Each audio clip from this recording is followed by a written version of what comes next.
What's up, everybody? What's going on? Happy Sabbath to all. I'm Nasiaho. This is my lady, Dolly. Dolly, who? I'm so glad to be back. Um, Last weekend, I just took a break. I'm happy to be back. Hopefully, you guys were able to enjoy the videos, get some input. Y'all hear the fans? Y'all hear me clear? Got like three fans in my room, so, just have to make sure you say cool. So, um, we're going to talk about a very interesting, just to say, a challenging subject called division. Okay, um, y'all probably see sword right next to it. So, sword has something to do with the word judgment. Okay, um, judgment. Okay, judgments, or like cutting away. Cutting people away that is that is being a reproach in your life. So reproach mean like people being an obstacle in your life, giving you a hard time, giving you a difficulty in your life. So we're going to talk about that. Obviously, I never talked about this before, but I think this will be hopefully helpful. For those who may experience abuse, um, experience, uh, you know, dealing with people complaining at you, um, dealing with forces against your relationship. In other words, you notice how people they say, "Hey, Miss Wife, woman, I want you to leave your man because he made one mistake." That what I mean. We're gonna deal with that. Okay. Some people may be dealing with um, hunger. Famine, um, being a famine because person's into the word. Into want to live stout or live righteous. Um, I mean, there's so much in the list. So once again, hopefully you guys will get understanding, and that you all will be able to overcome the temptation of the wicked. Because here's the thing. I know I talk a lot. Here's the thing. On the contrary, if we do not take people away from your life, those that love you, they claim, "Oh, I love you. Oh man, I love you. You you." But deep down inside, they don't want you. They don't want you to progress. See, you know that they don't want you to progress. We could be a lot of trouble. So I want to explain all this. Let's do some prayer. Let's go ahead and let's pray today. Some praise. All right, praise y'all. This is for you. All right. So put on some music. Praise y'all. Put on some music. All right. Give me a second. And hopefully you guys can hear the music because we got the fans on, three fans. It's pretty hot out here in Illinois, so but we hang in there.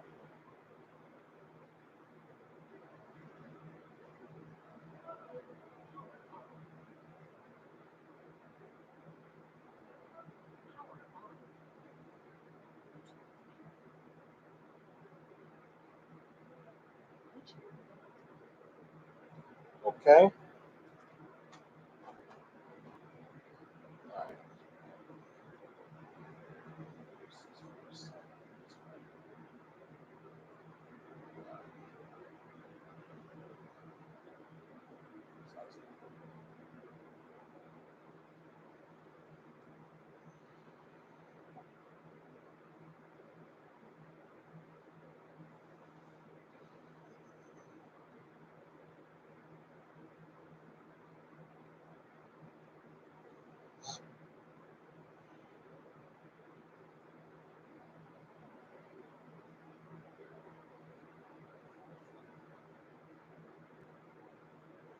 All right, almost there. Find the music piece.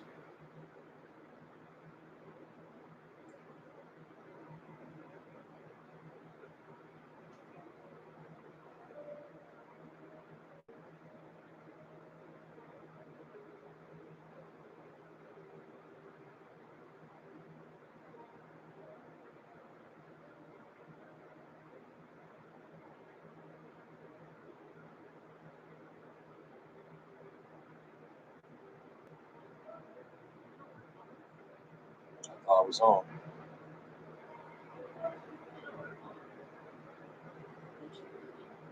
Let's do it again.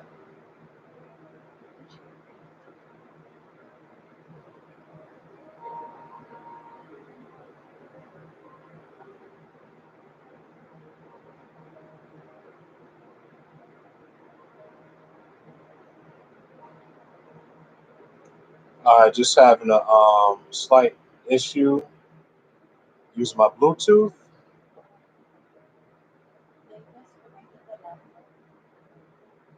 No, I'm not using laptop. Let's waste some time. So I'm lock up the screen. What is it?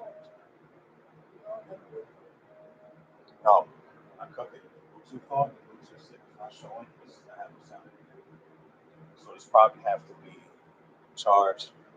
Um, okay, we're just gonna go ahead and pray. I don't know why it's not coming on. Maybe the devil's upset. It's okay. It's okay.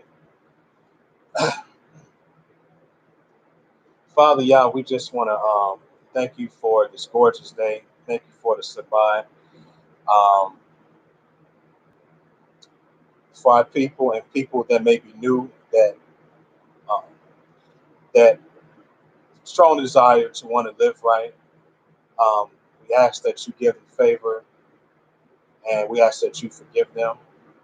Um, you know, in advance, those who want to look at the videos and get some understanding.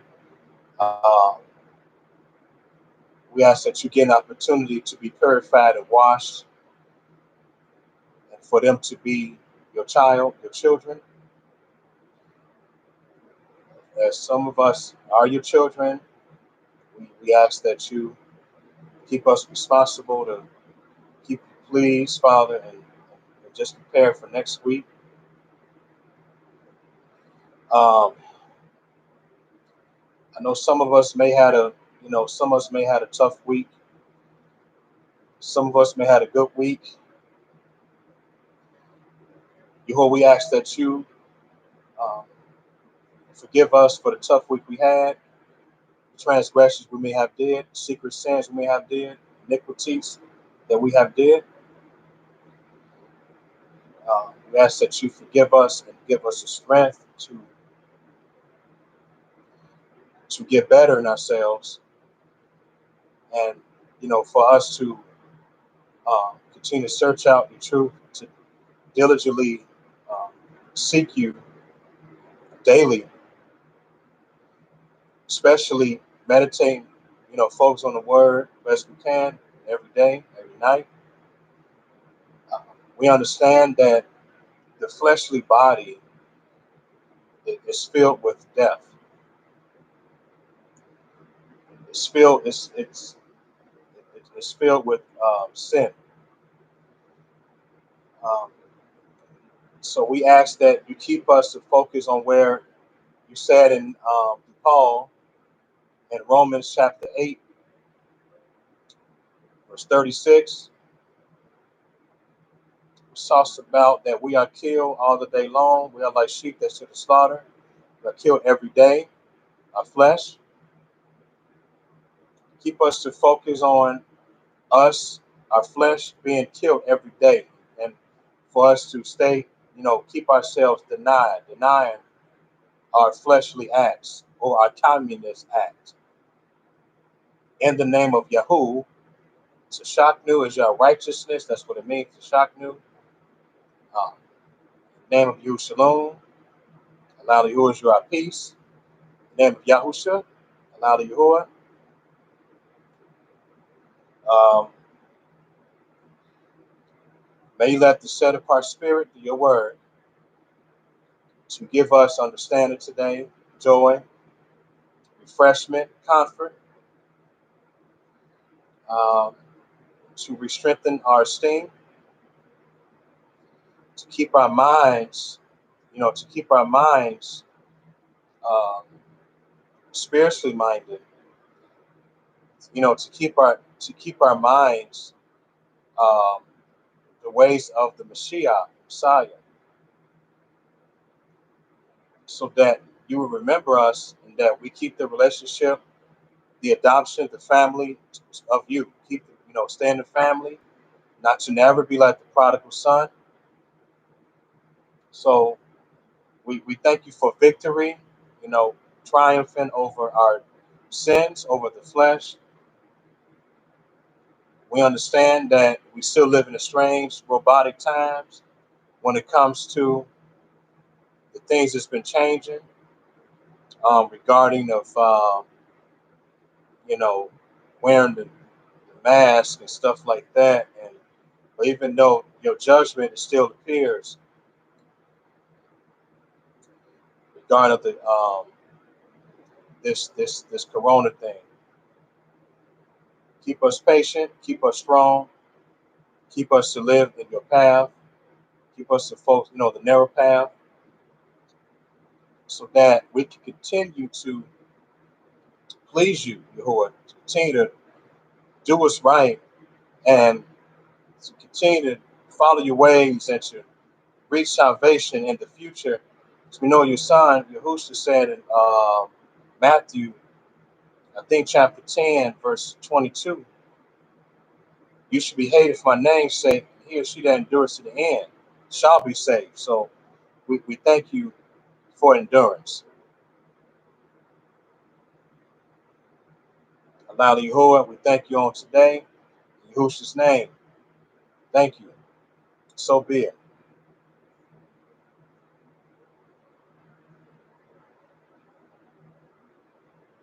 Okay, so let's go to. So we're going to deal with different phases. Sorry, my laptop. I was giving these weird different offers and stuff.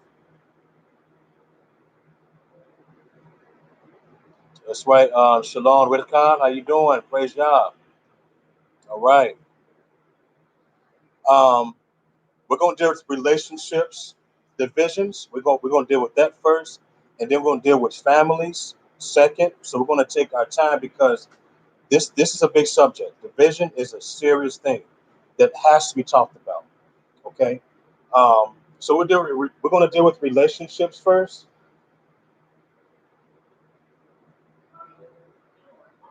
All right.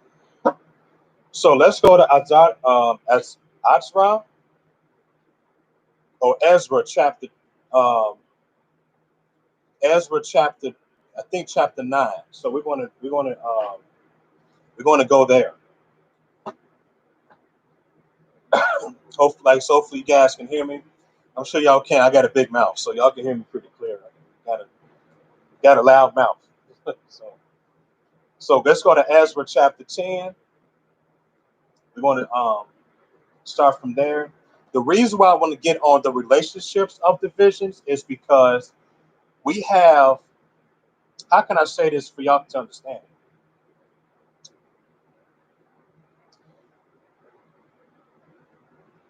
We got wives, some husbands, they get ridiculed over something that is good, right? And they they get this mind of, I can save my spouse, I can save him, or I can save her. But Yahuwah don't give us burdens to say, we can't save anyone. Take that in mind. We can be the light, but we cannot save anyone. Yahuwah can save. Keep that in mind. Okay? Even though Yahushua saved us from the curses of the sacrificial law, that's another teaching of the time. Okay? So we have this hesitation, like, okay, like we think that the marriage, the relationship can stay forever. When the other person never followed Yahuwah with you, but you feel like, and I feel on the contrary, that they don't want the bathroom sale. They feel like, man, I can save my spouse, and one day he or she can, come to Yah. Okay. Now I'm not against Corinthians 7 verse 14, which talks about for the unagreeable or unbelieving wife is set apart by the husband. Not against those verses. Okay, that's different. But give me a minute. Y'all hungry for the truth. I know. So let's go there. Yes. Yeah, that's the one. So Ezra, let's see here. I'm not waiting. I'm talking too much. No, it's the same. Yeah, it's all yours. The spirit of God. So as Aksa or Ezra, um, let's go.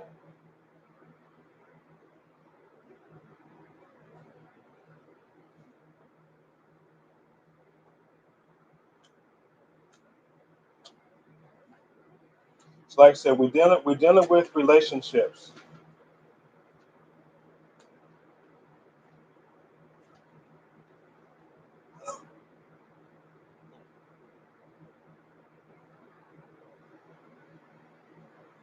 So let's go to chapter 9. Let's go to verse 1. So we're going to start in verse 1. Now the 20th and fourth day, or 24 days of this month, children of Yashrael were assembled with fasting, with sackcloths and earth upon them. Let me stop real quick. When it's talking, whenever y'all see that in y'all scriptures about that they fast with sackcloth and ashes, sackcloth in the head, that's the one that they did not eat and drink. Okay, so they have some to do with sadness. Okay, so keep that in mind because you got fasting and humbling yourself. There are two different meanings, but that's the other time of the day. That's when y'all want to email me about it if y'all want to know. Yahuwah's Life 27 at gmail.com. Again, Yahuwah's Life 27 at gmail.com. Let's continue. Um, it says, "And earth or dirt or earth, same thing, upon your soil, and the seed of Yashrael separated, separated themselves, right, from all strangers." Are you the right book, honey? Chapter 9. Okay, guys, forgive me. I'm in the wrong book. I'm in the wrong book. Sorry, guys. See, this is what happens when I get excited. I'll be making mistakes sometimes. Okay, I'm in Nehemiah like an idiot. Sorry, fellas. Thank you. Ezra. But it should be still in chapter 9. Okay. No, chapter 10. Chapter 10. Okay. Now this is the book. Got the book. Okay. So let's go to verse 1 in chapter 10. There you go. When Ezra had prayed and when he had confessed, crying, cast himself down before the house of Yahuwah. Okay. As a matter of fact, when it say the house of Yahuwah, it's not talking about a church, it's talking about people. Okay, house. Okay, house. Or it's come from the Hebrew letter ba'at, meaning the house in. Let's say, because Yahuwah inhabit the praise of his people. That's somewhere in Psalms. I got to find the chapter and verse. Anyway, let's keep going. There assembled to him out of Yahshua a very great assembly of men, women, and children, for the people were very sore.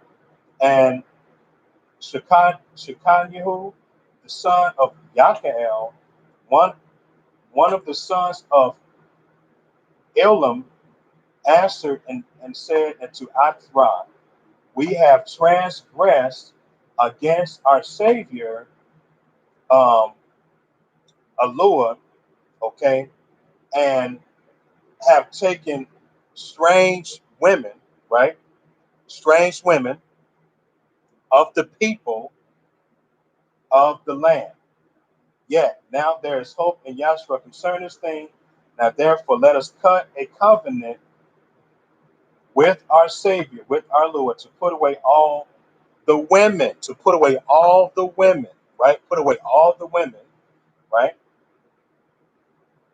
And such as are born of them, according to the counsel of Yahuwah, and, and of those that tremble at the commandment of our Savior, and let it be done according to the Torah. Okay? Arise, for this matter belongs to you. We also will be with you, be of good courage, and do it. Then arose Atra and made the chief priests, the Levites, the Levium, or Yudui, and all Yashrael to swear that they should do according to this word, and they swore. Then Atra or Ezra rose up from before the house of of the Lord or Yah, and went into the chamber of um, Yehochanan, the son of Elishu. And when he came near or thither, he didn't eat no bread, no drink water, for he mourned because the transgression of them that carried away. They go that fasting again, right? Fasting. And they made proclamation throughout Yehuda and Jerusalem or Jerusalem and to all the children of the captivity that they should gather themselves together into Jerusalem, and that whosoever would not come within 3 days, according to the council of the princes and the elders, and and um, um, all thank you, all his substance should be forfeited, and himself separated from the assembly of those that have been carried away. Then all the men of Yehuda or Judah and Benjamin gathered themselves together into Jerusalem or Jerusalem within 3 days. It was the ninth month on the 20th day of the month, and all the people sat in the street of the house of the Lord, trembling because of this matter and for great rain. And Azra the priest stood up and said to them, "You have transgressed and have taken strange women to increase the trespass of Yashrael, to increase the trespass of Yashrael." Let me stop real quick, because this is the this is the reason I need to talk about division. Because with this sentence, this scripture I just read, this verse right here, okay, the reason why I'm talking about the increase of the sins of Yashrael. For example, let's say I known a brother and he had a woman, and he he is into Yah. He's into living right. But his woman is a Buddhist. Okay. Now we all know that he should have not take her or cut her off if he went on ahead and served her. And let's say he given her 5 to 10 years of patience, and he like, look, honey, I'm done. You're not desiring to follow Yah. But let's say he got 3 children, right? 3 children, okay, before he even cut her off. And the children learn the religion through the mother. And then they will learn truth after. So, but one of the children may even learn the religion, and they're going to teach that to other folk. Are y'all talk? Do y'all get that? They're going to teach it at a youthful age, a little older, of how to be a Buddhist. And some may agree with it, because we all know what Buddhist is like. So now it's like spreading. It's like spreading cancer in the neighborhoods. But when it comes to the truth, that's going to be ignored most cases. Now, some may follow the truth, but then some is going to follow satanic doctrine. Okay, so increase. It says uh, increase the trespass of Yashrael. Matter of fact, let's look at the word trespass. See what that is. We already know it. We already know it has something to do with sin, right? But what if it what if it means something else? Let's see what that is, right? So yeah, good thing you looked it up too. So okay.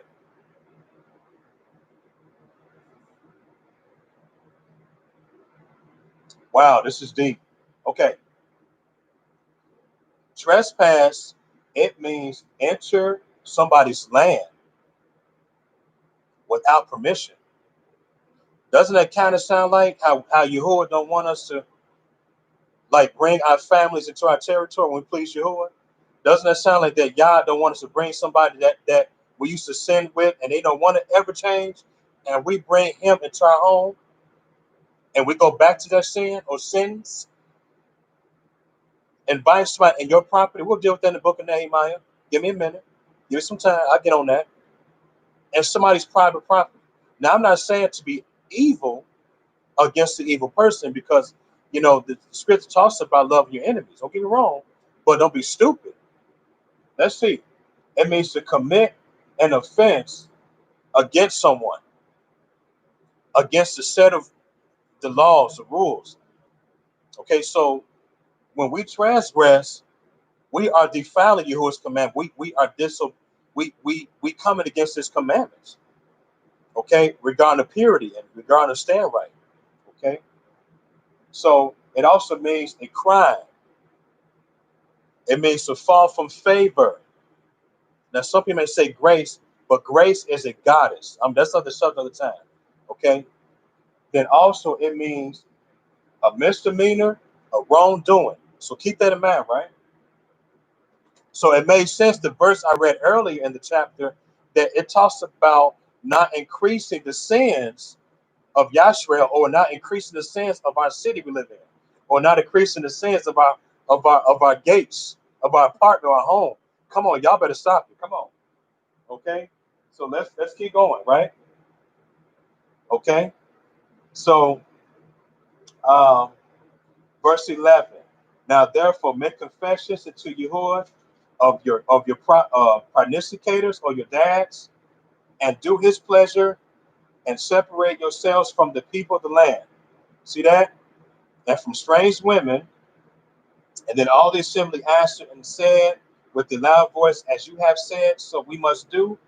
But the people are many, and it is the time of much rain, and we are not able to stand without. Neither is this a work of one day or two, for we are many that have transgressed in this thing.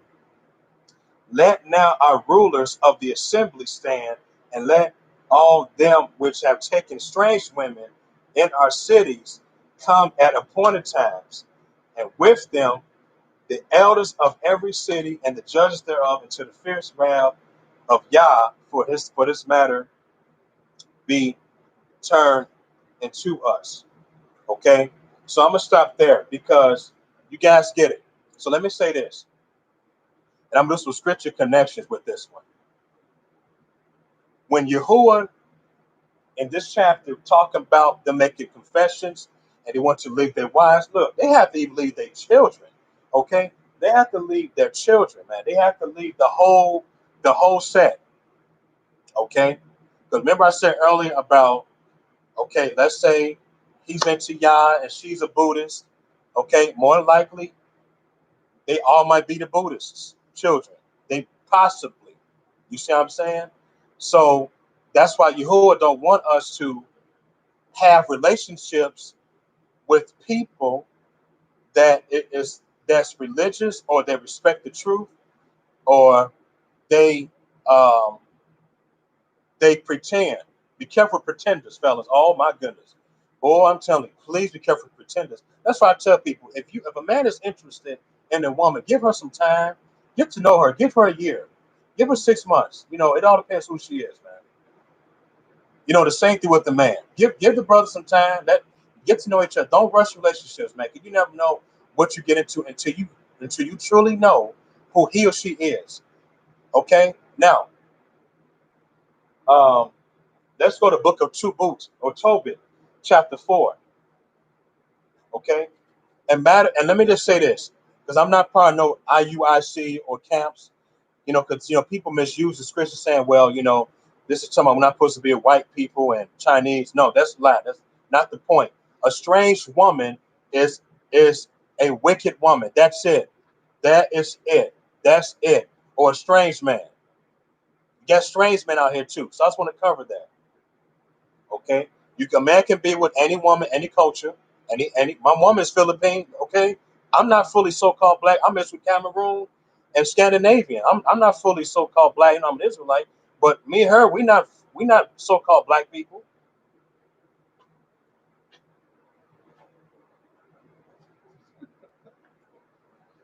Okay. So anyway, let's go to Book of Tobit. Got it.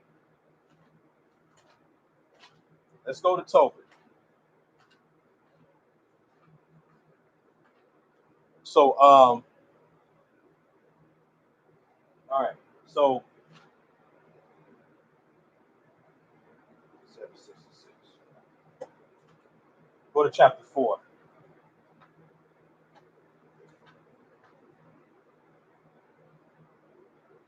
The reason I'm going to this chapter, this is kind of comparison to Ezra chapter 10 about that people want to people that Yah revealed to them that they have to cut themselves off. This is another example. Okay, let's go to verse 12. It says this. It says, "Beware of all whoredom." Okay, let's stop here real quick. What is whoredom? What is whoredom?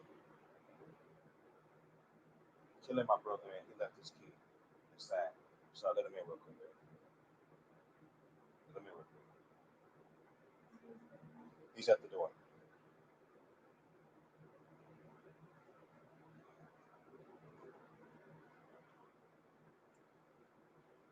So let's look up the word whoredom.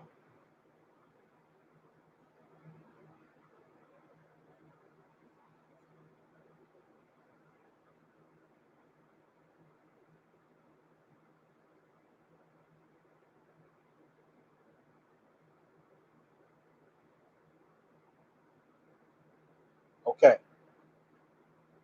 So the word whoredom, the word whoredom means sexual activities. Okay. I'm gonna explain this also in the spirit. Two parts to this. Bear with me, y'all. Okay. It says a lot. Bear with me. Prostitution. Okay. So promiscuous or sexual activity. Right. Okay. So whoredom means prostitution or sexual activity. That's whoredom. Keep that in mind, right? Praise God. Now, it says, beware of all whoredom. I don't like me. My son, and chiefly take a woman of the seed of your dads. Okay? And take not the strange woman of your woman, which is not your dad's tribe, for we are the children of the prophets, Noah or Noah, Abraham, Isaac, Jacob. Remember, my son, that our dads from the beginning, even that they are all married women of their own kindred, and with favor, and their children and their seed shall inherit the land. Okay, so this is a big, big example. Little on the contrary of the vision. Remember, if we sit here and don't divide people out of our lives, we're going to be in a lot of trouble. It's going to be a lot of trouble. I promise you, a lot of trouble, man. Okay, a lot of trouble. So right here, when they talk about the seed, this is talking about the righteous brothers that follow Yahuwah. This have nothing to do with no race. Okay, had nothing to do with that. People teach that it's had nothing to do with race. It has to do with the behavior, the seed, the relationship with Yahuwah. Okay, for example, when I met my woman at the airport, that's when we got together. Okay, she became part of me. When I taught her the word, right? She changed. I didn't change her. She decided to come to Yahuwah. Got emerged, quote unquote, baptized. Okay, she is a righteous woman. So this had nothing to do with ethnic. Okay, it has to do with the behavior and with spirit, the spirit of Yah is that you have in you. Okay, so keep that in mind. Now let's go to um,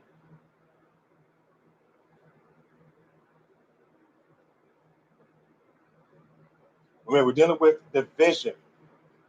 Division.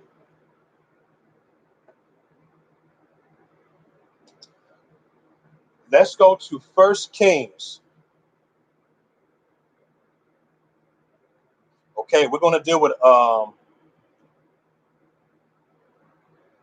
another example of relationships division. Okay, why he wants to cut each other off. Remember I said earlier, if you do not cut those off, and you're supposed to cut them off, there'll be a lot of trouble in the spirit and the body. Solomon, we're talking about Solomon. Okay,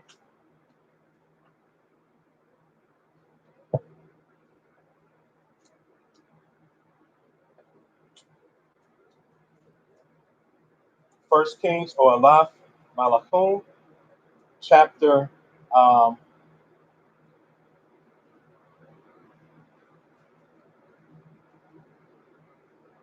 chapter 11.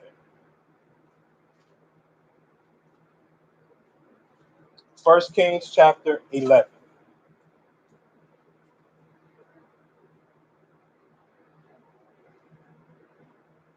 So this is a contrary of what happens when we do not cut our people off. So we're going to start in verse 1.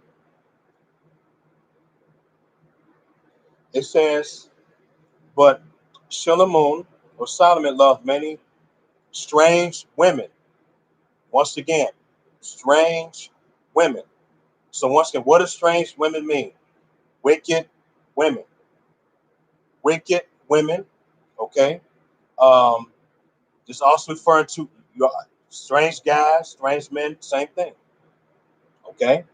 Together with the daughter of Pharaoh, the women of Moab, Ammanum, Edom, Tishayim, Chichayim.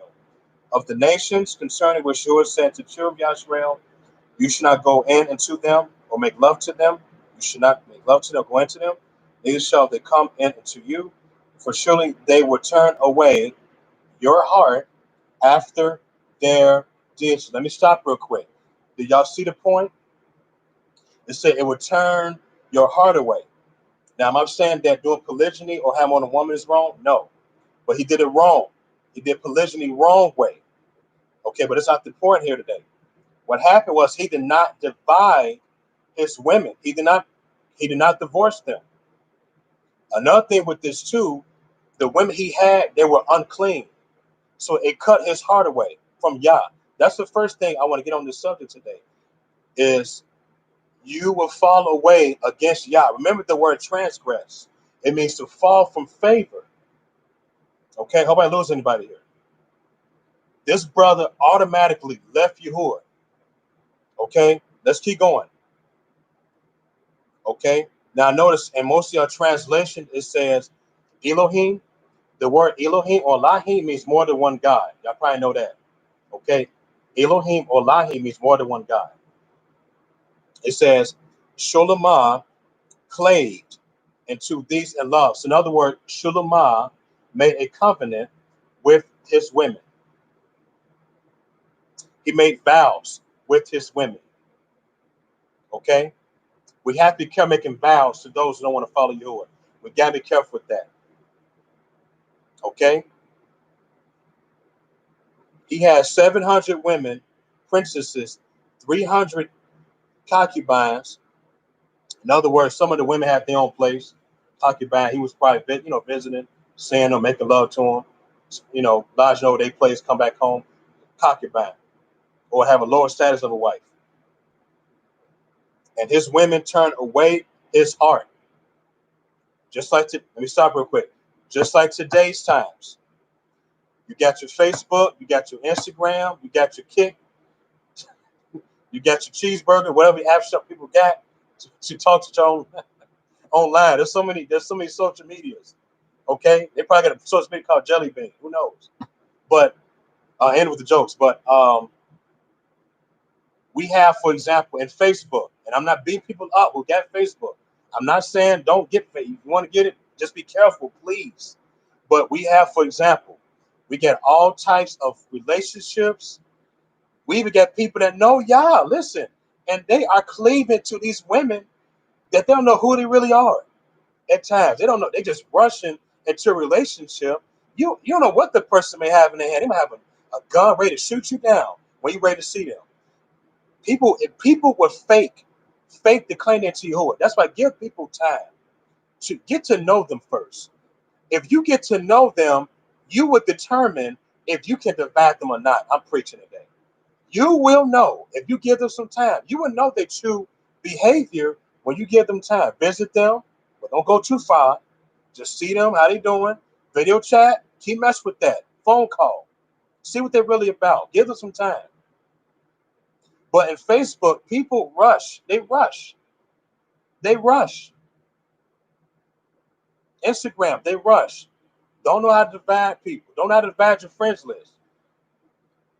Praise right. That's right. So they they have all of this friends list, and they don't determine their profile. They don't look at their profiles. How do I know that? Because I've been there. I lost my ex-woman over Facebook. My lady know about it. I told her about it. She was shocked. Like, man, I lost her over that. You have people. They will gossip against your reputation. They will slander your name. They make one mistake or two with someone you love, and they talk about you while you sleep. They will find ways to cut you off, and then you got folk that tell you, "Well, leave your husband or leave your wife." Oh, one mistake she did. These are people. They get you to divide someone that you shouldn't divide, but these people are your enemies. They want you to cut something off that you can work with instead of just quickly giving up your man, knowing that it's a sin for a woman to leave her man because he made one mistake. You see what I'm saying? So they teach on this. My point is that they do division in vain. They would try to divide you to come after your woman. That's what they do when it comes to men. They will divide her from you when you make a mistake, or they will divide you from the woman when she made a mistake. That is vain division. That is pretending. These people want to destroy your spiritual relationship with you, who is your relationship. You see what I'm saying? And but these people, they could be worshiping some other god. You never know what they worship.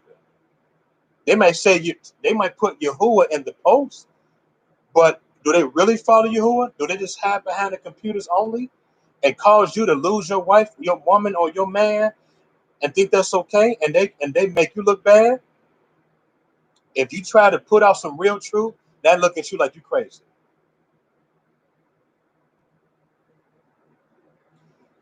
We have women, and that's the reason I keep talking about this for man. That's the reason I'm talking about this. We get women that look half naked on Facebook, and they hope that you get into a relationship. They don't care if you're into Yahuwah. They want you to be in a divided relationship or a relationship that Yahuwah they want you to be in. That's what I call it divided. Yahuwah's not in that. They try to destroy your life. That's what I mean of Solomon in this chapter. The scripture said that they turned his heart away from following Yahuwah. This brother could have divorced all his beautiful women. He could have had 700 righteous women instead, or 10 righteous women if you live in the modern times. Okay, whatever. Or 5 or no woman. I don't know. Okay. But anyway, let's keep going. Verse 3 Princesses, 300 concubines, woman turned away his heart. And it came to pass when Solomon was old that his woman turned away his heart for the gods, and his heart was not perfect with Yahuwah, and as was the heart of Dayu, his dad. Solomon went after Asherah of the god of Tishadum, and after Malcolm, the abomination of the Amanu. And Solomon did evil in the sight of Yahuwah and went not after fully Yahuwah, as did David his dad. Verse 7. And then did shut place for Chemosh the abomination of Moab in the hill that is before Jerusalem, and and for Molech, the abomination of the children of Ammon. Do y'all see where this is going? This is talking about spiritual fornication. Okay, you be like, what does that mean? Let's stop here. Let's go to Ezekiel chapter 16.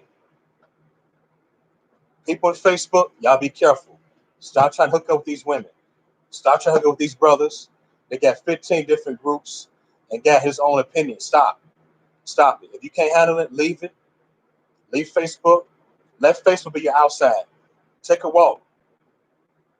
Some of y'all who married in the covenant, let the brother do fellowship. Go to door. Do YouTube like I'm doing.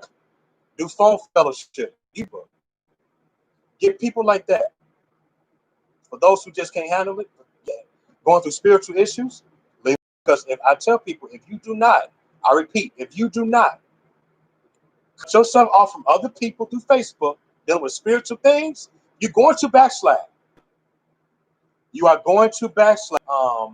Solomon said in Proverbs 26:11, so as a man go back to sin, so as a dog returns his own vomit. Okay, Peter repeat that in the book of 2 Peter, I think chapter 2 or chapter 3, I forgot what verse it was. Yekaskel or Ezekiel 16. Hopefully you guys understand. Not, give me a comment or question, or email me, either way. This is what it says in verses. Now, when we're dealing with spiritual fornication, and why we got the bad people that get us a spiritual fornication. Now, remember, I just read in 1 Kings 11, right? Okay, so we're connecting the dots. So let's go to verse 22 from Ezekiel 16. Let's start from there.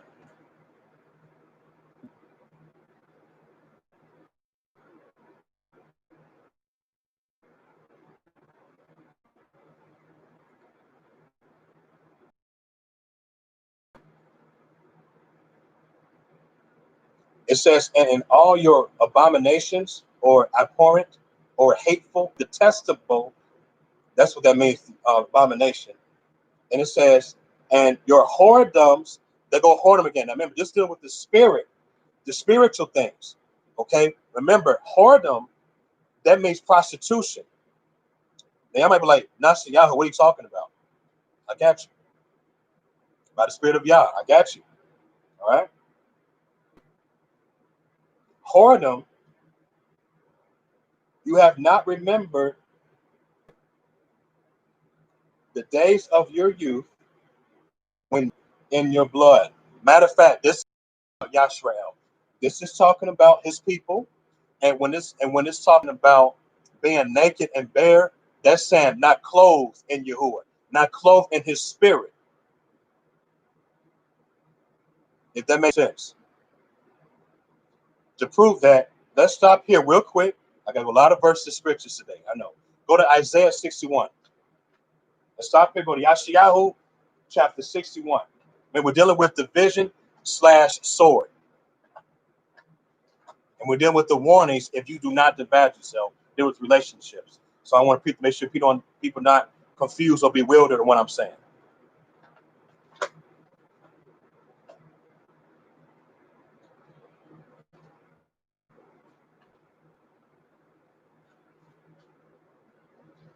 Remember, this is talking about an example of a young virgin, a woman, the bride, Yashrael, okay, as well in chapter 61, no different with Ezekiel, okay. Verse 10, it says, I will greatly rejoice in Yahuwah. My soul should be joyful in my Savior, or my Lord, for he has clothed me with the garments of salvation, okay, commandments, because remember the law is spiritual. That's in Romans chapter 7, verse 14. He has covered me with the robe of righteousness, and as bridegroom decks himself with ornaments, as a bride adorns herself with jewels. Okay, so if we go back to Ezekiel chapter 16, it talks about that she was naked, or his people was naked. Okay, His people were naked in that perspective. Okay. And I think this also referring to other nations that be engrafted with Yashrael, not mistaken. Okay. So go back to verse 22 in Ezekiel 16, chapter 16. Excellent. And in all your abominations and your whoredoms, you have not remembered the days of your youth when you were naked and bare. All right, sorry about that. Okay, naked and bare and were polluted in your blood. This is talking about spiritual death, like attacking people spiritually, lying to them. That's what's about polluted with blood. Okay, polluted with blood. Because I heard that when a person is not dividing themselves against people and you teaching the word, you are giving people blood. Do you hear me? You are attacking people spiritually. Boy, I'll help y'all get this. You are attacking them. How can you serve and you haven't even divided people from your life and you up there taking their understanding of the flesh and you think it's okay to serve people in truth? My goodness, are y'all getting this? Are y'all getting this? We have to cut each other off before we up there serving. Did not Yahusha cut people off? Let's keep going.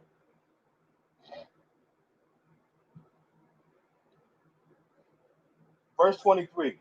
And it came to pass after all your wickedness, trouble, trouble unto you, or woe, woe unto you, says Yahuwah, that you have also built you an eminent place and have made you a high place in every street. I'm gonna keep going.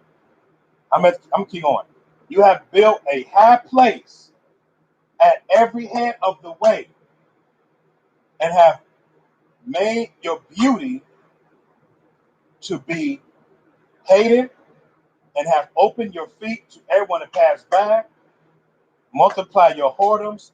And matter of fact, when it's talking about open up your feet, that's talking about example of the mother institutions. That's what I'm gonna teach on. I'm gonna serve on what is Babylon the Great, the mother of harlots. Stay tuned for that. But this talking about she, Yashrael, okay, they made groves and gods, and they made institutions, they made temples of God, goddess worship of the moon and the sun. Come on. And when it says open her feet, that's like impregnating new people into religion. Y'all notice how people say, I'm a born again Christian, I'm a born again Lutheran, I'm a born again Protestant. Come on. That's called impregnation. Satan has children too. Come on. This is come out born again when it comes to religion.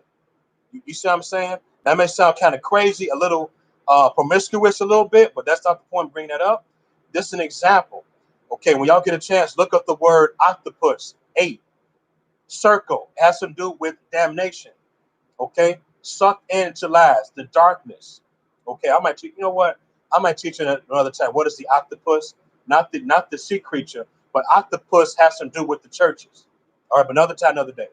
Okay, your feet to everyone that passed by and multiply your whoredoms. Multiply your whoredoms. Remember, I just read in First Kings that my man Solomon, he just got involved in gods, didn't he not? Let's go back to First Kings 11. I told y'all we're talking about division today. I told y'all if we do not divide people, we're gonna be in trouble.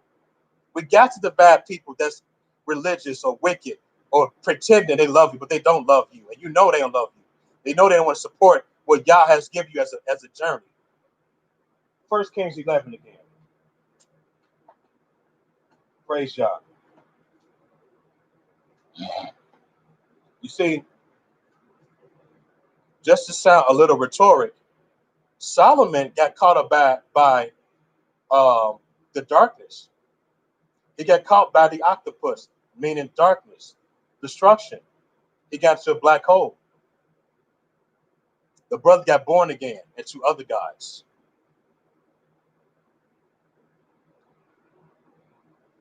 From other gods, religions, different, different doctrines. Okay, so again, First Kings. Okay, First Kings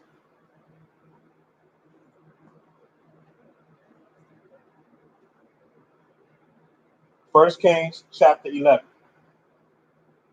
Let's go back. He got caught up. He got caught up. Mind you, his women, they had a conjunction with Ezekiel chapter 16. These women would listen, these women was into them temples. Let's go back again. Let's go to hold on. Let's go to verse 6. First Kings 11. And Solomon did evil in the sight of Yah and went not after fully Yah. Why did he do that? Because he did not divide his women. He got caught up in the octopus. He got caught up in the octopus, the blackness, the darkness, the suction of the death.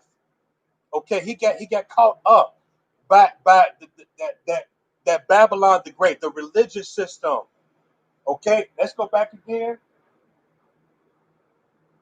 Once again, um, verse 4. For it came to pass when Solomon was old that his women, or strange women, turned his heart around. Okay? Turned his heart to other gods. Remember, when people turn you around, when people get you to leave Yahuwah, you are a new child of the devil, the devil's mother churches or temples, what do you want to call it? That's why we have to cut people off. We have to cut off religious people. We have to cut off these million different groups of Facebook. Remember, it's so much confusion. I'd be like, why can't we just have one big group and Facebook the word of Yah?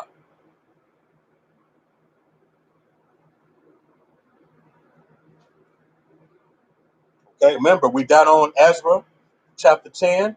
Yahuwah wanted them to cut off their wives, their family.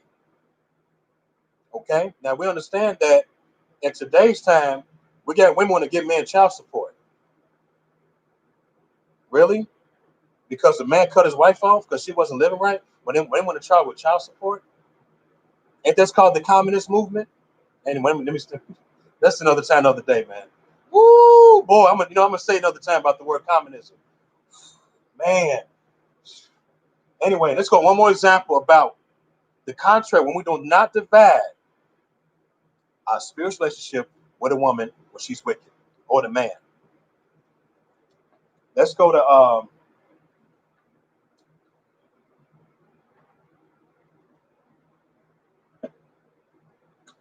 let's go to book of Judges. Judges.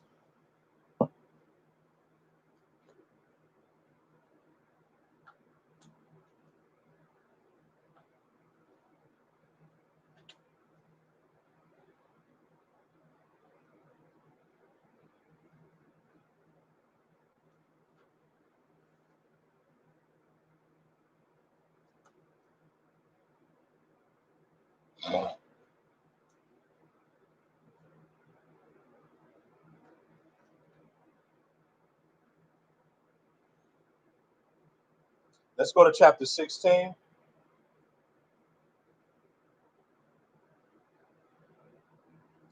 Let's start at verse 1. Like I said, we got a lot to cover. We got a lot to cover now. Then went Samson to Gaza and saw there a harlot. Remember, whoredom is the same as harlot or a spiritual harlot or sexual activities. And did y'all know when a woman is a harlot in the spirit, when she's doing whoredom, when she worshiping gods, that is a sexual activity? Did you know that? You be like, what? Yep. In other words, when a woman or a man wicked, same thing. When they go to the institution, or they don't got to go to institution, when they listen to music that's based on pagan names, they dancing and crying and moaning and they just screaming. That's like a spiritual sexual activity. Just let y'all know. So they are falling intimate with those deities spiritually. You see what I'm saying? Okay. So anyway, It says that went Samson to Gaza that saw their harlot and went in into her. He made love to a prostitute. Okay, and it was told got the Gazarim saying Samson is come near and hither, and they compassed him in and laid wait for him all night in the gate of the city, and were quiet all night, all the night, saying in the morning when it is day, we shall murder him. Okay. Now I know some of y'all translations may say kill, but really it should say murder. Okay, that's the difference between killing and murdering. Okay, that's another subject another time. Okay. Now, and Samson lay into midnight and arose at midnight and took the doors of the gate of the city and the two posts and went away with them, um, bar and all, and put them upon his shoulders and carried them up to the top of the hill that's before Jephthah. And it came to pass afterward that he loved a woman in the valley of Sorek, whose name was Delilah, right? Okay. And the leaders or the lords of the Philistines. And did y'all know the Philistines, they love Dagon? They love their fish. They love their fish. They love to worship Dagon. Look up the history of Philistines. Okay. Um, came up to unto her and said to her, entice him. Entice him. Let me tell y'all something. People that you don't divide, they're going to make sure you leave Yahuwah. I'm preaching. They're going to entice you. They might bring up a history. Let's say, for example, let's say I saw my mother on day 4, or quote unquote Wednesday, middle of the week, just have dinner with my mother. I come there to her place. My mom says, son, I've been hearing that you've been struggling. You lost your job and you need me to help you, son? I say, no, I'm okay. But thanks, Mom. I'll be all right. I found a job. I found a business. She says, you know what, son? You remember that time that in the first Christmas year, you got your Nintendo? And when she tell me that, I'm starting to like kind of have a shaky. I'm shaking like a little hesitant. I don't know y'all experienced that when y'all talk to certain people that y'all really close to. It's like y'all don't want to sit with your tongue, but you did or you didn't mean to do it because of the pressure or because you dealing with sin, right? And I say, yeah, I remember. I'm smiling. And I said, well, Ma, I don't celebrate Christmas. You know that. He said, oh, no, I know you don't celebrate Christmas. I just couldn't help it. I just thought to bring it up to kind of, make you feel better. But I was going to say, son, you love apple pie, don't you? I said, yeah, I do. I said, listen, we got a Christmas party coming up. And, you know, I know you've been dealing with things, but I want to know you want to come get some apple pie with us on Christmas Day. I said, yeah, sure. Why not? Knowing that I did wrong for showing up on a Christmas day. You see what I'm saying? But let's say I did show up on a Christmas day. I mean apple pie. Warm apple pie with ice cream, right? And I messed around and I got tempted to eat a Christmas cake. Didn't mean to. Y'all get my drift. Y'all get the point of what I'm saying. When it comes to people trying to entice you, you see, this woman Delilah was trying to get him, was trying to get the brother to sin a lot to get back to his old way. Let's keep going. Okay. Um, let me see. Hold on. I'm reading verse 5 again. And the lords of the Philistines came up to her and said to her, entice him and see where his great strength lies, and by what means we may prevail against him, that we may bind him and to afflict him. My goodness. Are y'all getting this? Are y'all getting encouraged? Did you just hear what I just read? Listen, they want to find the strength in this brother. How many of y'all know do Facebook, Instagram, even outside of Facebook, that y'all may know and they try to know what you do so they can get in your way so that you don't keep doing it? For example, let's say the Shabbat came, like this is Shabbat. They know you. Listen, they know you. Most cases when the Shabbat comes, they want to call you and be like, "Hey man, I know you're busy, man. Listen, bro. Listen, man. Look, hey, bro. I got some brother want to want you to teach the word, man. Okay, look, they know you got the strength to teach.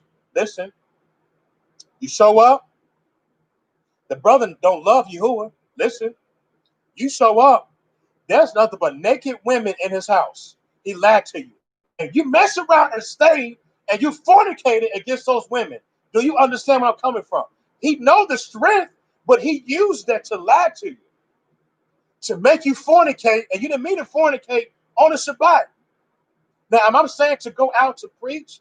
No, but we have to be careful of trying to please everyone. We can't please everyone.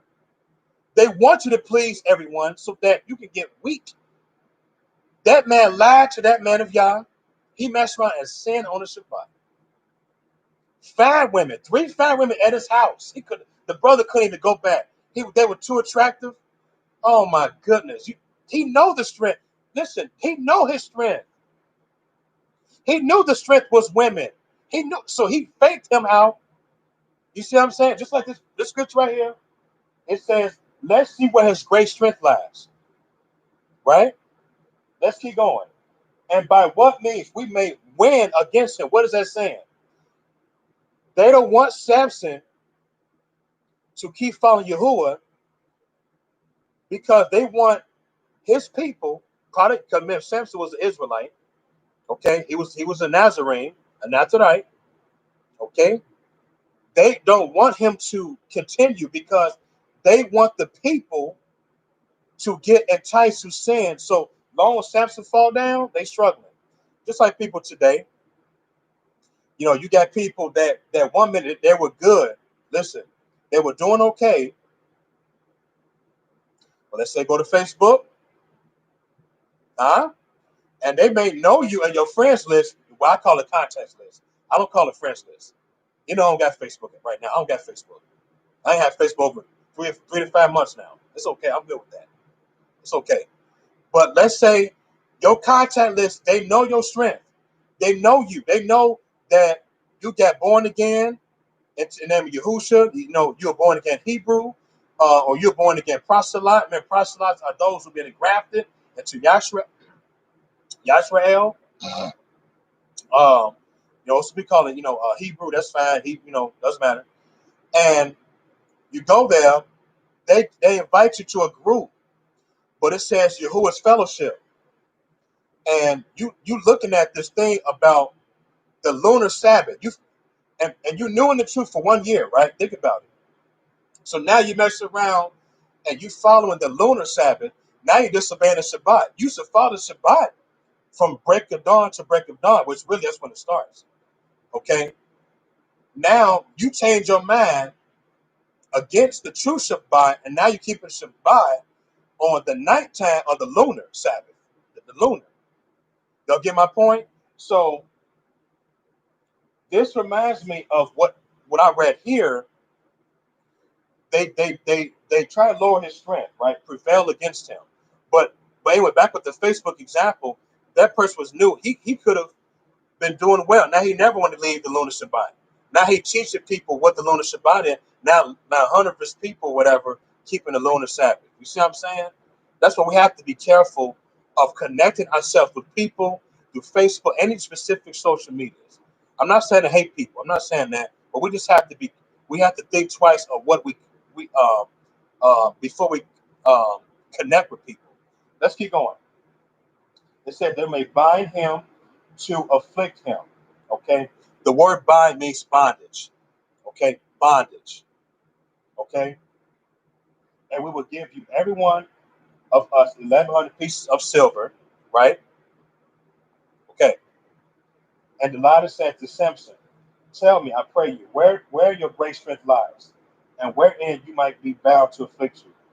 And Samson said to her, if they bind me with 7 great cords that will never dry, then shall I be weak and be as another man.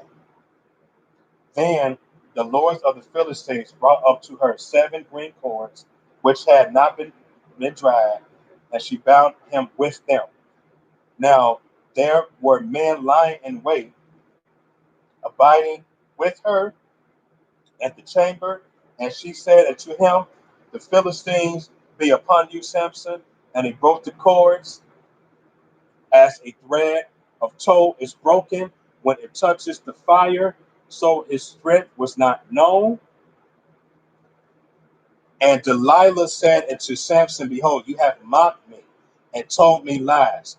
Now tell me, I pray you, wherewith you might be bound. Let me stop again. This is so funny. She said, you lied to me. And then she says, you mocked me. You know, this reminds me of people where, remember, we're dealing with spiritual division. We're dealing with the consequence when we do not divide people. Okay. You know, it's funny because we get people that say, "Oh, be careful with this particular person over here.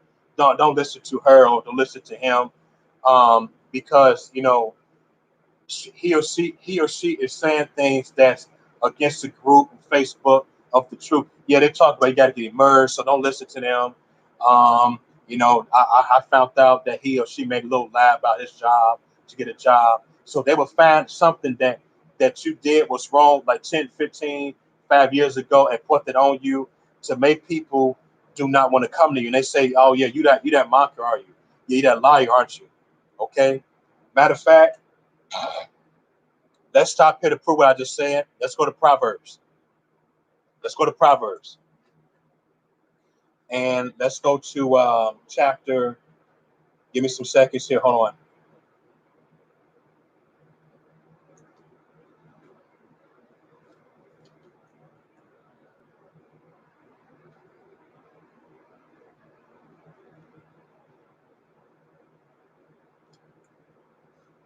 Okay, so there's a couple of verses I want to point out real quick. Let's go to Proverbs chapter 26. Yeah, 26. Um,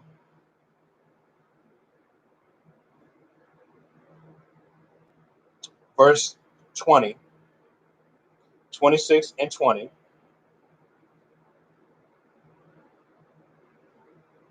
It says, where no wood is, there the fire goes out. So where there is no talebearer, the strife stops. The point of getting to that is this is what I'm talking about. People will find something, what you did, or may not be true what you did, because you into the truth wholeheartedly. And maybe because you left the group in Facebook, now they hate you. They think you're a mocker. They find you to lie allegedly. So they say, oh yeah, you guys be careful with this person over here. Yeah. Don't listen to this person. No, don't emerge him or her. Don't do that. Because we don't believe in emergence. Blah blah blah. Right? This is part of verse 20. Okay. Let's go to verse 17, the same chapter, please. Okay. So it says, he that passes or she that passes by and meddles. The word meddle means to interfere in somebody's life or affair. Meddles with strife. Strife means arguments, hatred, okay?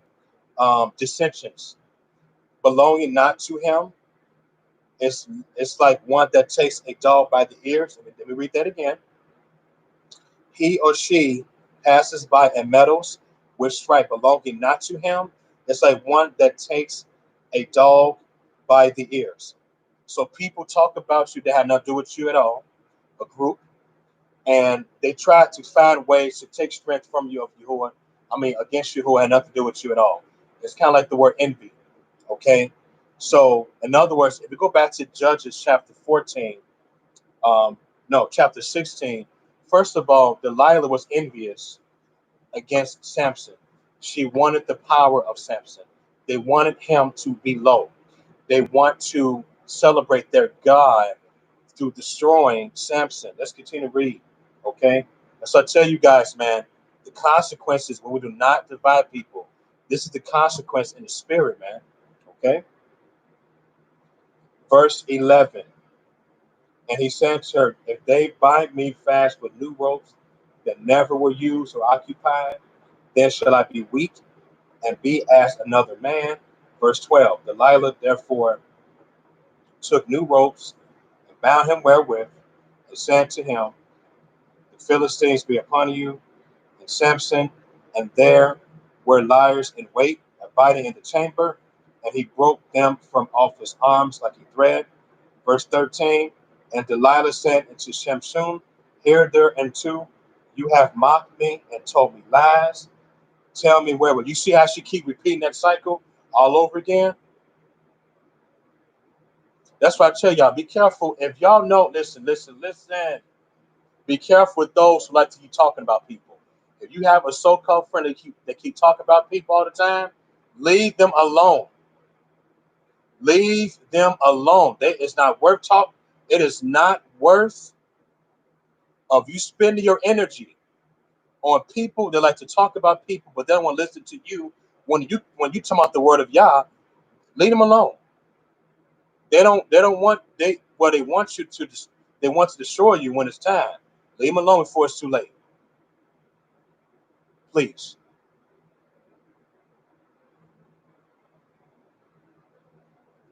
What verse we in?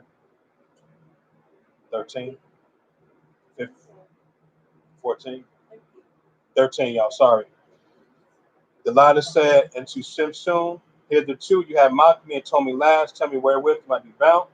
And he said to her, if you weave the 7 locks of my head with the web, and she fast with the pen and said to him, the Philistines be upon you, Shimshon. And he woke out of his sleep, and he went away, and with the pen of the beam, with the web. And she said to him, how can you say I love you when your heart is not with me?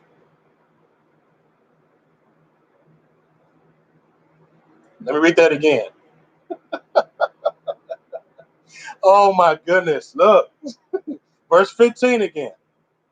And she said to him, how can you say I love you when your heart is not with me? You have mocked me these 3 times and have not told me wherein your great strength lies. Did we not just talk about earlier in Ezra? And I greet you with God. Praise Yah with God. Praise Yah. That's right. That's right. Then I said earlier why Yahuwah wants people to cut wives out. Okay. Okay. This is also the contrary with husbands. Y'all wives, y'all gotta start cutting your husbands out too. Your husbands worshiping gods, he put his hands on you, making fun of you every day. Why y'all sit with the husband? Same thing. Now, I know some people teach us that a wife can't divorce her husband. Are you kidding me? Are you sure about that? Anyway, that's another subject another time. I'm gonna get on that today.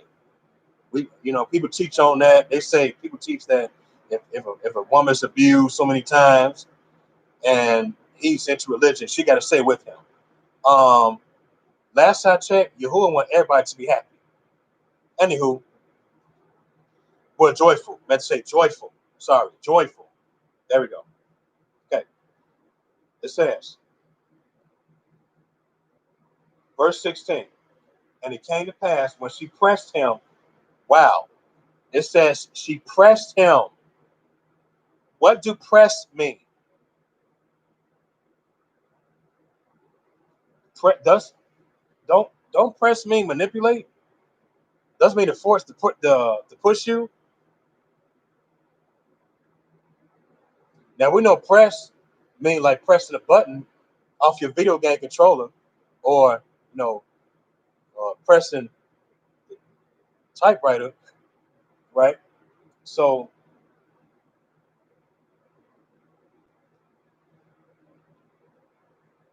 press.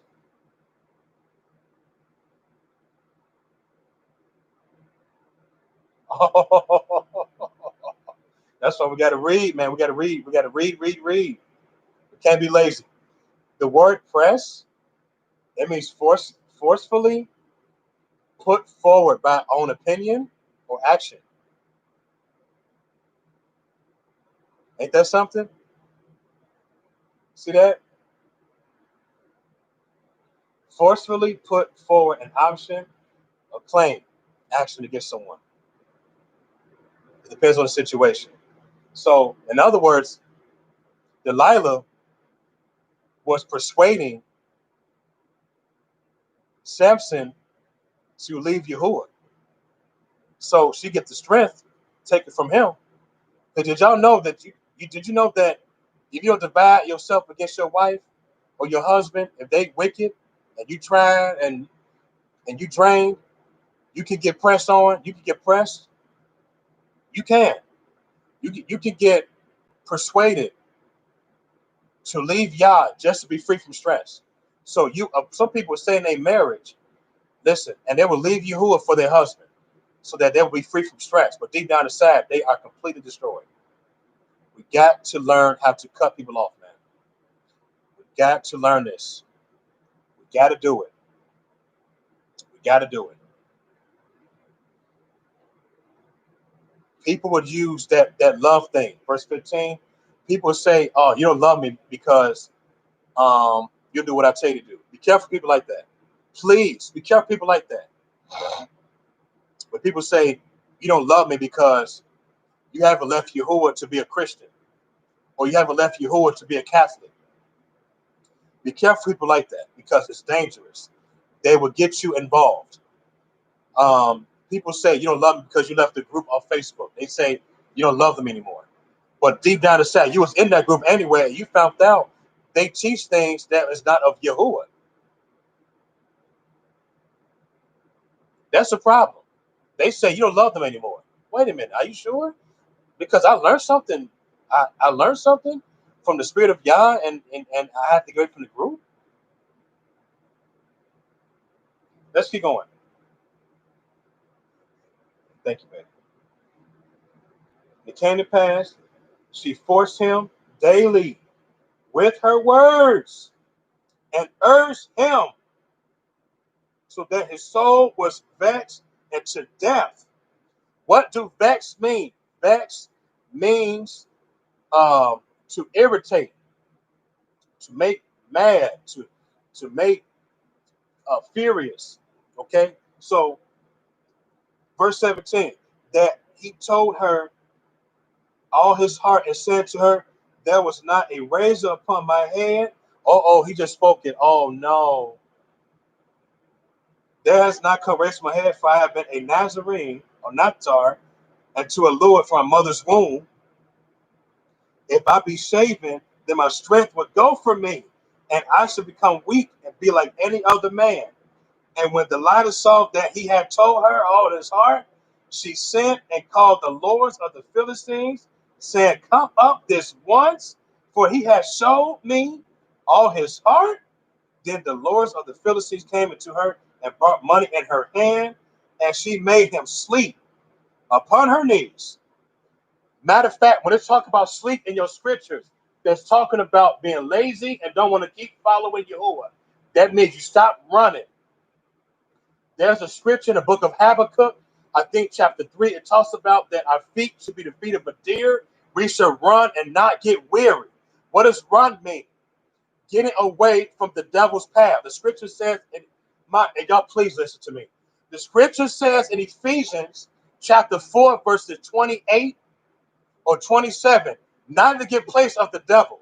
When you get place of the devil and not dividing, the devil got you. He got you tired of running. Now you're running into his avenue or his path. My goodness, are y'all getting this? Let's keep going. Okay? Verse 20.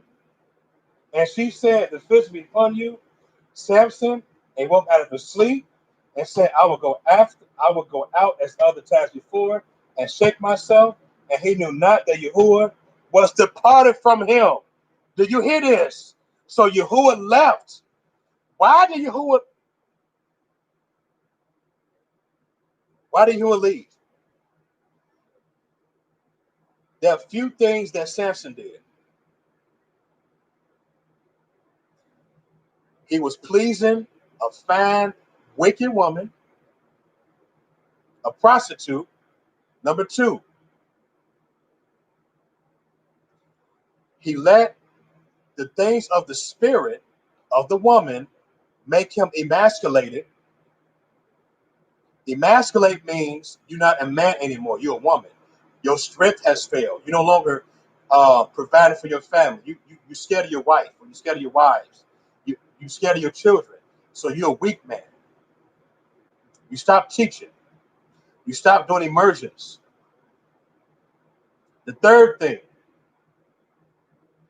he put a woman first before Yah. I keep telling y'all, this is the dangers. When we don't divide people from our life, and we do not divide people from our life that's trying to destroy us, we putting them before Yahuwah.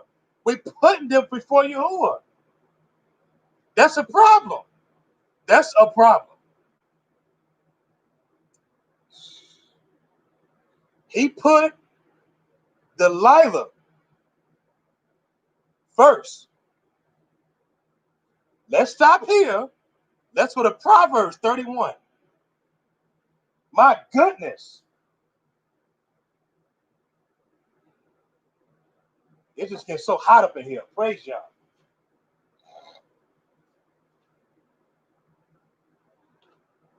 Watch what Samson did. He disobeyed the law in Proverbs 31, verse 3. Because Proverbs got laws too. Did y'all know that? Proverbs got some laws. It may seem like a riddle. Praise God. That's right. When people when man, let's go there. So Proverbs 31 and 3. Give not your strength unto women, nor your ways which to destroy kings, right? Now I'm not beating on women, please. I'm not doing that. All right. Now, Samson, when he given up, when he told her the truth that weakens him, he gave her strength, okay, to take over him in the natural and in the spirit. So he quit following Yahuwah. You know, this kind of reminded me on the contrary. It's kind of like wives have given their husband strength by following his ways of religion. Same thing. That's why some wives, they fall away from Yahuwah, or they mess around, became a Buddhist, or somebody religious. Or some women like to get abused by their husbands. That's also giving strength to their husband. So she just don't want to leave him. Hello. Oh, it also could be the sex too, the sex life. She loves the sex. Let's give it strength to him. So she enjoys that. She can't leave him. And knowing that he hates Yahuwah, he hates him so bad. He hates his gut. He hates the truth. Right? Same concept. So we have to be careful of not. We have to be careful of not giving strength to human beings to let them take over. Okay. Um, let's go back to Judges. We almost done with this chapter. Okay. Appreciate y'all patience. Praise y'all. So now,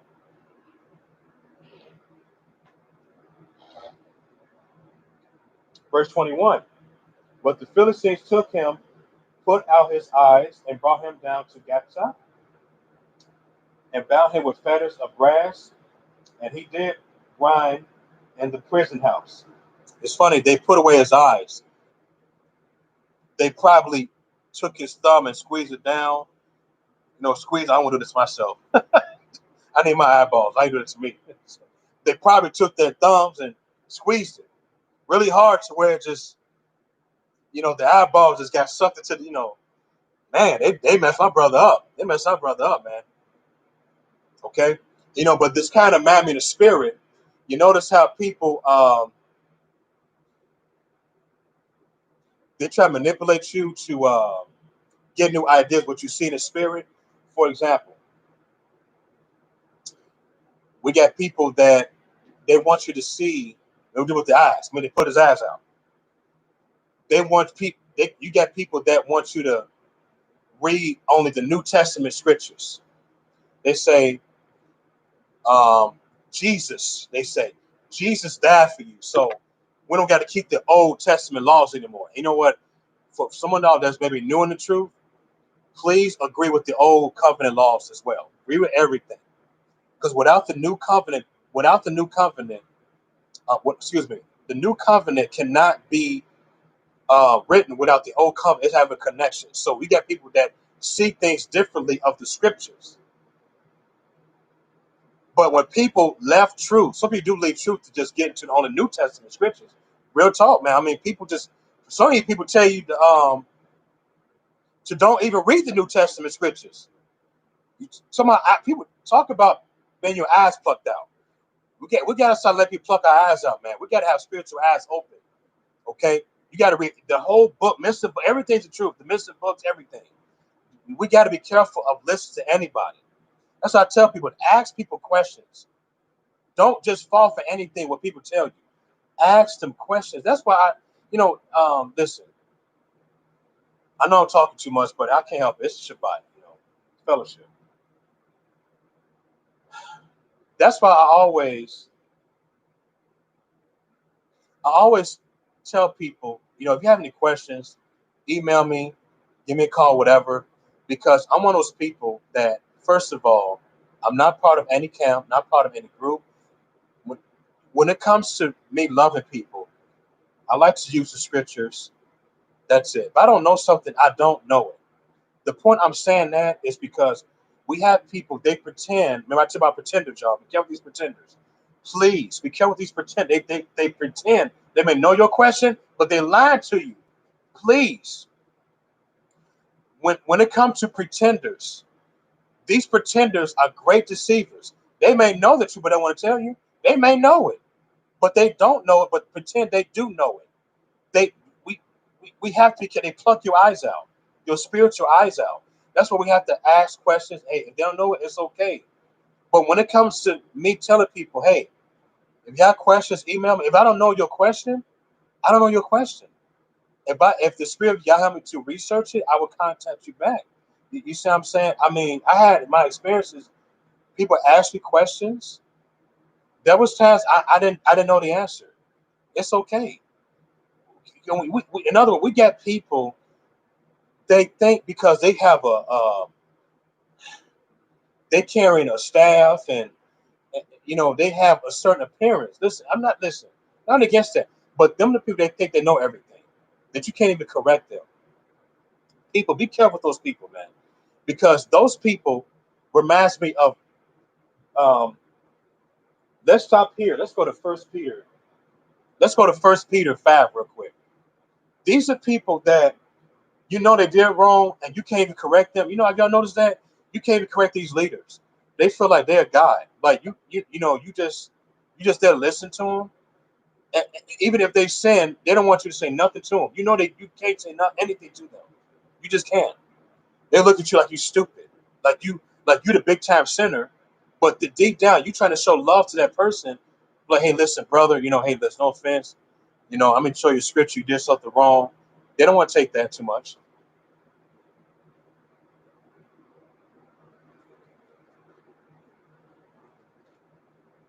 So, First Peter 5:3.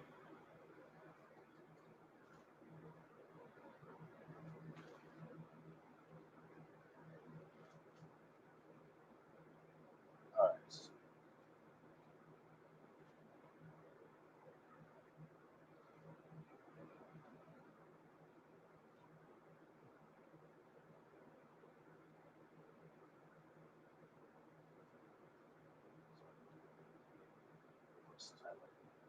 right. Chapter 5.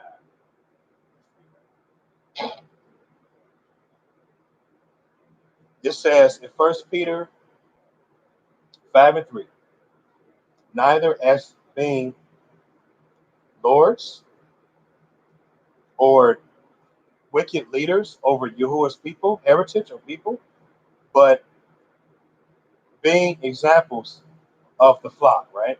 So the reason I'm going there because um, some people like I said, they they they want you to shut up. They don't want you to say anything to them. So they will try to pluck your eyes out, your spiritual eyes too. That's why we have people that debate over truth. You got people debate over polygyny. You got people debate over immersion. You got people debating um, the lunar Sabbath versus the Shabbat. It's just so much because remember, people is not asking questions and they're not cutting people off. Listen, just because people got 15 million groups on Facebook and they got 15 billion, so such thing. But just being funny, a lot of people under them, it don't mean anything. It doesn't mean anything. Okay, because wait a minute, but what about the person being hated? If they're not hated, something's wrong with that person. Did y'all know that? Let's prove that. Let's go to Luke 6:26. Luke 6:26. That's the reason I'm saying this for a reason. I don't know off. Well, I mean, I don't know off key or not, but let's go to Luke 6:26, please. Be careful. Be careful, man.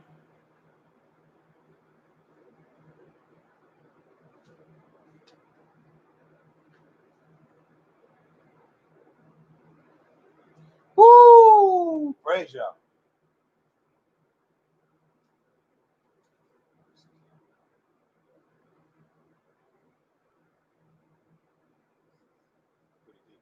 Verse 26.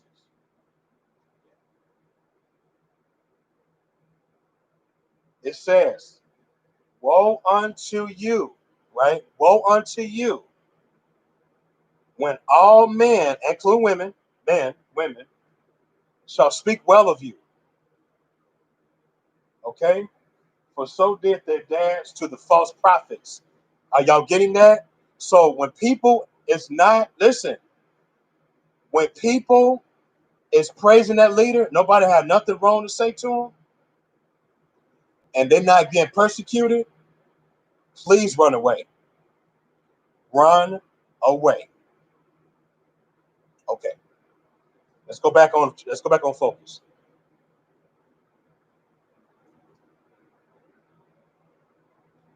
Verse 21 again. The Philistines took him, put his eyes out, brought him down to Gaza. Judges, I'm sorry, Judges chapter 16. I'm sorry. Yeah.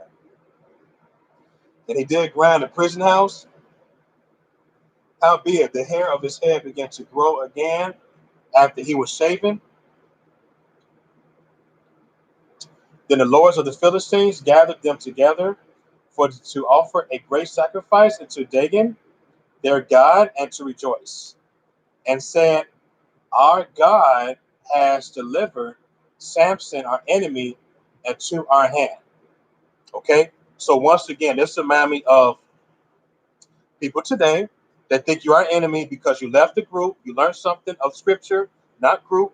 In other words, let's say a lunar Sabbath group versus you learned that the Shabbat start break of dawn to break of dawn, and let's say those people worship Yahweh. And by the way, Yahweh is a Judaistic deity of the moon or the sun, and it's also a tree god, part of a tree god. Look up Yahweh when you get a chance. Okay, it has to do with the Greek word Jove or Ayuv. Okay, it has to do with false love. Research Yahweh for your homework. You'd be shocked where Yahweh came from. But they say you are the enemy now because you are serious in Yah. They serious in Yah, but they're serious in their God. Okay, did y'all get that? Okay, so they think you are the enemy. Like here, they say, hey, verse 24 again, it says, when the people saw him, they praised their God, right? Our God has delivered into our hands our enemy. So people think you are the enemy when you are dividing people in your life. Okay? They think that you are unworthy. They think you're going to be damned. Okay? Let's keep going. All right? Um, Destroy our country, which slew many of us. Verse 25. It came to pass when their hearts were merry, they were very excited, that they said, call for Samson. They may make a sport, and they called for Samson out of the prison house, and he made them sport, and they set him between the pillars. So when they say sport, they want him to entertain them by his strength. Okay. Um, verse 26. And Samson said unto the lad that held him by the hand, allow me or suffer me that I may feel the pillars whereupon the house stands, that I may lean upon them. Now the house was full of men and women, and all the lords of the Philistines were there, and there were upon the roof about 3,000 men and women that beheld while Samson made sport. And Samson called to Yahuwah and said, Yahuwah, remember me, I pray you, strengthen me. I pray you on this once, Alua, that I may at once advance the Philistines for my two eyes.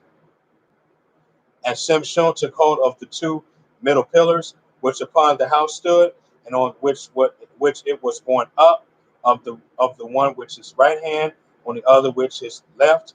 And Simpson said, let me die with the Philistine. And he bowed himself with all his might, and the house fell upon the lords and upon all the people that were therein. So the dead which he slew at his death were more than they which he slew murdered in life. And then his brethren, and all the house of his dad came down and took him and brought him up and buried him between Sisor and Naphtali, and the burying place in Manoah, his dad, and he judged Yashrael 20 years. Okay, I think once again, if he went ahead and divided those people, he would live longer, but he died. It's pretty tough, right? He died. Okay, he did not he didn't divide himself. Okay, um, so I think we're done with the spiritual aspect. I want to keep going, but I think I'll get the picture.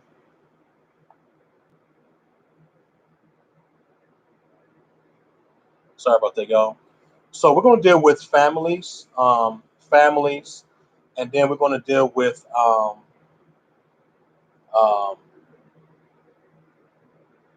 strongholds of overcoming strongholds. What I mean by that is, okay, for example, let's say there's a woman, she's like 17, 18 years old. She's a virgin. She loves Yahuwah, and she's interested in this man. He's into Yahuwah too. And let's say this gentleman, he's like 30 years old, 31. He got a business, and the parents don't want her to be with him because they are Christians, and she's into Yah. So they don't want her to be with the man of Yah. They want her to be with a Christian. We want to deal with that as well. Okay. One thing I'm tired of, I'm very tired of these parents being like some damn prideful people. Like they just think that they know everything. Okay. We're going to deal with that today if we should have time. I mean, I said we have all day. Um, we're going to deal with that problem. Okay. There's probably other things to cover on the vision.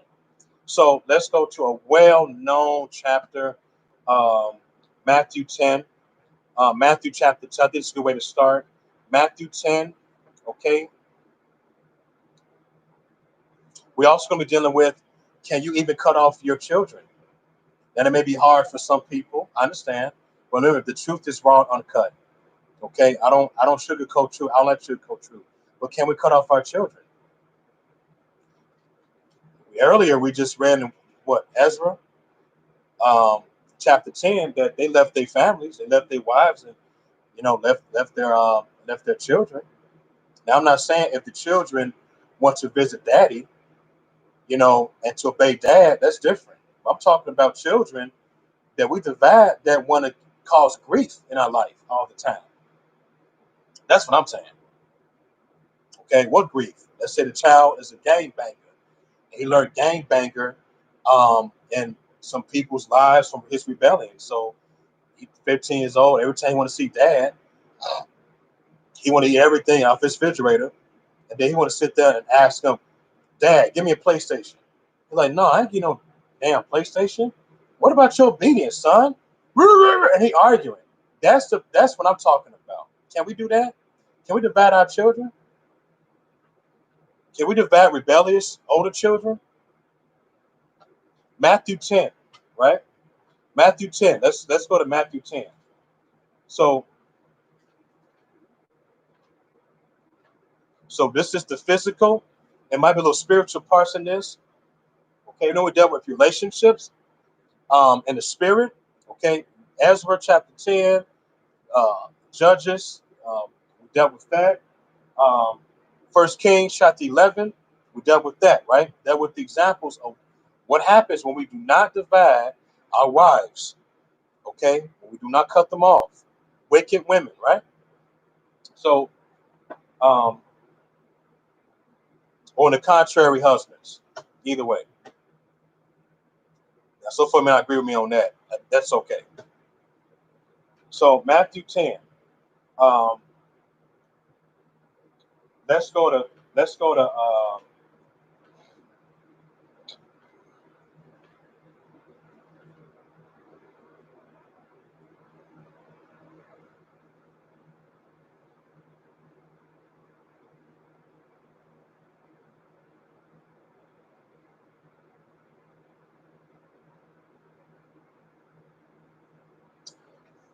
let's start in verse 32.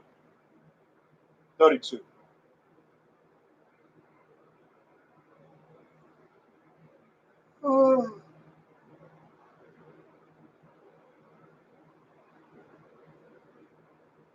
It says,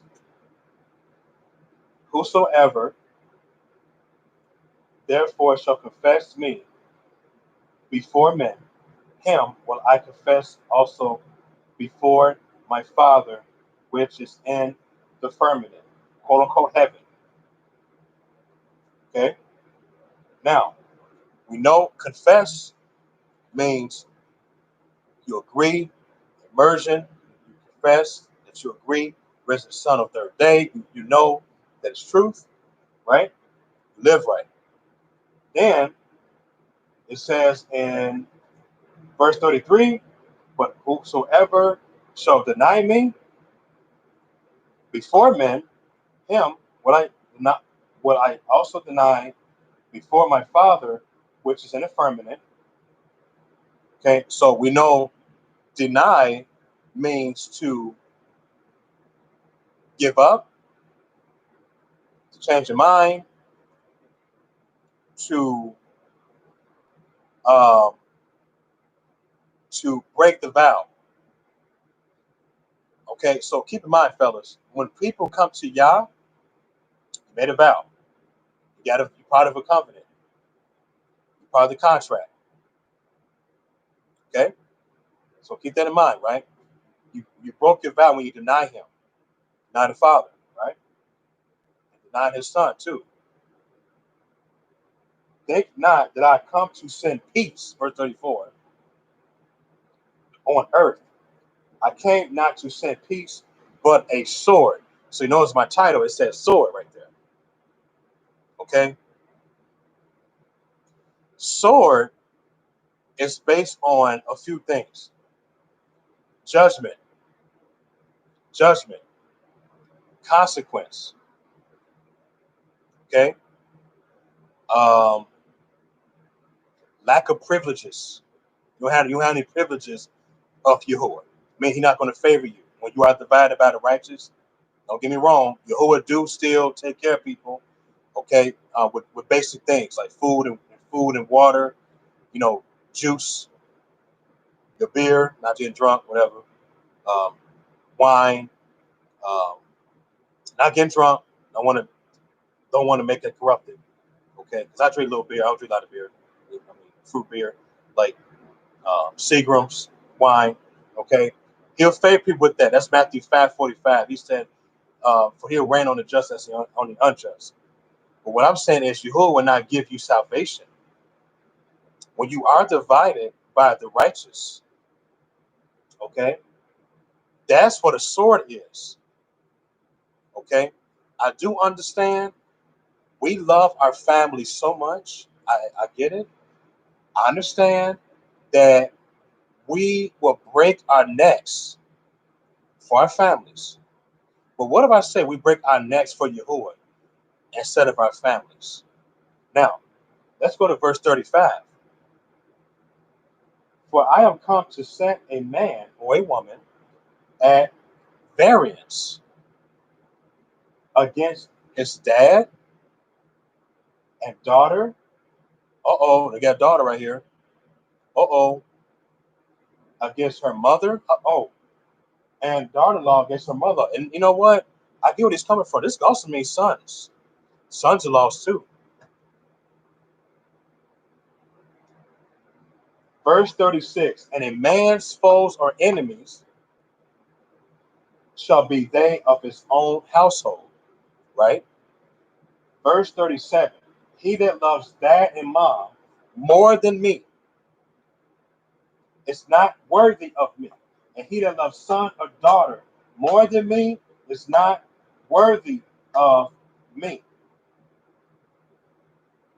And he that takes not his um, stake or tree, I know some of y'all scripture may say cross, but he didn't down the cross, okay?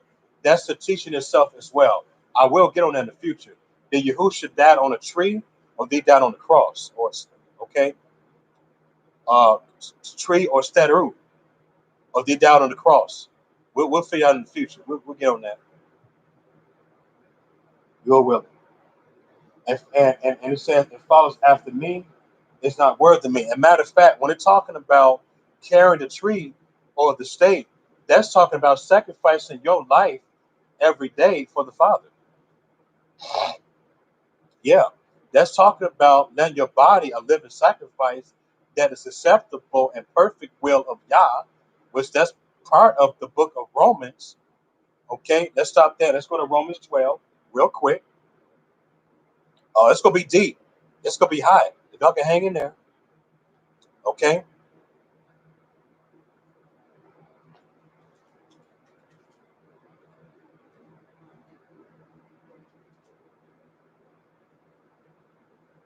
Romans 12. What does it say in Romans 12 and 1?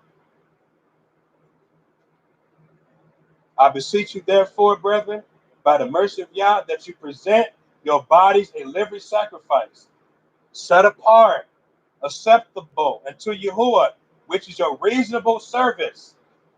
And let me tell you this: when you do that, when you put your body living sacrifice, that's like burning yourself up with His Spirit, because you notice how the Holy of Holies. You know, I use the word holy a lot. I don't use that word. When you get to Yahuwah, you got to burn yourself up. You got to refine yourself by knowing the word, living it. That's refining it. Two, people, you cut people off, right? That would not be with you in a journey. That also include marriage, relationships too. You cut them off. Facebook, you may get 2 people as a contact list instead of 5,000 that may not care about what you put out there. You notice how y'all be on Facebook, y'all put these posts out, and then somebody out of nowhere be like, what does that mean? You weird. La, la, la, la, la, la, la. They speak all this crap, and it stress you out. You wake up the next day, they got like 1,500 different comments against what you put out there about the word of Yah. I tell y'all, man, I can't please everybody. Can't please everybody. Okay. Instagram, same thing. You in your mind, you want to help people. That's fine. Remember, we cannot please everybody. So another thing, um, being with the right man, woman. If y'all desire a man, be with a righteous brother only. That's it. It will help you with your journey. Come on. Okay. Women get the right women friends in their life, not male friends. You got to separate yourself from male friends, woman. Yes. Hello. I know it's hard for y'all, but like, what? You crazy? Yes. If you are married and you got a lot of male friends, cut that off. Cut that off.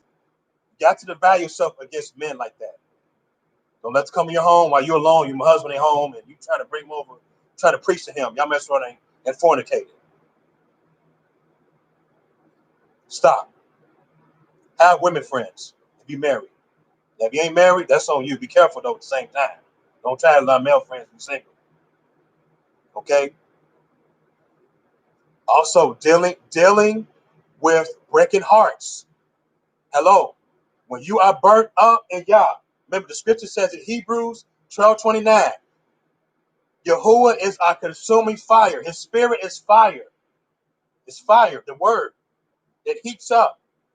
You notice how you hear truth, you get mad, you get upset because it's painful, but you trying to keep reading to it. Now you used to you praise God. You used to that fire. People think you nuts. People want to beat you up, want to murder you. It's okay, but you have to keep that fire. So you got to break hearts of your sister. You got to break hearts of your brother. You got to break hearts of your cousins, your of your wife, your husband, your children. Because if not, you in trouble. I'm telling you, this is called burning yourself up. You got to stay burnt every day, and you got to be cleansed or washed. You got to say washed at the Holy of Holies. The Holy of Holies and all that, that's something another time. That's why you got to get immersed. You just can't get sacrificed every time without emerging. That's like wearing a suit without taking a shower. How can you wear a suit? Wait a minute, hold on. How can you wear a suit? You look good, but you stink. What happens when you burn up in the fire? You have a smell to yourself. A smell. People like, listen, brother, you got to take a shower. Look, go in there. I got some frankincense oil. I got some good stuff, man. Hey, come in that bathtub and be in that water for like an hour so you can smell good, like immersion. You got to wear a suit, okay? You got to wear a suit. Take a shower or a bath first before you wear a suit, okay? So I want to speak on. Those are just a few things I want to speak out with that. That's why Yahusha, that brother, listen, that brother was, he dealt with loneliness, but he was okay with being solitary. I mean, he had people with him. You had folks who came against him. Only thing he had was what? His mother. Who else? John, Joseph. So, fellas, stop trying to let loneliness talk to you. Divide your loneliness. It's okay. It'll take you to a long way, man. I promise you. I promise you. I'm not saying to live in the woods all day and be in the dark. I'm not saying that. But we just have to be careful. Let's keep going. Which is a reasonable service. Verse 2, it says, and be not conformed to this world, but be transformed by renewing your mind, that you may prove what's good and acceptable, perfect will of Yah. Right? So keep that in mind. So let's go back to Matthew 10. We're gonna get some stuff, man. We're gonna get on some things, and you know, we're gonna get on some stuff. So y'all hanging. I know it's going on 2 hours. It's okay. I feel like more than that, but it's okay. Okay. All right. Hope y'all ate some food too. If y'all hungry, y'all better get something to eat. Get you a bottle of water. Get you some juice.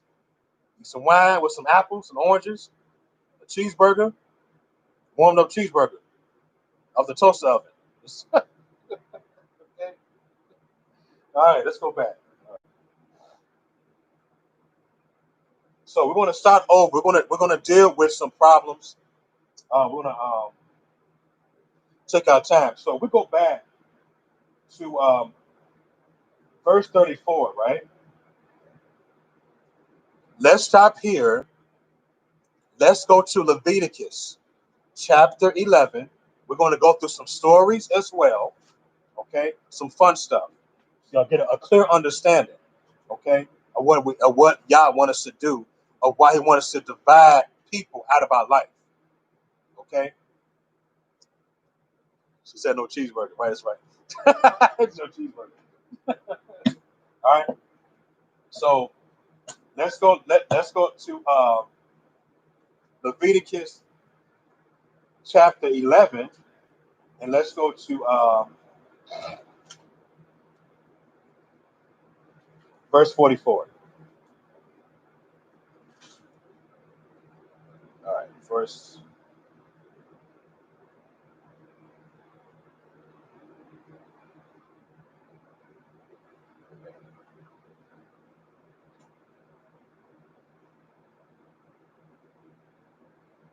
It says, For I am Yah. You should therefore set apart yourself, and you should be set apart. Now, I know some scripture says sanctified. Sanctified. That's a word from the Catholic Church. Looked it up. It has to do with a goddess called Holy, Holi. It's like we're holy, Holy. So it's supposed to be kadosh or set apart, right? Um, Neither shall you defile yourselves with any matter of creeping things that creep upon the earth. Did you guys know another reason we got to cut ourselves off? Because if okay, because it keep us clean or washed, it keep us sacrificed every day, and it keep us to not be defiled. Okay, let's go to another verse. Okay, so it keeps your life in Yahuwah spiritually, and it keep your life, your life natural. It keep you living healthy. Did y'all you like, huh? Healthy? I explain. Don't worry. I got you. I got you.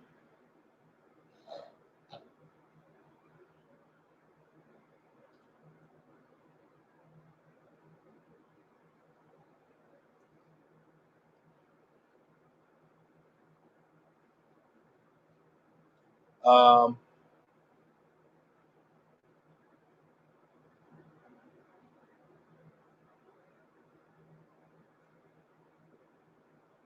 okay, so let's go to Exodus chapter 20.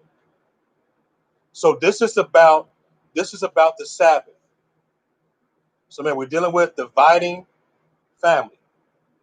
We're dealing with dividing family, dividing so-called friends too. We're dealing with in the natural and the perspective. Come in, what you do in the natural is part of the spirit too, of how you live, the worship. And then let's go to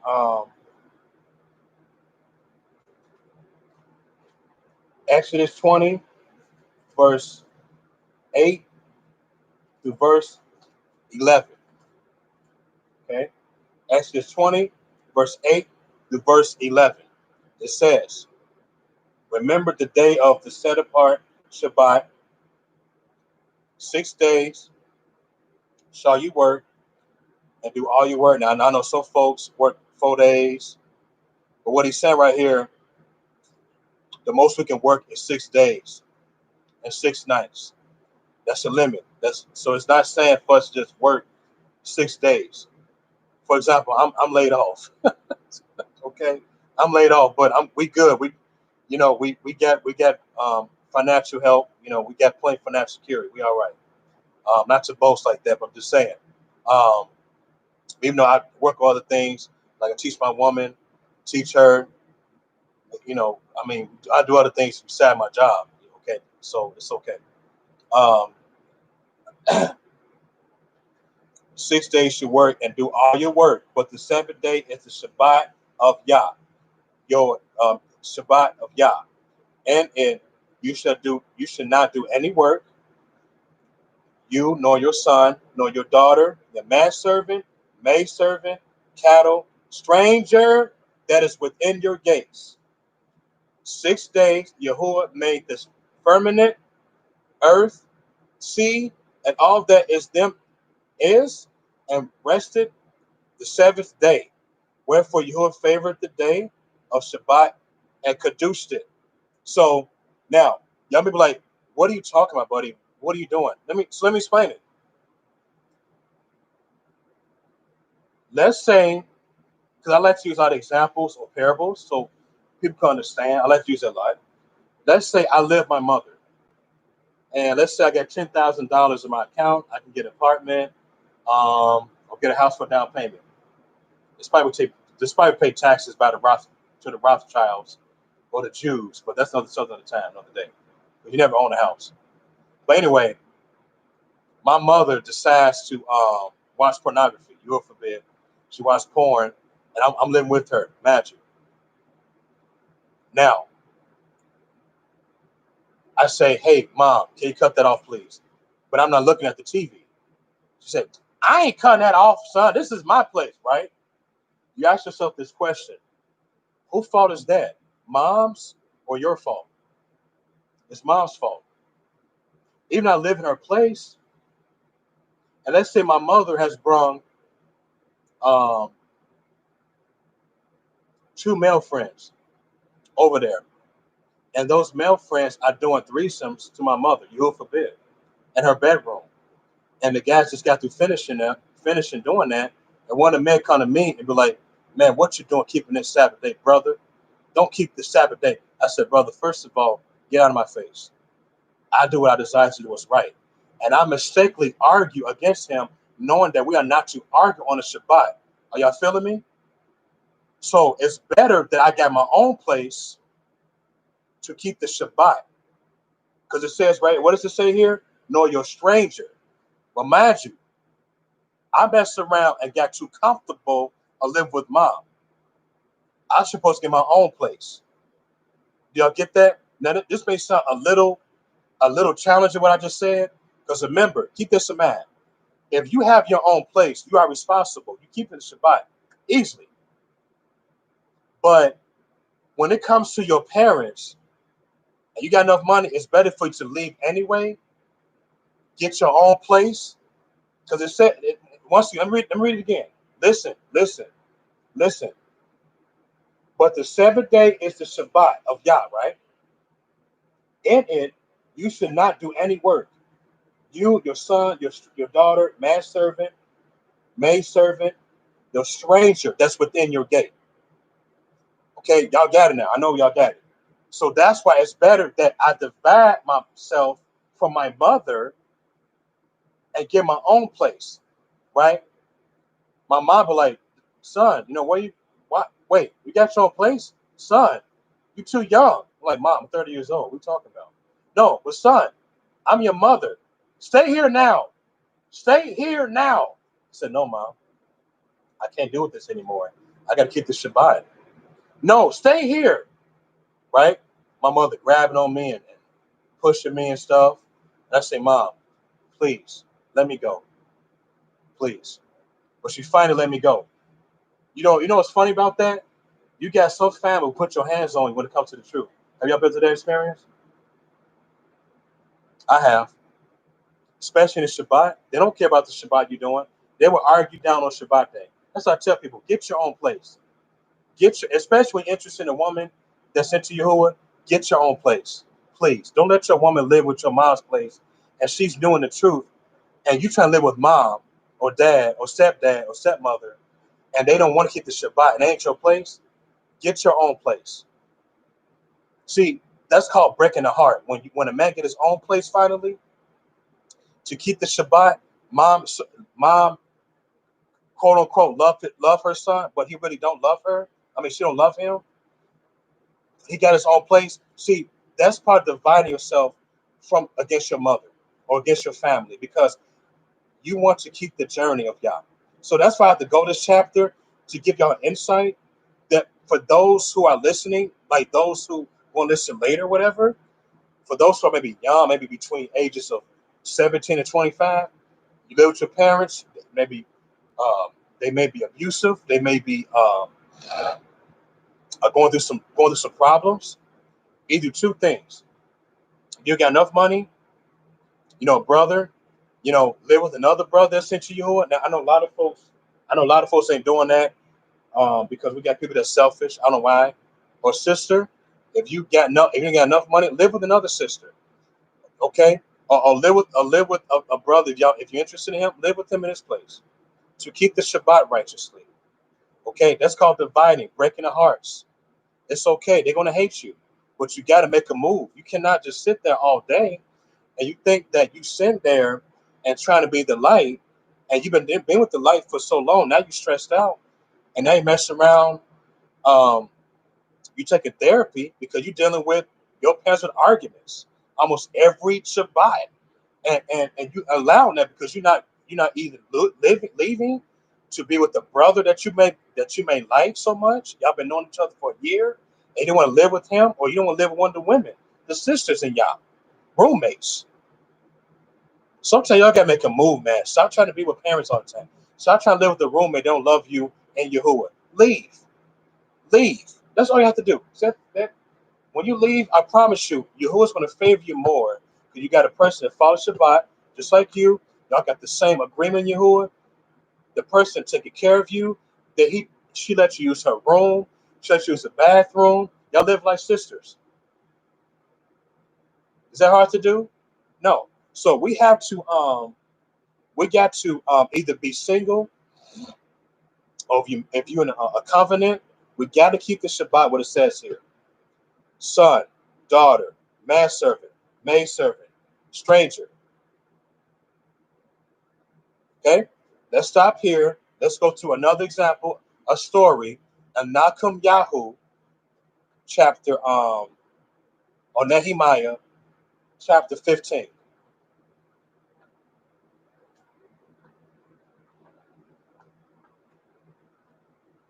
You guys, bear with me. I know y'all are so hungry in the truth.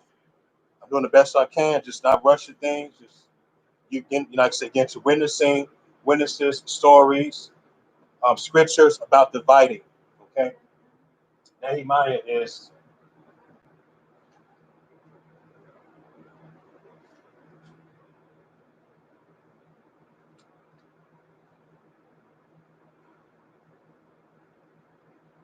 staff to Ezra.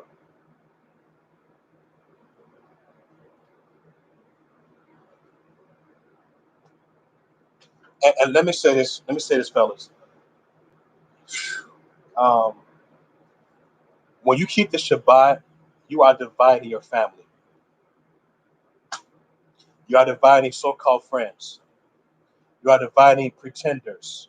And when I say pretenders, I'm talking about people, they may praise you, they may say, I love you, but deep down, they hate you. Those are pretenders. Okay? So that's being the right track. Don't get me wrong. There may be situations that people may want to come to your house or come to your apartment to hear the truth. Nothing wrong with that. Nothing wrong with that. As long as they obey the Shabbat with you. Okay, if that makes sense. But if not, cut them off. Block their number, call it a day. All right. My apologies to chapter 13.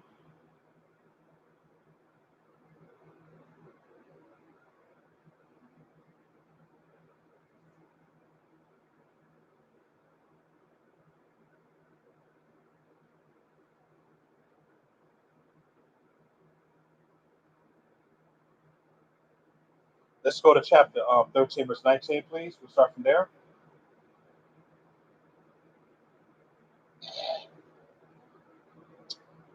And it came to pass that when the gates of Jerusalem began to be dark before the Shabbat, I commanded that the gates should be shut and charged that they should not be opened to after the Shabbat. Okay. And some of my servants said, I at the gates that there shall be no burden be brought in on the Shabbat. Okay. As a matter of fact, no burden. That's saying moving to another state or an area. That's called burden.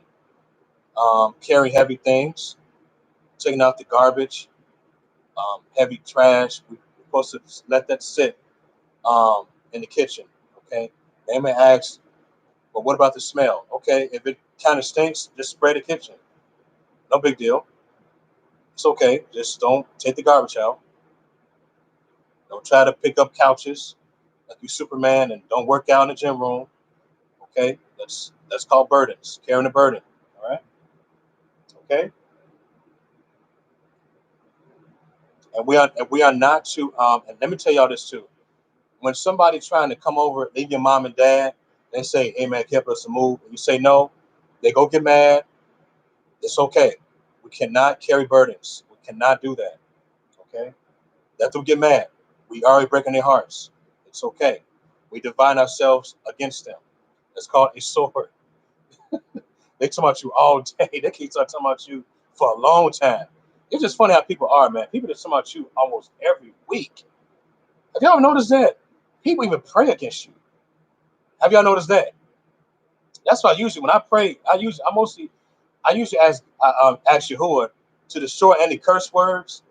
Um, you know, when I say curse, I'm not talking about um, like people claim profanity. I talking about that. I'm talking about praying hexes and spells and jinxes. Did y'all know people can pray against you with that? People can use the name Jesus or Buddha. Like them are curse prayers. Did y'all know that? When people make fun of you and talk about you, those are curse words. All right, those are cursing. You cursing people by your tongue, saying, "Oh, hope he don't make it. Oh, hope he died tomorrow." Those are curse sentences. Anyway, let's keep going. Verse 20. So the merchants and the sellers of all of where lies without Jerusalem once or twice. Then I testified against them. I testified against them, right? And said unto them, why lodge you about the wall or its gate? If you do so again, I will lay my hands on you. Wow, he even put out a threat. He was saying, look, I'm gonna knock you out or whatever. If they trying to disobey the Shabbat coming on towards the break of dawn. Okay? He said, look, y'all get away from me. I put my hands on y'all. Stop. Now he might have played no games. You know what I'm saying? That brother probably know how to box. Okay? So I will lay my hands on you from the time forth came. They no more on the Shabbat. Okay? And I commanded the Levites, Levium, that they should cleanse themselves, that they should come and guard the gates to set apart the day of the Shabbat. Remember me, O my Lord, concerning this also spare me according to the greatness of your mercy. Okay, so this is another example of dividing and keeping the Shabbat righteously. You cutting people off, you not let people come in your place to smoke cigarettes, to cook in your place, to have sex in your place. I'm preaching. To not come in your place and gossip. No, not doing phone calls. To listen to somebody talking about people. Ain't no really wrong. Ain't no wrong doing phone calls to talk about the word of Yah. That's fine. Or they talking about how the day went. Or they talk about, something went on. They have a problem in the spirit. That's different. That's called counseling. Okay? So we're not doing that. We cut off Facebook. Cut off Instagram of dramas. And I'm not saying that you use Facebook to put out spiritual posts. That's fine. But not all day. Not all day on Facebook. You talk about people if you talk to. Y'all talking about some things I ain't been talking about. Like y'all talking about some sports and sex and religion and talk about this person last year. Look, stop. It had nothing to do with dividing. So once again, he cut himself off against strangers and this story. He didn't get them involved. He didn't get the merchants involved. Nehemiah was afraid of Yah. He loved Yah. He reverenced Yahuwah. He made sure nobody disobeyed the Shabbat. Let's go to another story. All right. Cutting off your family. Let's go to First Chronicles. The story of Jabez. Jabez. Did Jabez cut off his people? Did he cut off his family? Did he cut off his mom? Let's go there. First Chronicles or Second Chronicles, chapter 4. And we're dealing with piece by piece. Here and little there. We're taking our times. We're going piece by piece of scripture. Okay, stories. Okay, true stories about dividing people and how do you do it. Hopefully, this can help people who are going to listen later. Okay, who are listening right now. Praise God. All right, so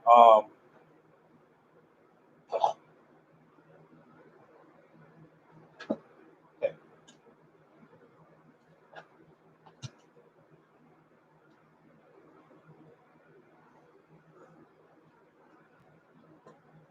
Like I said, get your own place. That's the best answer, by the way. Don't forget, get your own place. Stop trying to live with mom and dad all day. You spiritual, Get your butt up. Get your own place.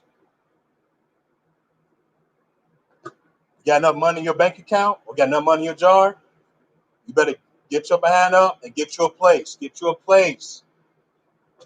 Let Yahuwah be with you in your own place. You know, it's funny. When I read the word for myself, most people have their own place. Okay?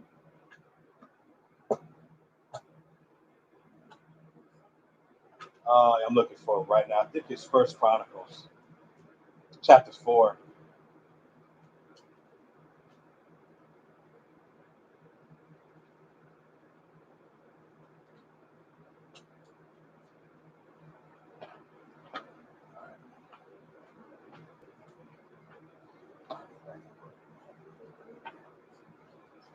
First Chronicles. Um,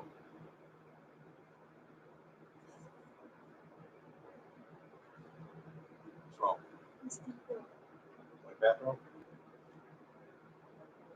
Tell you what, brother.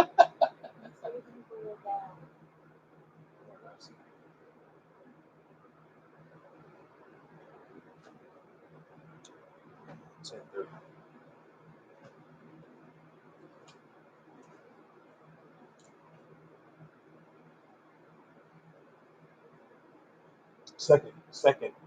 Second Chronicles.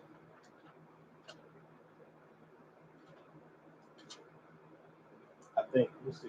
He's somewhere. Sorry, it's taking a while, y'all. Just trying to find the story of Jabez. It's either First or Second Chronicles, chapter 4. Hold on. Wait, this is First Chronicles. It is. Okay, found it.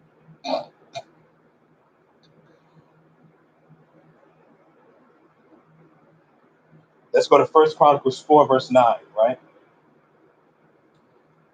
It says, and Yabatz or Jabez was more honorable than his brethren. Keep that in mind. It says he was more honorable than his brethren. So Jabez was righteous more than his brethren. Okay. And his mother called his name J, J, uh, Jabez Yabat, saying, because I bore him with sorrow. Now, when it says born with sorrow, I think that's about two things. I'm just speaking, you know what? Let me not speak my opinion. You know what? I don't know what that is. I'm leaving that alone. Okay. Let's keep going. Verse 10. And Jabez called on Elua of Yashra, saying, oh, that you would favor me indeed, enlarge my coast or my boundaries, and that your hand may be with me, and that you would keep me from evil. You would keep me from evil. You would keep me from evil. That it may not grieve me.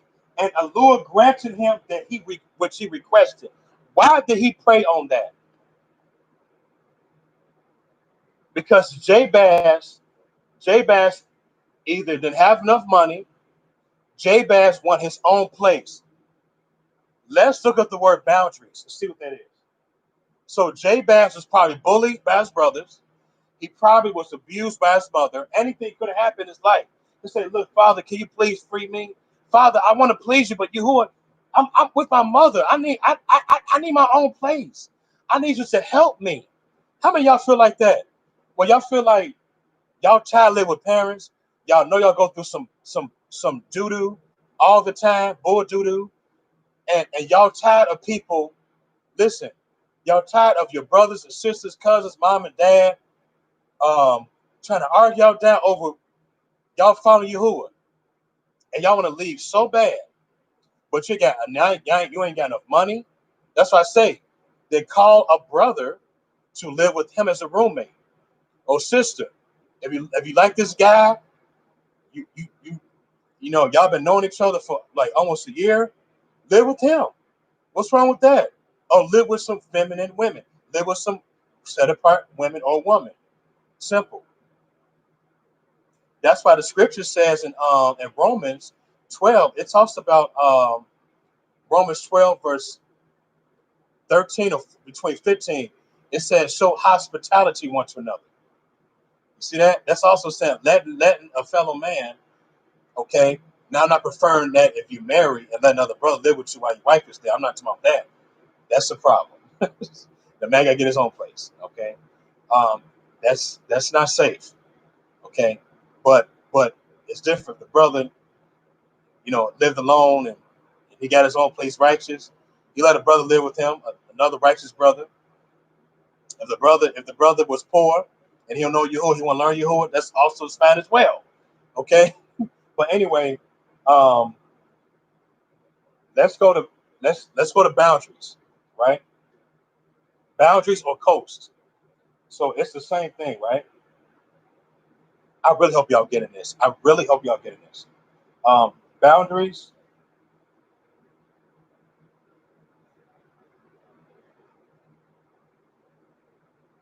it means a limit of a subject, a sphere. It means borderline.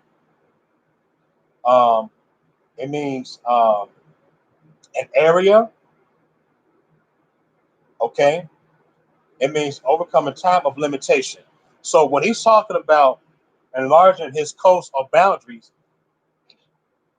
he wants to leave his mom. He wants to leave his brothers behind and follow Yahuwah more. Okay.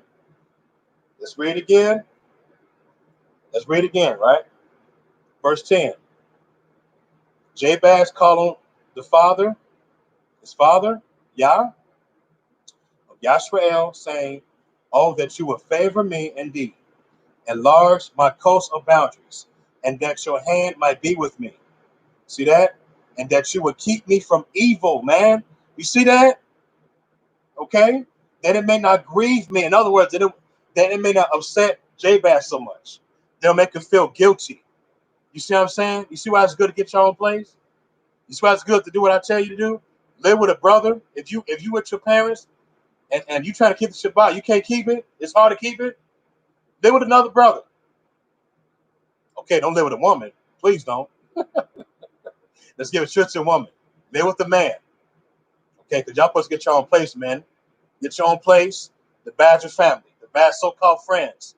Cut off Facebook. You need to cut off Facebook. They give you a hard time. Leave that alone. Whatever.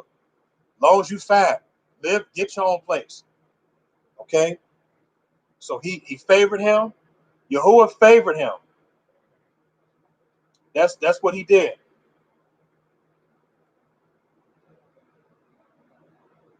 Look at this, man. It just knocked me off. It just knocked me off. Hold on. Okay, yeah, you guys give me a second real quick. Just had a problem with my laptop here.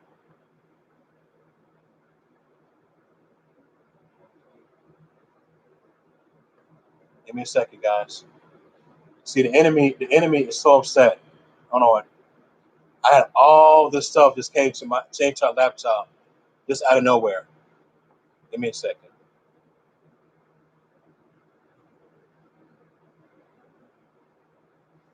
Okay, there we go. Okay, as I noticed when I was teaching, serving, I had all this stuff came in my laptop. I, the devil's mad. The devil don't want me to talk about this. Anyway, okay. So he wanted he wanted to be free. He got divided from his family. Remember, I'm not saying to hate your family. Hating your family and loving them and knowledge are two different things. One, when you hate your family, I'm talking about the spirit here, no natural, you mistreat them, obviously. Let's say you know the word, you ain't teaching them, you ain't living an example, that's hating your family. But loving them with understanding is cutting them off. But you live righteous because one day they will come to you and ask, how do you follow Yahuwah again? I want to learn now. That's the difference. That's the difference. If y'all get that. All right. Okay. Um, let's go to another one. How about Joseph and Potiphar's wife? Woo! That's a good one. That's a good one. That's a good one. Let's go to the book of Jasher, the missing book. Jasher. Okay? But y'all, some of y'all recall Joseph, the man that had his dad was Jacob, and his mom was Rachel, not mistaken, something like that. That brother was strong and the man himself. Boy, I'm telling you, boy. Oh boy. Oh boy. Oh boy. Oh boy. Yeah, hold on. Joseph, that brother was into dividing. Let's go. Hold on. Jasher is connected to Genesis, so they tell you more missing things that was of Jasher. I mean, of Genesis and Jasher. Okay, some of y'all that may not have Jasher, you can Google it in your phone. Either way, Jasher or Yashar, right?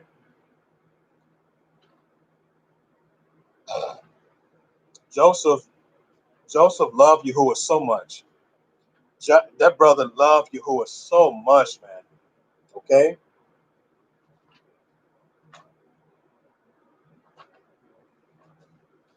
hold on, y'all. Give me a minute. Hold on.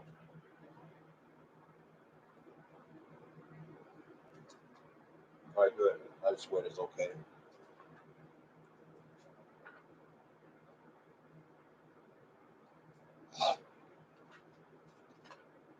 You see, we need to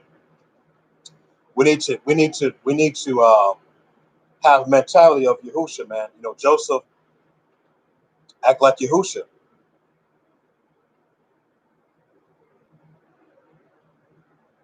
Give me a second. Hold on.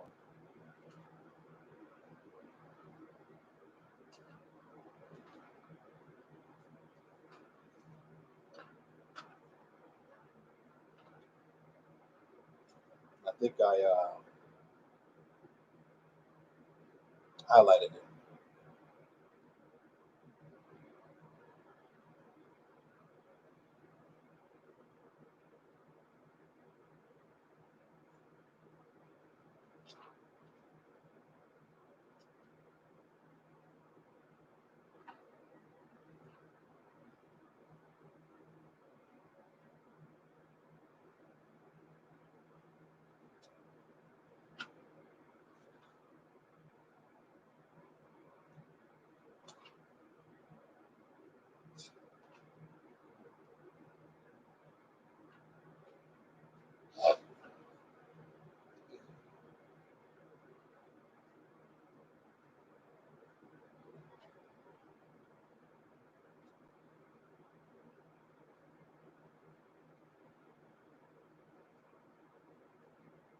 I'm gonna go ahead and Google this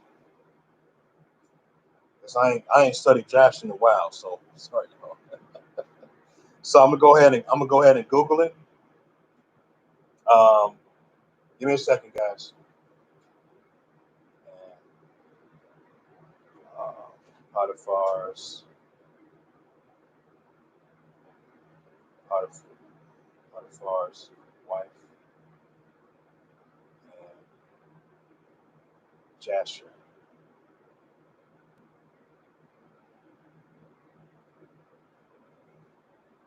Okay, chapter 44. And just to recap, um, once again, he said, "I've come to send a sword." When people live right, that um, like when they say divided, they are keeping a person that they're close to in pain. And what I mean by pain is it hurt them so much that some folks may change their mind and want to come to you. Let y'all know about that. I was staying divided. You notice how people say, "Man," they say, "Oh, I miss how my son um, used to smoke cigarettes. Oh, I miss how he used to get drunk." They miss that. It's painful to them. See, they miss that lifestyle, but so that's why I bring up that pain thing. It pains people. It pains those who don't love Yahuwah. Okay, so it's hot to them. They can't deal with it too much. Okay,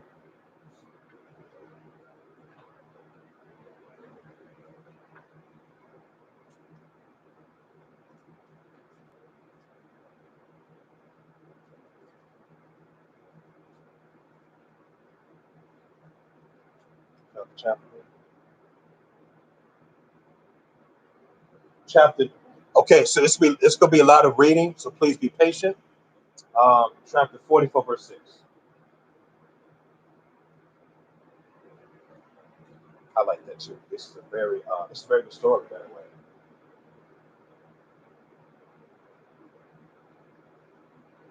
Okay.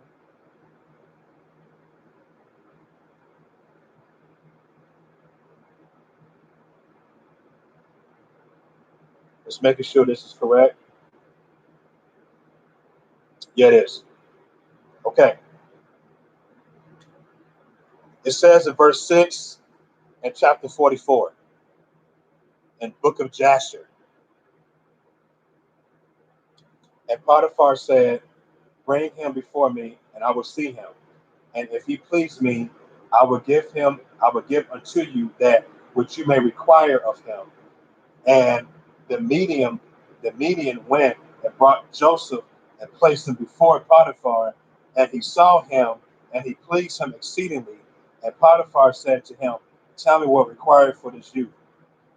Okay, and keep in mind, Potiphar is the man, the leader of this woman. Okay, and they said 400 pieces of silver we desire for him. And Potiphar said, "I will give it you if you bring me the record of his sale to you, and will tell me his history, for perhaps he may be stolen. For this youth is neither a slave nor the son of a slave, but I observe him in the appearance of a goodly and handsome person." Okay, and the median went and brought him to um, Yishmaelayim, who sold him to them. And they told him, saying, "He is a slave, and we sold him to them." And Potiphar heard the words of the Ishmaelim and his giving of the silver and to the Midian. And the Midian took the silver and went on their journey. And the Ishmaelim also returned home.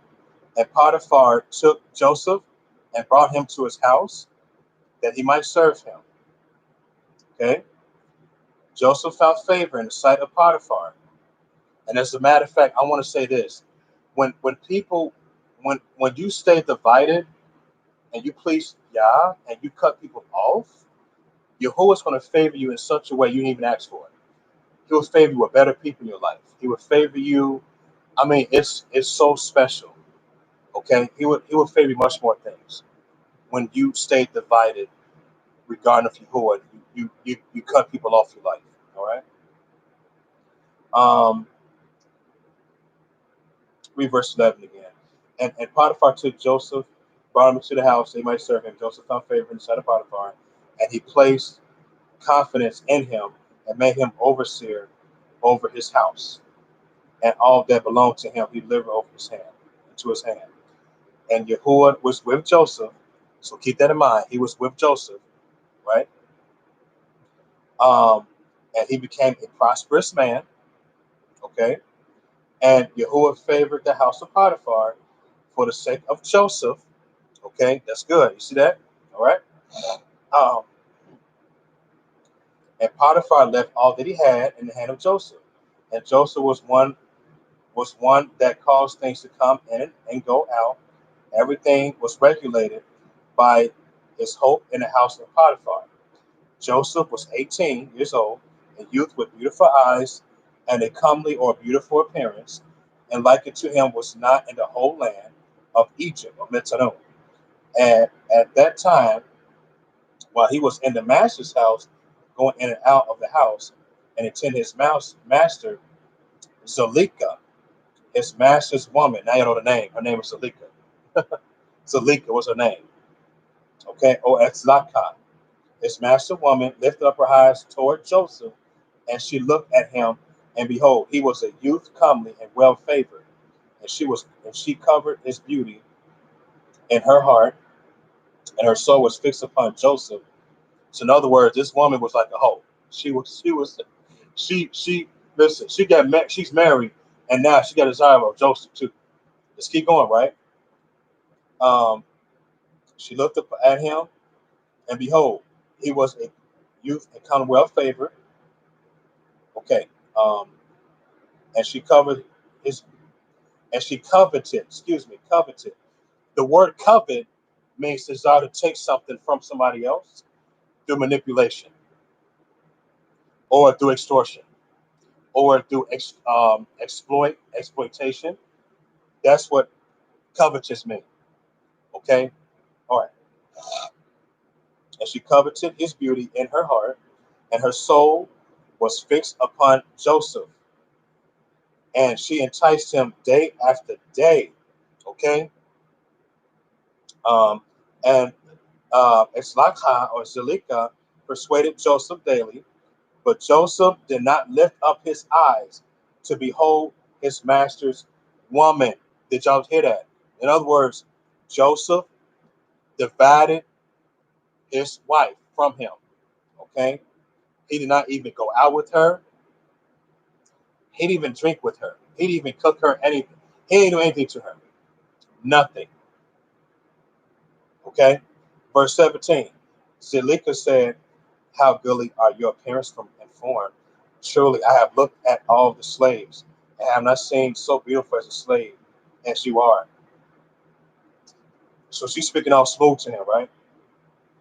Joseph said to her, surely he who created me in my mother's womb created all mankind. And she said to him, how beautiful are your eyes, with which you have dazzled all the inhabitants of Mitzrayim or Egypt, men and women. And he said to her, how beautiful they are while we are alive. But should you behold them in the grave, surely you would move away from them. And she said unto him, how beautiful and pleasing are all your words. Take now, I pray you, the harp which is in the house, and play it with your hands, and let us hear your words. Now see what's going, see what's going, right? Let's keep going. And he said to her, how beautiful and pleasing are my words when I speak the praise of my Savior and his esteem. And she said to him, how very beautiful is the hair of your head. Behold, the golden comb which is in the house. Take it, I pray you, and curl the hair of your head. You notice Joseph kept speaking Kadush versus her speaking wickedness. You see, when you are divided against your family, against people that you should be with, should be involved with, and when you keep speaking righteous, you're keeping away from you. Keep that in mind. Joseph kept practicing righteousness out of his tongue as well. Let's keep going. Take it, I pray you, and curl the hair of your head. Verse 21. And he said to her, how long will you speak these words? Stop to utter these words to me, and rise and tend to your domestic affairs. The brother even told her, listen, wife, leave me alone and be a wife. You're like, listen, what do you, I don't listen, I don't need you. I don't want you. That's what Joseph really saying. Domestic affairs mean to be a wife and to please your husband. Stop trying to stay up all late with male friends and you're not living and dividing in the ways of Yah. That's what he's telling her. He's like, listen, woman, live right. I don't have nothing to do with you. Just keep going. And she said to him, there's no one in my house. What? In other words, she's bored. Men who's listen to me, be careful with women who keep saying, I'm bored. Divide them from your life. Do you hear me? Don't take a woman that keeps saying, I'm bored. You see, let's read this again. Let's read this again. Verse 22. There's no one in my house. In other words, she wants some brothers in her house, or she wants Joseph in her house. She's bored. Okay? And there's nothing to attend to but to your words. Are you kidding me? Look at this, man. This is personal. This is personal. but to your words and to your hope. Yet, notwithstanding all this, she cannot bring Joseph into her. Why? Because Joseph was a man of Yah, and he stayed divided. He stayed divided against this stranger. Let's stop here. Let's go to Proverbs again. My goodness, we dealing with division, fellas. Division against strangers. Division against family. Division against having fun on the Shabbat, going to music parks and paying money on cheeseburgers or French fries in order to not buy or sell the Shabbat, etc. Okay, or veggie burgers. Put it that way. Okay, Proverbs.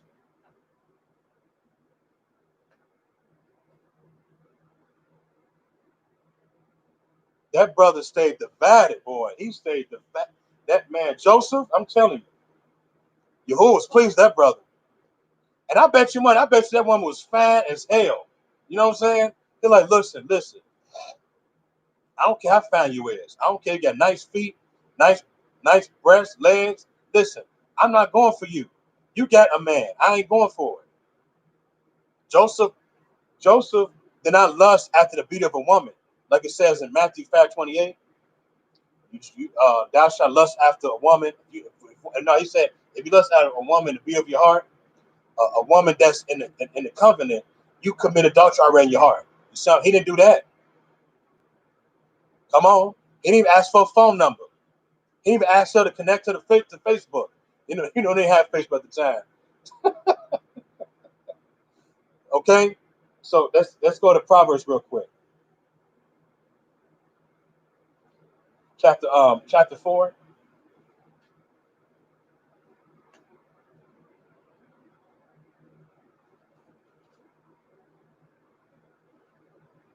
Let's go to verse 14 and 15.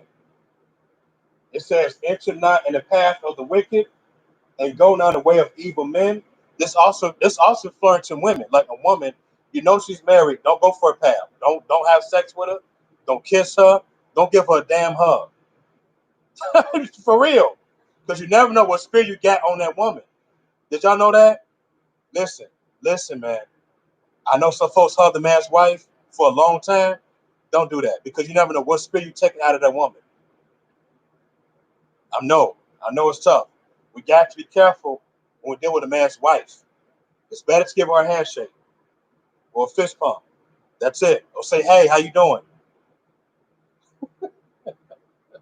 Because you never know what you taking from that man's wife. Okay? Verse 15. Avoid it, pass that by it, turn from it, pass away. Is not Joseph doing that right now in Jasher 44? Yes, he is. Yes, he is. Right? Let's go to another example.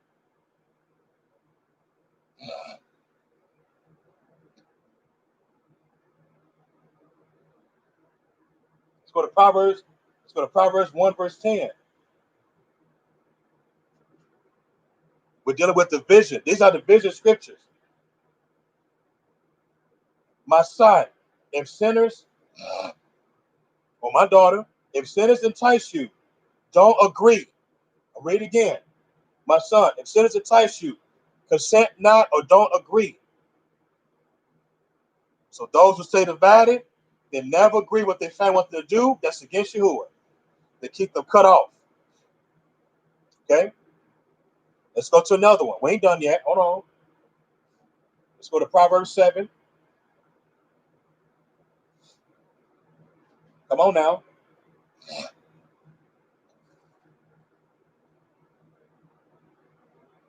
Proverbs 7, verse 25. Remember, division is strangers, stranger women, stranger men. Let not your heart incline to her ways. Go not astray in her path. I know it says decline. The writer should have put incline because incline means to yield. Decline means to not yield. Okay, so don't go in her ways. Don't go in a stranger's ways. Leading you to something you should be led to. and it's really, you should be touching it, hearing about it. You shouldn't live it because it's going to get you a lot of trouble. Let's keep going. Another verse. Hold on, wait a minute.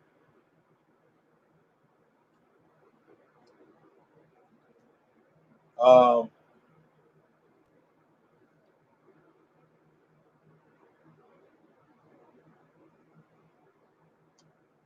let's go back to Proverbs 31, verse 30, please.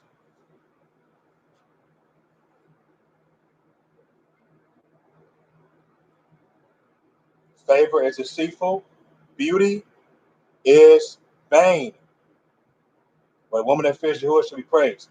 The first sentence is important. Beauty is vain. Not saying in the wrong of putting a little jewelry on, put a little tiny bit of makeup. That's not the point here. But a woman that put too much makeup like a clown to entice a man, wearing tight jeans, see her butt easily, wearing wigs and weaves, and situations like that. Okay, wearing a lot of jewelry in her navel, uh, wearing a vagina piercings, wearing all these piercings in her ears. They think that's beautiful. Okay, that's vain. That's vanity. Okay, and then let's go to the stay in Proverbs.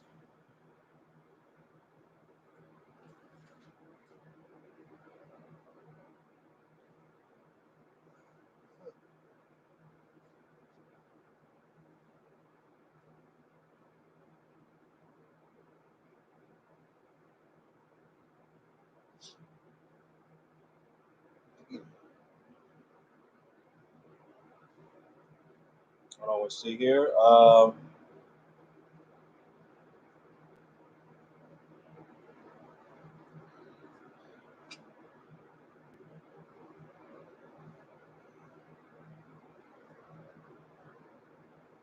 Let's go to Proverbs chapter 5, verse 3. It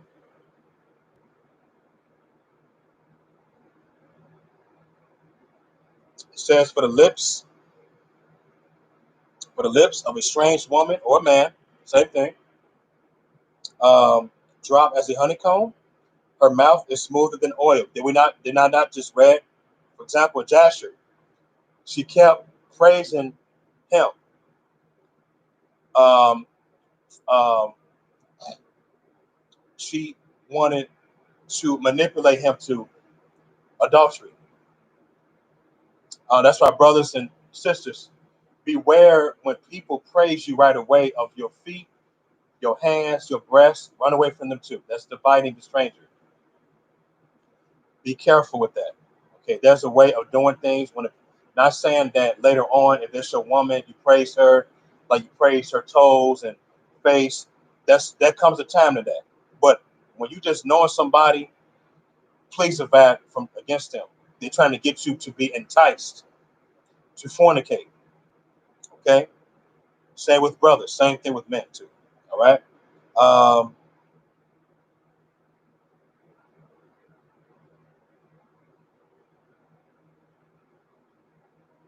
let's go back to Jasher. I just want to go to a few scriptures on that. Okay, and let's go back to chapter 44, verse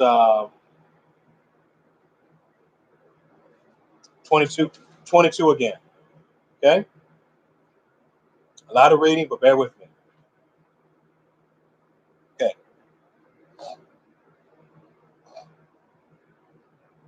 and she said to him, um, there is no one in my house. No, I read that already. I'm sorry. No, I'm reading it again. I'm reading it again. And she said to him, there's no one in my house. There's nothing to attend to but to your words and by your hope. Yet, notwithstanding all this, she could not bring Joseph to her, neither did he place his eye upon her, but directed his eyes below to the ground. Okay, praise Yah. Okay, so in other words, Joseph did not stare at her to to get tempted to have sex with her. Okay, and Zalika desired Joseph in her heart that he would not lie with her. In other words, he would not have sex with her. Let's keep going. And at the time that Joseph was sitting in the house doing his work, Zalika came and sat before him, and she enticed him daily with her disclosure, to lie with her or even to look at her. But Joseph would not hearken unto her. Verse 24, and she said to him, if you will not do according to my words, I will chastise you with the punishment of death and put an iron yoke upon you. Are you serious? Now she threatening the man because he won't even have sex with her. You see why it's important we got to divide ourselves with certain women in our lives, man? Did y'all know if we sit here and we let a woman get in our lives that don't love Yahuwah, and let's say we love the woman or we love the man that may have bipolar. I'm preaching. They may get bipolar or struggling with PTSD all the time. And he or she want to take care of it. And let's say we cut them off. We finally came to our senses. Trust me, they want to threaten your life. They want to call the cops on you. They want to cut your tires. They want to throw a brick in your car window. I'm preaching. Are y'all getting this? I'm just sounding stupid right now. You see what I'm saying? You see why I support to not rush into relationships? You got to know a person. Ask them their medical history. Ask did they take any pills. I'm telling you, this is called a divided carefulness. We gotta be careful when it comes to the back of our life and trying to know people. We got to be careful. We got to divide interests of a woman that she's quick want to be with you, or he want to be with you real quick. Be like, whoa, slow your tracks. It's been a week. You want to be when y'all ready? Hold on. No, I'm not ready yet. Okay? We have to look outside the box. We got to have understanding. We got to not lean to our own understanding. Proverbs 3:5 talks about that. But acknowledge your ways unto Yahuwah. Joseph did not do anything to this woman because he was very careful. He is not an adulterer. Let's keep going. Look, she even threatened the brother. She probably got bipolar. Who knows? Okay, y'all know what bipolar is. I don't need to explain that. Verse 25. And Joseph said to her, surely Yah, who created the man, looses the fetters of prisoners, and it is he who will deliver me from your prison and from your judgment. And when she could not prevail over him to persuade him, and her soul being fixed upon him, her desire threw her into a grievous sickness. Look, the woman got sick because of him. Wow. Crazy, right? And all the women of Egypt came to visit her, right? Oh, here we go. Look at this. And they said to her, Why are you in this declining state? If you that lack nothing, surely your man is a great and esteemed prince in the sight of the king. Should you lack anything of what your heart desires? Zalika answered, saying, This day it should be made known to you whence this disorder springs in which you see me. And she commanded a maidservant to prepare food for all the women, and she made a banquet for them. And all the women ate in the house of Zalika, and she gave them knives to peel the citrons to eat them, and she commanded that they should dress Joseph in costly garments. And that he should appear before them. And Joseph came before them, and Joseph came before their eyes, and all of them looked upon Joseph and could not take their eyes from off him. Here we go again with that, right? Okay. And they all cut their hands with the knives that they had in their hands, and all the citrons that were in their hands were filled with blood. And they knew not what they had done, but they continued to look at the beauty of Joseph and did not turn their eyelids from him.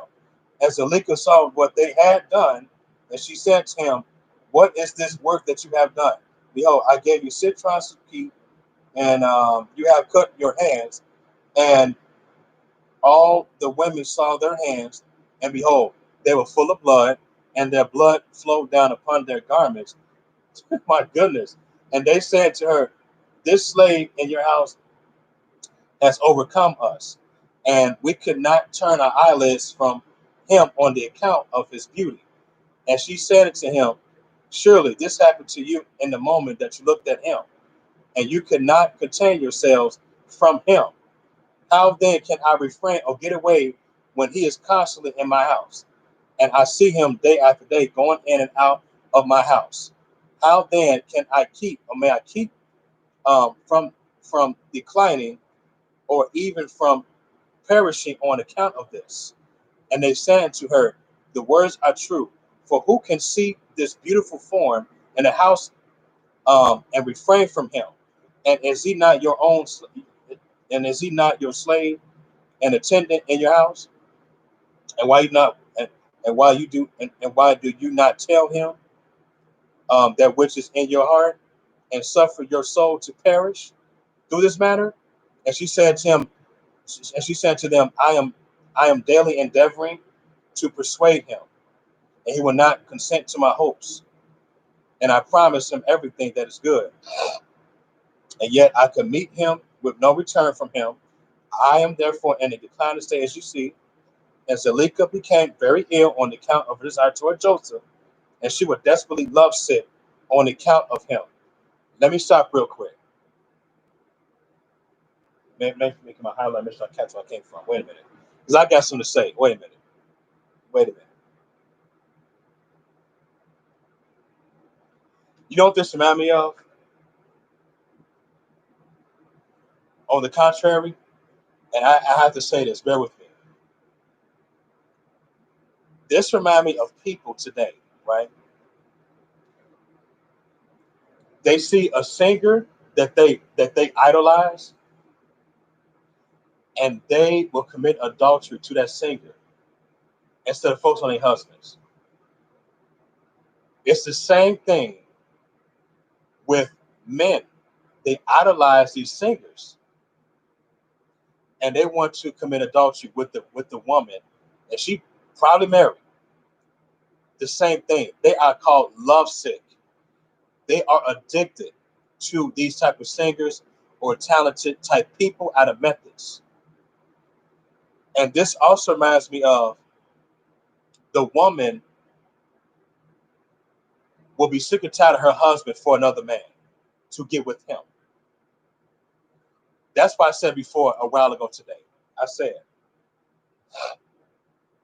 men should divorce their wives if they are unclean and they are not loyal to their men. Why stick with a woman and you know she's talking to different men, and you saying that Yah has favored me with this wife, but she don't love you at all. She so-called loves someone else. Divide yourself, because if you don't divide yourself against your wife or your husband, it's going to make you very, very sick in your mentality. It's going to affect your health. If you're not sitting here cutting yourself off, because it's going to make you real sick or have um, strokes, have high blood pressure, because you're tired of feeling, no, getting divided of love, knowing that your man is sleeping around with many wives that's married, or singers, like, or same with the woman, the wife. She sleeps around with different men who singers or who get talent, and she can't focus on her husband. Leave. But the problem with this right here, this woman made herself sick because she want Joseph to not divide, but Joseph is dividing. You see, when you divide yourself against your family or your so-called friends, some people write you letters to hope that you will come back to your sins, or your family will call you at a certain day to come and have a gathering with them. It don't have to be a holiday, so that they can talk you out of Yahuwah. They will do whatever they need to do to get you in a situation that you want to get in. You even have some parents, listen, your family, they would even call the cops on you because they found out you talking about the word in the same neighborhood you lived in before to take you to jail because you preach the good news in the same street that you used to live in. They saw you, but they didn't say anything. And so in hopes that you would leave Yah after you was in jail so that they get you back. See, that's called being lovesick. That's called being addicted to you. They're addicted to you. You see, she was addicted to Joseph because he was handsome. But at the same time, she saw something that she hated on the brother. She saw the favor of Yah in him through the actions of his behavior.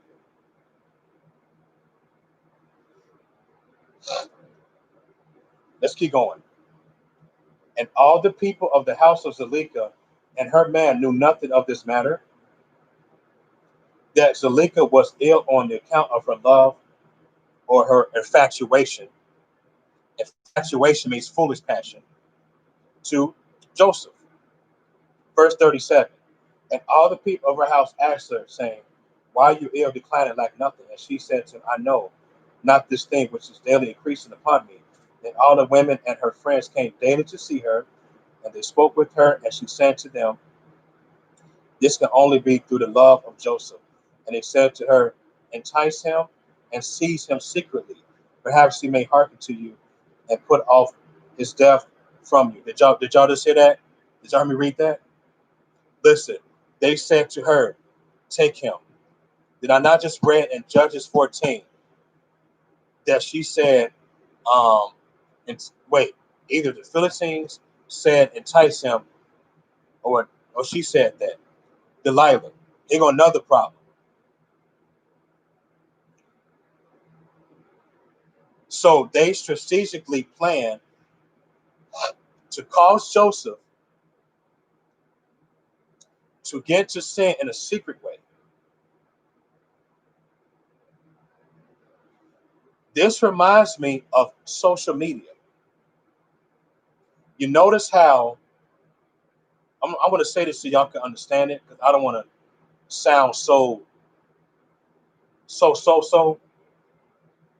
confusing to y'all. But in social media, you have a man that claims he loves the Father. He may be a leader. He may be a leader. You known this guy for 2 or 3 years. He's inboxing you, old woman, that you desire a husband. Let's say you known him for a year or two.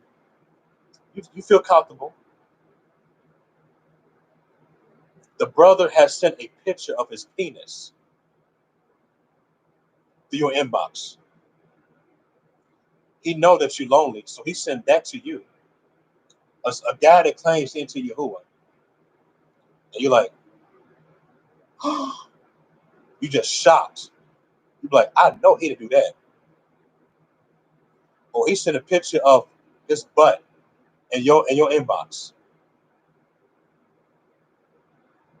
This brother have an agenda. But let's say Yahuwah forbid, you looked at this picture again. You couldn't help it. And you messed around and sinned. You see, this reminds me of what I just read right here. It says that they wanted her to secretly entice him to sin and adultery. This is what I said earlier about these social medias. We have to be very wise as serpents, like Yahusha says. Be wise as serpents and gentle as doves of who we talk to in social media. Look at the profile first. See what they're about. If you don't see nothing about them to Yahuwah, I want to give it a shot. Unless you want to just put out posts, that's different. Even though social media have a lot of drama, a lot, a lot of drama, so much.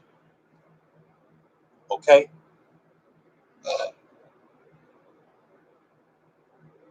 we got to be careful with these people. Okay, and let me say one more thing.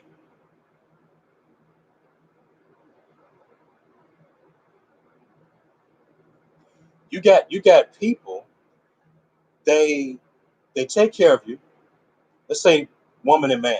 It could be polygynous or not. Either way, he claims he's honest. He knows that you love honesty.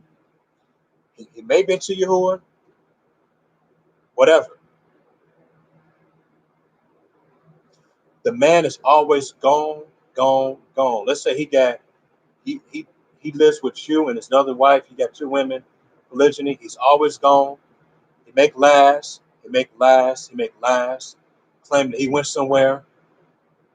10 years later, he told you all. He told his women that he's homosexual, and y'all all this time, y'all took demons out of that brother. Y'all no wonder why they was feeling weird and have these spiritual attacks in their sleep, and just having these. They felt the fire, and they don't know where it came from, but they just keep going on being wives.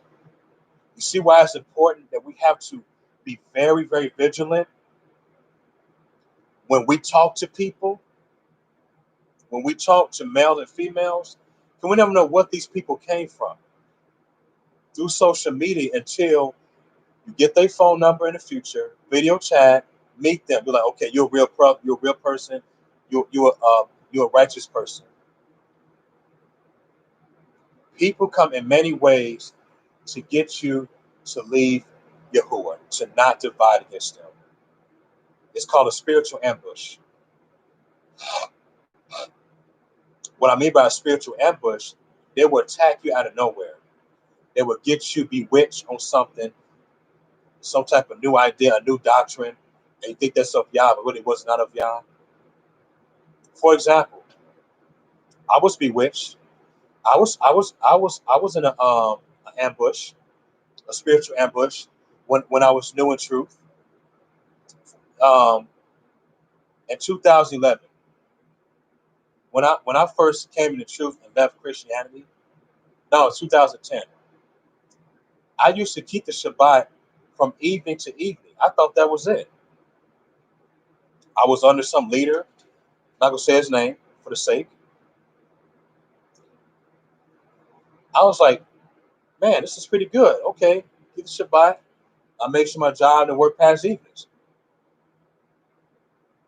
But I've been deceived for over 7, 8 years, thinking that Shabbat was from evening to evening. It was from break of dawn to break of dawn. And excuse me. And I found this out not even one one to 1 or 2 months ago. Y'all be like, what? Yes, I'm honest. I'm not gonna act like I'm this. I'm an honest person. I'm just finding this out that Shabbat starts from break of dawn to break of dawn. Look at my video about the Shabbat when you get a chance. Or when does it start? I was shocked. I think I apologized to my woman. Yeah, I just keep the Shabbat from evening to evening with my woman. I said, wait a minute. I was like, honey, you know what? I apologize. It's ready for break of dawn and break of dawn. And what I learned from that experience is that I learned that we have to just like be like, hey, are you sure that's it? That or just read for yourself the word of Yah and see if that's really correct. That's why I'm open to questions of like if I said something that's wrong, any one of you guys correct me, man. Give me an email, whatever. Give me a comment. Because I don't want to sit here and serve and I'm thinking that I'm okay, without being corrected. I want to be corrected too, man. Anything. If I'm out of hand, then and knowing that I may be out of hand. Like I didn't mean to be an error. It makes sense. So I just want to speak that. And I learned that we got to divide ourselves from people like that. And I did. I divided myself against that particular man, and I had to do it.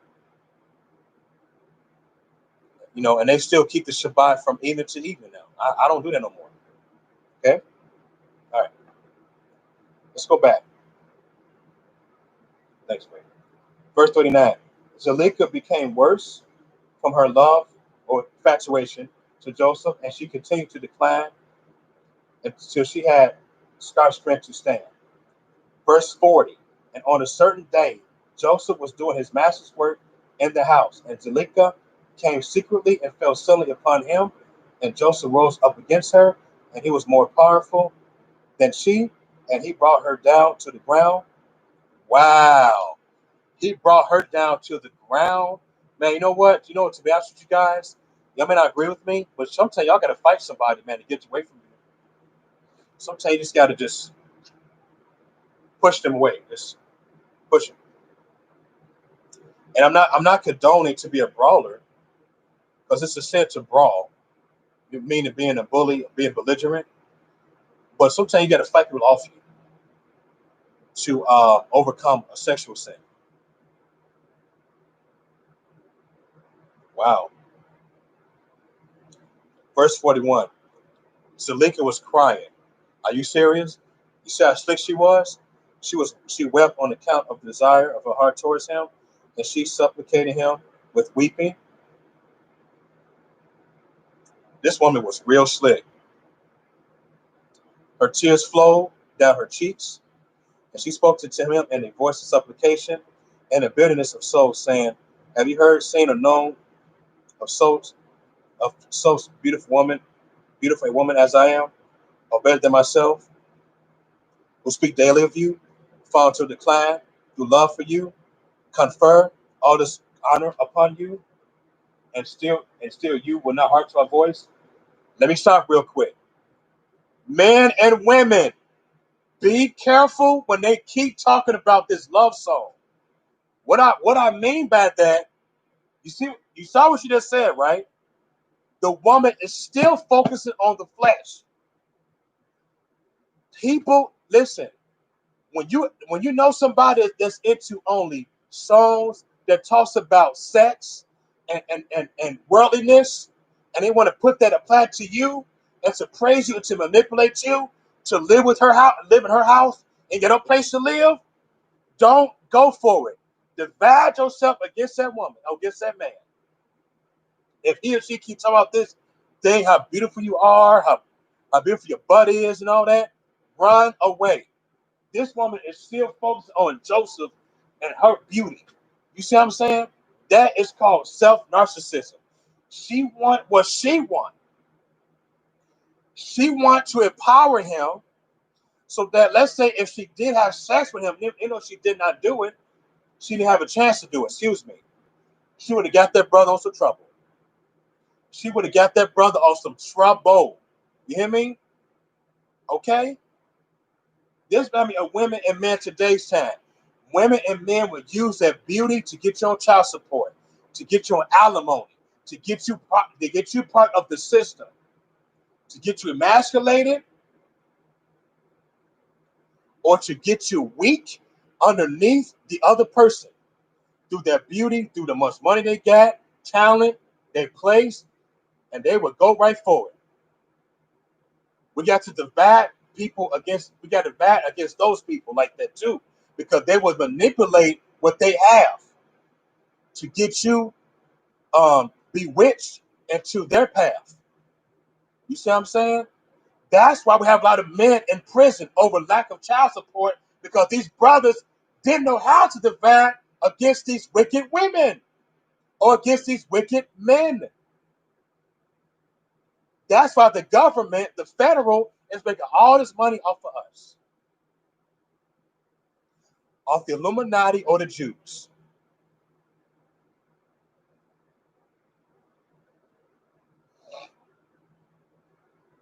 Look at this, man. Let's keep going. And if it be through fear of your master, lest he punish you, as the king lives no harm, and still, succumb to you from your master through this thing now. Therefore, pray, listen to me, agree for the sake of the honor which I confer upon you, and put off this death from me. And why should I die for your sake? and she stopped to speak. This woman is not giving up a dime. She still ain't giving up. Even though the brother knocked her down to the floor, and he did about self-defense.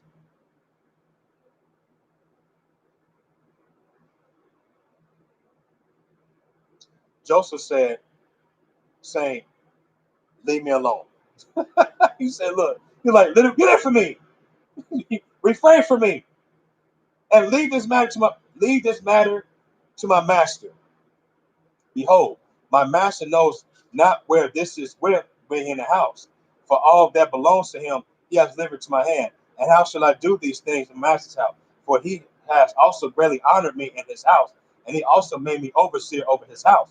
And he has exalted me, and there's no one greater in this house than I am, and my master has refrained nothing from me, excepting you who are his woman. How then can you speak these words unto me? How can I do this great evil and sin to Yah and to your man? Once again, we got to divide against the stranger. We got to divide against the stranger woman or the stranger man. This is an example once again in verse 45. He said, honey, I'm not going to do a damn thing to you. Get away from me. I don't care if you're naked. I'm not going for it. I'm not going for it. Poof. Bye. How many brothers can y'all do that?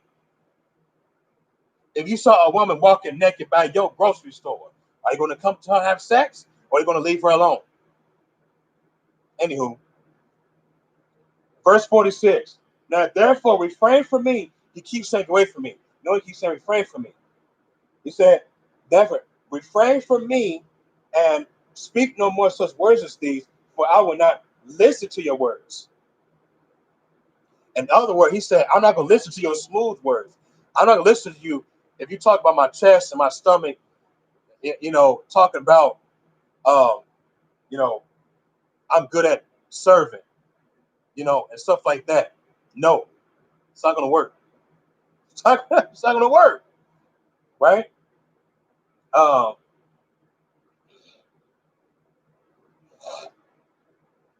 but Zalika would not hearken to Joseph when he would speak these words into her. But she daily enticed him to listen to her. She still ain't giving up, y'all.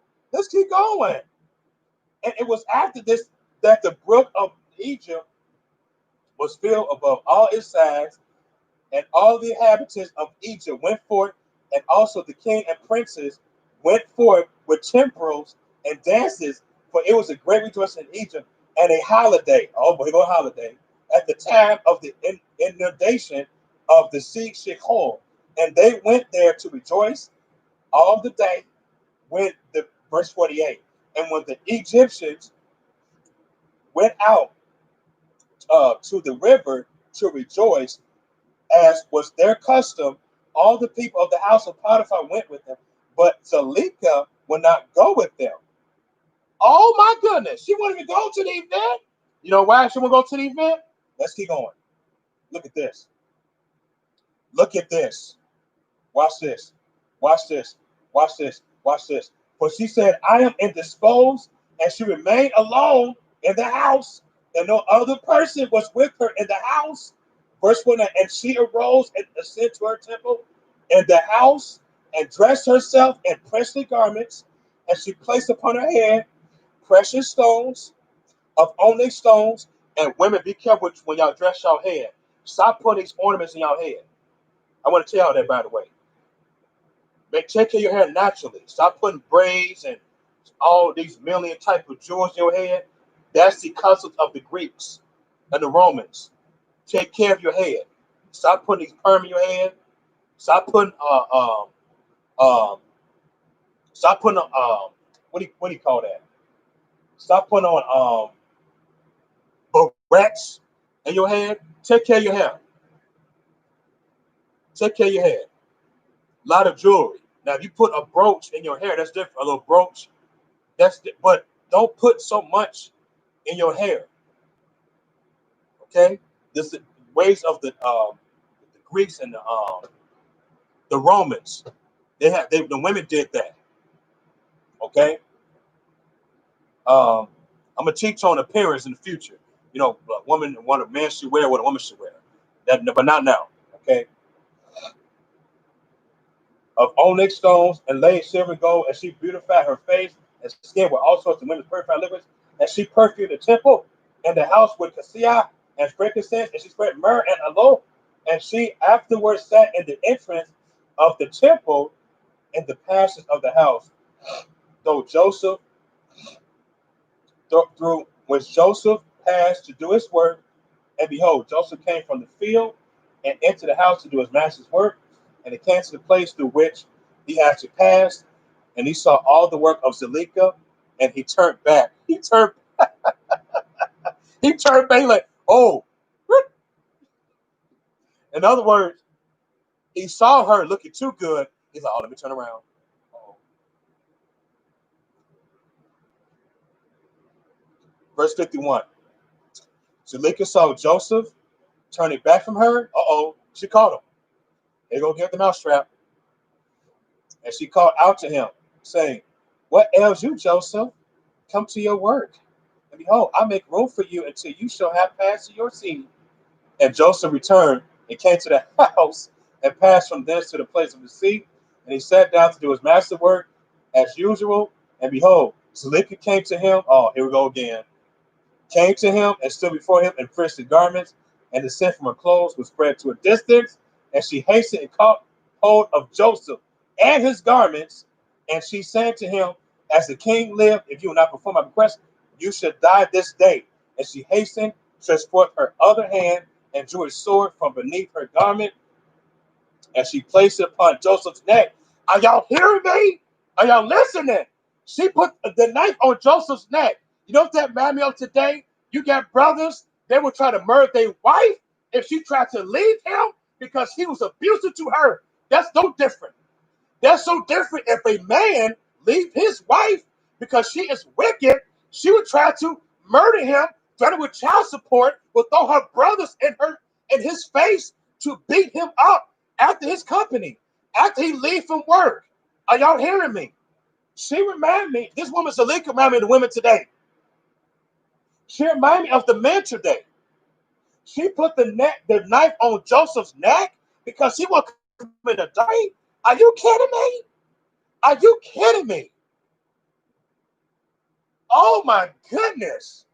If you have any questions, please email me, yourslife27@gmail.com. I have to just scream real loud because this is so deep on why we got to divide ourselves against certain people in life. She reminds me of women that got bipolar, manic depression, PTSD, depression, lack of control. We cannot rely on a woman and those problems. I'm sorry. I'm telling you. We have to be, same with men. We cannot deal with psychopaths, pathological liars. We got to divide ourselves from those people too. They will destroy your life, spiritually and naturally. The scripture said, lust not to the beating after your heart. Somewhere in Proverbs, somewhere. Okay? We got to be careful. But Joseph kept, let's see what else happened. This woman was crazy. Boy, this woman crazy. She was like a hoe. She wanted more than one husband. She wanted to do polyandry. Are you kidding me? Oh my God, my goodness. And Joseph left the garment in the hand of Zuleika, and he fled and got out. For he was in fear. I don't blame the brother. I don't blame the brother. The brother, he left. Let's keep going. When Zuleika saw that Joseph's garment was torn and that she had left in her hand and had fled, she was afraid for her life, lest report should spread concerning her. And she rose up and acted with cunning and put off the garments which she was dressed, and she put on her other garment, and she took Joseph's garment and she laid it beside her, and she went and seated herself in the place where she had sat her illness before the people of her house had gone out the river. And she called a young boy, lad or girl, young girl, who was then in the house, and she ordered him to call the people of the house to her. And when she saw them, she said to him with a loud voice and lamentation, "See what an Hebrew your master has brought to me in the house, for he came this day to lie with me." You see how she falsified a lie? You see what she did? Y'all see the point here? You got some women and men will falsify your character on Facebook because you left a temptation of that person. They will find ways to destroy your reputation, your character. This is no joke. Some people even call the cops on you because you left the relationship. I'm preaching today. My goodness. People call the cops on you because you left that woman because she almost murdered your son or your daughter, or she want to come to Yahuwah. So she would call the cops on you. Or the man would call the cops on you. They would cause you trouble. And they would make up lies to you claiming, oh, you did this, you did that, but you did nothing. And that was your own place. You see why we got to divide ourselves against strangers, against males and women and your family?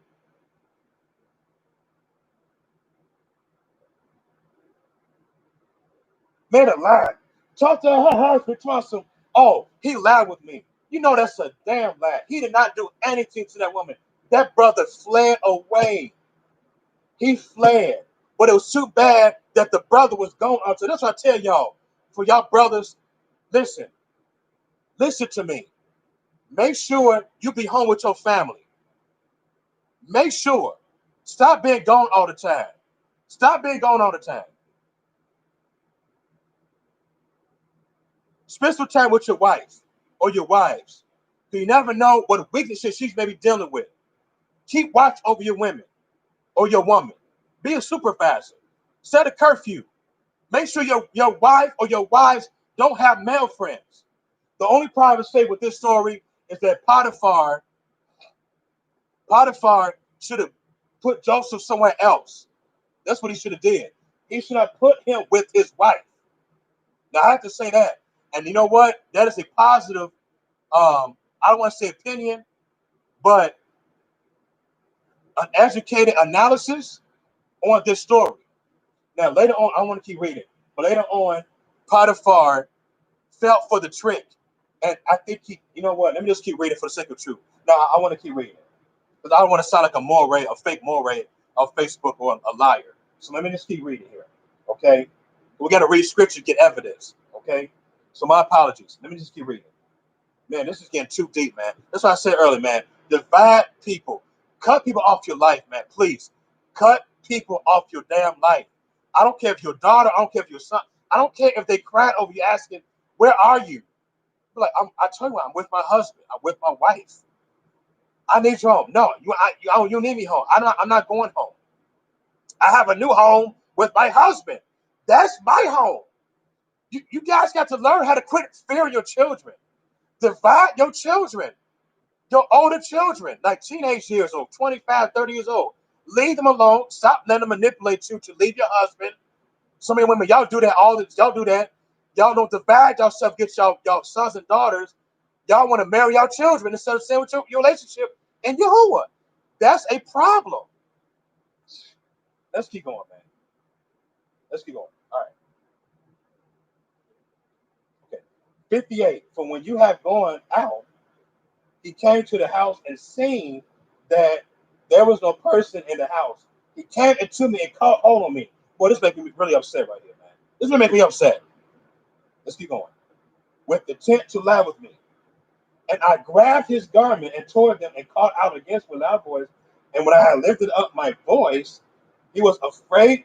Look at this, of his life, and left his garment before me, and he fled, right? And the people of her house spoke nothing, but their wrath was very much kindled against Joseph. Look at this, because she lied. Let's keep going. And they went to his master and told him the words of his woman. And Potiphar came home, enraged, me very mad, enraged. And his woman cried out to him, saying, what is this thing that you have done unto me, and bringing an Hebrew servant to my house? for he came into me this day to sport with me. Now, the word sport can mean sex or playing around sexually or playing too rough. That's what sport means. Thus did he do unto me this day. Potiphar heard the words of his woman, and he ordered Joseph to be punished with severe stripes, and they did so to him. Don't get me wrong, I respect Potiphar's jealousy and anger, but he did that for nothing because he fell for the lies of his woman. That's why I tell y'all people, be careful hanging around with men's wives. It's better to don't do it at all. It's better to not get a man's wife's phone number. It's better to not be connected with her on Facebook. It's better to not talk to her late night. Why you talk to a man's wife late night? Cut her off. She'll belong to you. Why you talk to a man late night? Cut him off. He'll belong to you. You got a husband in the bed. Why are you talking to men late night through Facebook? Talking about the word of Yah, and now you all emotional to a new dude? Wait a minute. You got a husband to get emotional to. I'm preaching today. Why are you getting emotional to a woman that ain't yours and she's married? You talk the word of God, but at 1 or 2 o'clock midnight, you're supposed to be in the bed sleeping with your spouse.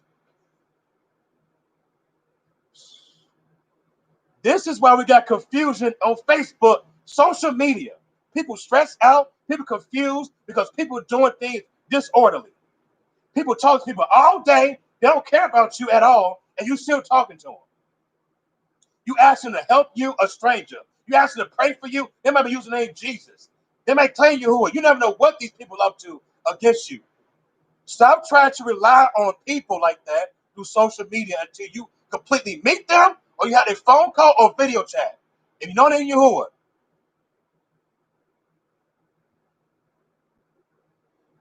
they they whip this dude up. They they punish him for nothing because of a lie that she made. Let's keep going. And while they were smiting him, Joseph called with a loud voice and lifted up his hands to the firmament and said, "O Yahuwah, you know that I'm innocent of these things. And why shall I die this day? Through falsehood? Do falsehood.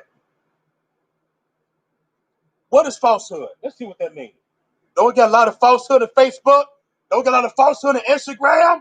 Don't we got a lot of falsehood in Kick and other Jelly Bean, whatever you want to call it, social medias? Falsehood. Oh my good, praise you, Yah. Hallelujah. Thank you. Let's see what falsehood means. Falsehood means the state of being untrue. You see that? Of being untrue. It means a lie, falsification, fabrication, lying. It means perfidiousness, untruthfulness, perfidy. That's a cool one. I might start using that word perfidy. Why are you perfidying me for? Why are you in perfidy? Perfidy. I might use that. Let me see what that word means. That just got my attention. That's a cool word to use.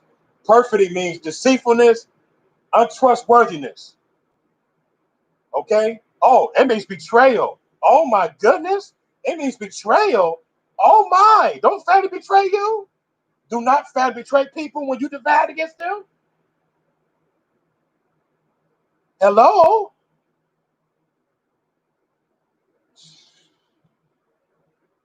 Family will betray the doo-doo out of you. When you sit here, divide yourself against them in the ways of Yah. They will betray you so bad, they will try to get your man to leave you.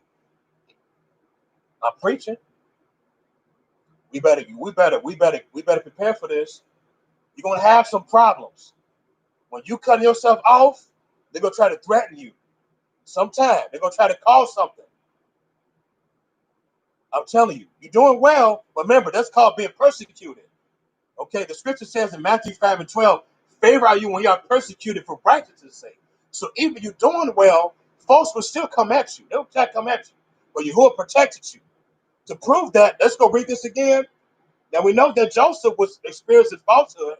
We know that Joseph divided himself against Zalika, Islaka.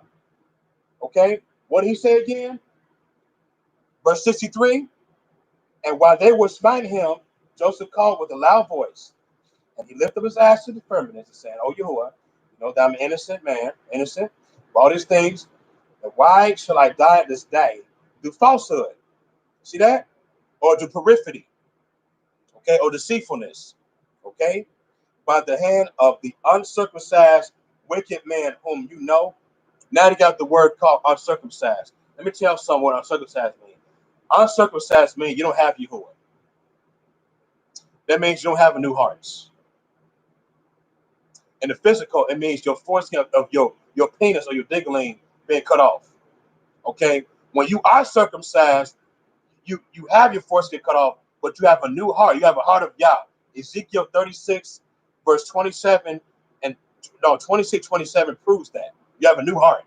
So you are circumcised. But it says uncircumcised wicked men. Verse 64. And while Potiphar men were beating up Joseph, I feel sorry for this man. He continued to cry out and weep. And there was a child there, 11 months old. Look at that. And Yahuwah opened the mouth of the child. And he spoke these words of Potiphar man who was finding Joseph, saying, "Wait a minute, he got a baby talking? Wait a minute, am I just reading this? Yahuwah can do miracles. He got an 11-month-old baby talking." Let's read this again in verse 64. Then we'll tell you that Yahuwah cannot do miracles. Let's read this again. My goodness. Yahuwah can use a damn rat if he wants to help you. He says, and while Potiphar's men were beating up Joseph, he continued to cry out and weep. And there was a child there 11 months old. 11. Now we know well that 11-month-old babies can't talk like that clearly. You see what I'm saying? Let's keep going. And Yahuwah opened the mouth of the child, and he spoke these words before Potiphar's men who were smiting Joseph, saying, "What do you want of this man, and why do you do evil unto him? My mother speaks falsely and utter lies." Thus was the transaction, and the child told them accurately all that had happened, and all the words of Zalika to Joseph, day after day that he declared to them, and all the men heard the words of the child, and they wondered greatly.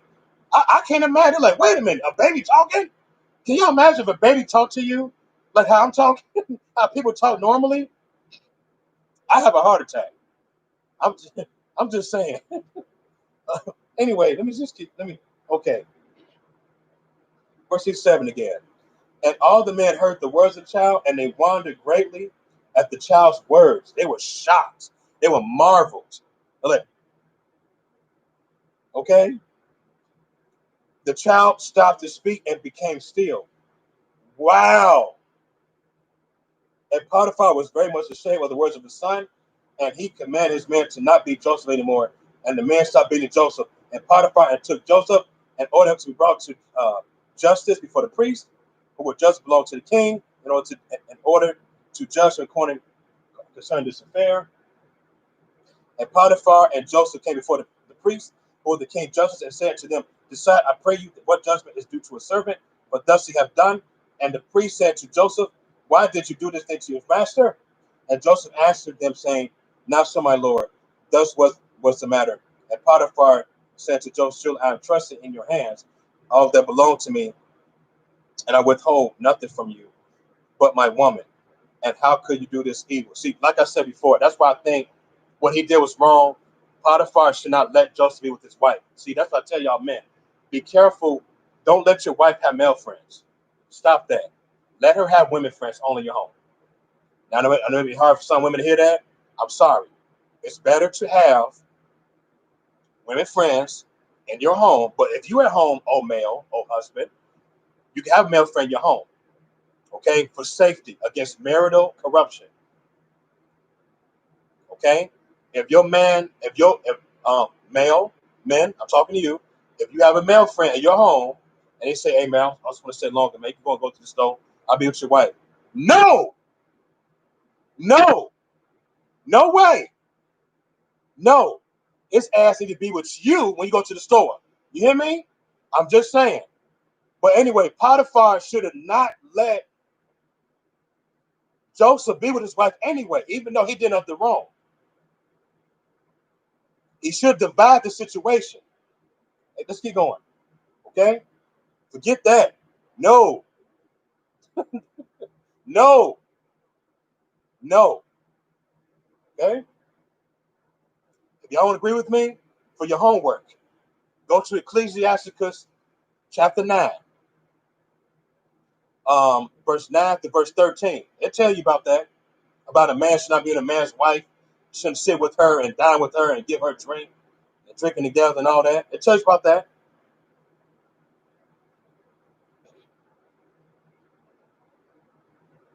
Um, verse 72.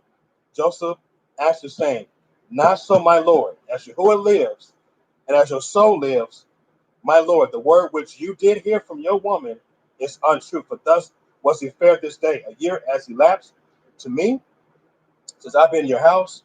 Have you seen any iniquity in me, or anything which might cause you to demand my life?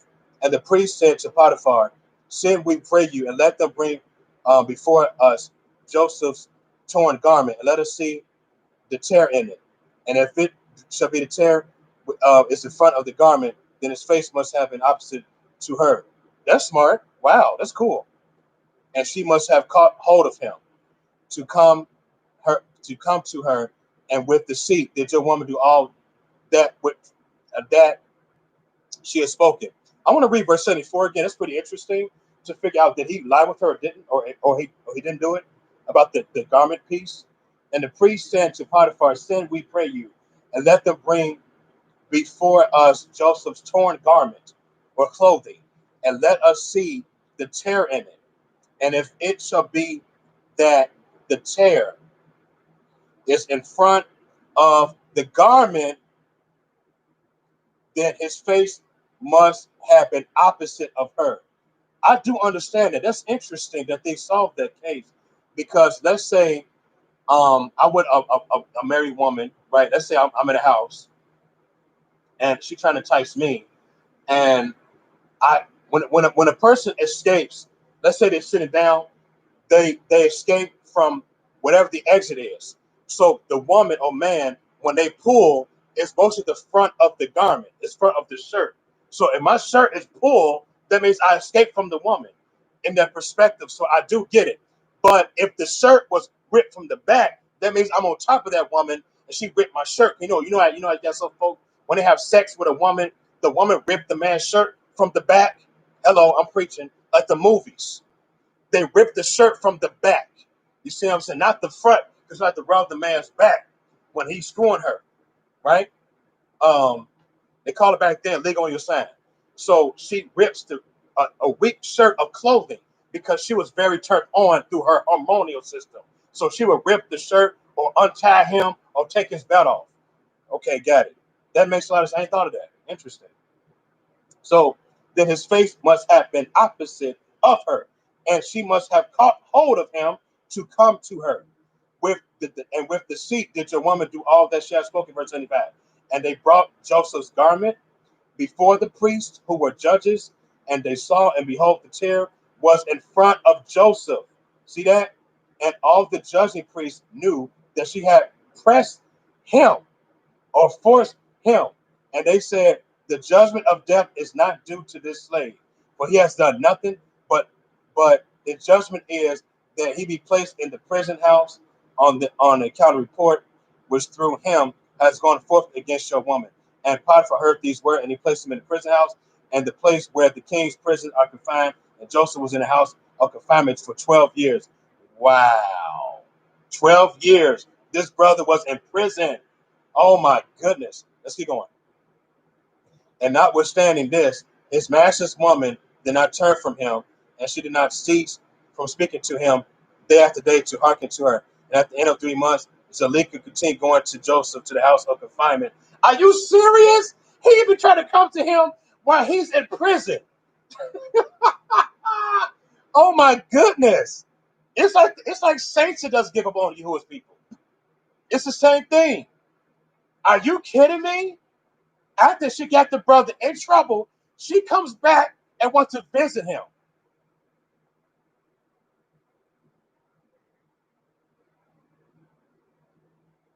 You know what that memory of? That memory of people, they know that you've been in some situations trials and tribulations, the people that you cut off your life, they want to come back like they're okay with you. You know what this also remind me of? This remind me of the funeral. You know how when the time that you dead, now everybody that's against you want to come to your damn funeral. Are you kidding me? But when you was alive, they hated you. Are y'all understanding this? But when you dead, they just wanted to see you dead. This remember the situation. She came to the brother while he's in prison.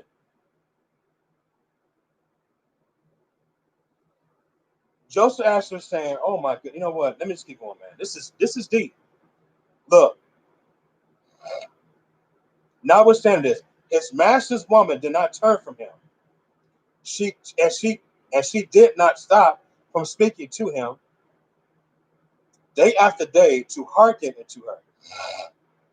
And at the end of 3 months, Zalika continued going to Joseph to the house of confinement or prison day by day, and she enticed him to hearken to her. And Zalika said to Joseph, "How long will you remain in this house? But hearken now to my voice, and I will bring you out of this house or prison."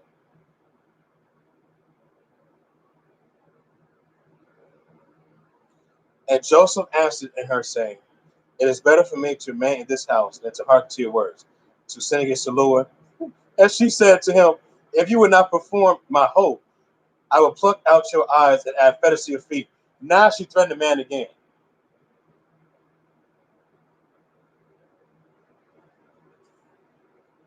"And will deliver you to the hands of them which you did not know before."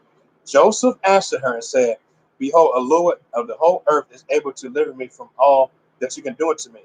For he opened the eyes of the blind and loosed those that are bound and preserve all the strangers who are acquainted with the land." Verse 80. And when Zelika was unable to persuade Joseph to hearken to her, she left off going to entice him, and Joseph was still confined in the house of confinement or prison. And Jacob, the dad of Joseph, and all his brethren who were in the land of Canaan still mourned and wept in the days of the account of Joseph, for Jacob refused to be comforted for his son Joseph. And Jacob cried aloud and wept and mourned all those days. Do you understand this? A lot of reading, a lot of screaming, but it's okay because this got it to me. This story got it to me. This you should learn so much out of this. You see why it's important, y'all. We cannot rush relationships. You never know what the man is until you give him some time to know him. Same with the woman. Now, if somebody set apart and is sincere, different. Okay, you be with whatever. I'm talking about somebody that is normal, that may not know Yahuwah. Give them some time. They may be interested in you. That's fine and dandy, but give them some time. Give them some time to get to know each other. Visitations is fine, but please don't have sex right away. Don't do it. There has been time in my life I have to cut off people in my life. I have to cut people off because I'm polygynous. I'm polygynous. Okay. There has been times that I have to cut some women off. Okay. Cut them. My woman knows about that. I cut some people off. Some people cut against me. I'm like, okay, fine. It's okay. You show me a favor. You know, when they know I'm polygynous, they cut me off. It's okay. It's okay. Okay. I have to cut people off. You know, they didn't want to show no respect to a woman like that. I have to cut them off. No respect. No respect at all. Okay. It is what it is. That's called division. We have to not trust people so fast. We have to know what they're about, what's their history, what's their medical records. Did they take out medication? I should take a medicine or not? Great. Who do you worship? What's your plan? Why do you want to know me for? What is your agenda? Okay, great. You want to get to know me and get to know truth. Okay, are you going to follow the feast days with me? Are you going to be in fellowships with me? Are you going to listen to truth? Are you going to be emerged in the future? Okay, great.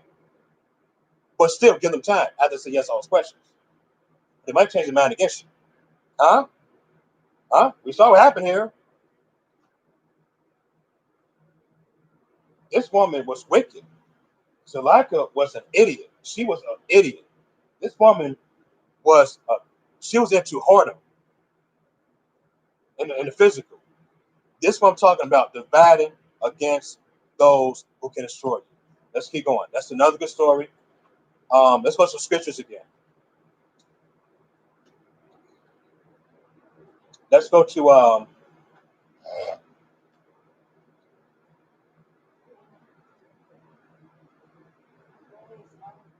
hmm,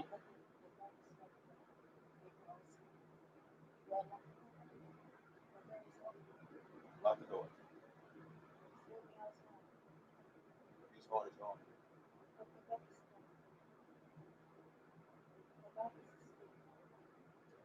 Close the door and lock it. Okay, so we're going to go to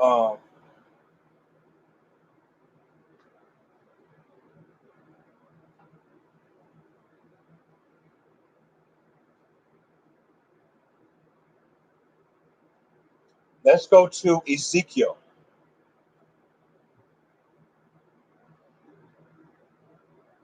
Okay, this is lost. Left the bag in there.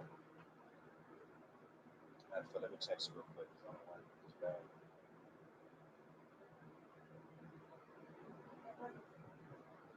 The bag is gone.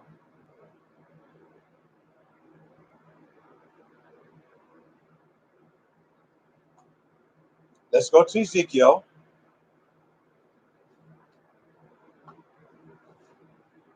Remember, dividing against family is breaking hearts. You got to break your heart. I mean, you got to break their hearts, man.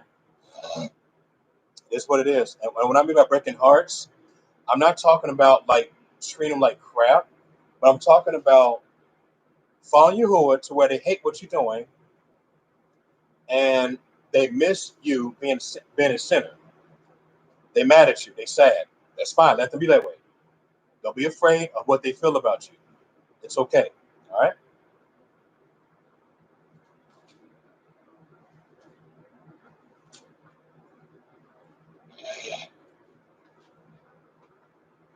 So let's go to Ezekiel 36, verse 27. And let me just say this real quick. Listen, stop trying to please your parents over Yahuwah. I know that some people do that. They they people that into Yahuwah, they will still keep a holiday with them, or they would go out in the holiday without keeping it in the holiday. Listen, stop it. Yahuwah can't accept that. You have to be wholeheartedly into Yahuwah. You have to like literally put an end to things that you know is wrong. You learned it. To don't do that.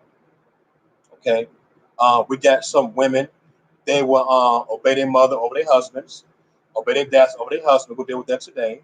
Um, we got, like I said, we'll deal with the problem with this thing where these parents is withholding their child, they older child that's marriageable age. Okay, a marriageable age should be between it depends on the menstrual cycle between the ages of 14, between the youth, the most youth, between ages of 13 to 13 to 15 or 16. I know folks may not agree with me on that. I'm sorry, but when you pass the menstrual cycle your age, you are a woman. Okay, sorry, but did y'all know the scriptures that y'all want to agree with me? For homework, go to Jasher, I think chapter. Look at Rebecca. It said that Rebecca was she was 11 or 12 years old when she got married. Yep, you be like, what? Yes, Rebecca was very young, but she was a woman. Yes, she was very young. Okay, but these parents, they try to withhold their child, their older daughter, even men too. I want to say child. I want to sound like I'm a pedophile, like that.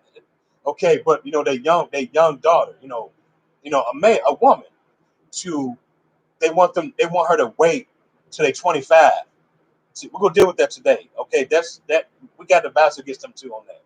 Okay, we really got to, especially when the daughters are abused by their dad or by their uncle and all that. No, no, no, no, no, no, no, no, no. I'm sorry. We got to talk about that today. And the parents say what I say. It's okay. It's okay. I'm used to being hated. It's okay. We used to been hating. It's all right. Okay. So let's go to Ezekiel 36, verse 27. It says, I will put my spirit on you and cause you to walk in my statute. It didn't say cause you to walk in your parents' ways. It says walk in my statutes or my ways. Okay? When it's about ways with plural S, it's about the feast days, keeping the commandments, getting certain people in your life that loves Yah. Okay, I did a teaching, a service on what is a friend. Y'all should check that out. Okay, it's a good service. It says, and you should guard my judgments and do them. So what this saying is that people will love you who are way more than their parents. They will not sit with them in any type of holiday event, even not keeping it. They will piss their parents off a lot. They will piss them off. They'll piss off the strangers, so-called friends. They will follow Yahuwah, even they talked about all the time. They will not give up on Yah. They will even die for Yah. If one of them trying to murder them, they'll get martyred. And for the sake of Yahusha, for this, but they have a new heart. Now they want to please Yahuwah only, and Him alone. Him alone, only. Okay. Um. Let's go to another example. Remember, when you have a new heart, you have a new life, you have a new. Listen, you got the narrow path, no more broad path. Because when you don't divide your family, your path is wide. That's why you got a lot of people that's religious. You're gonna learn that crap through who? Their four daddies. You know why people say, "Well, I don't want to follow that." I don't want to follow you. I've learned that from my grandparents, right? You would be like, "Huh? What about me? I called my son a dad for you, huh?" That's why Yahuwah is jealous. He wants us to focus on him alone. Not Facebook all day, every day. Not Instagram all day, every day. Not trying to look sexy and show all types of million pictures of yourself and trying to get into a covenant with the wrong person. No. And stop trying to, he don't want us to take advice from the parents who we should marry. I couldn't get on that. I cannot wait to get on that. Let's go to Ephesians, please. Ephesians. Sayum, or Ephesians.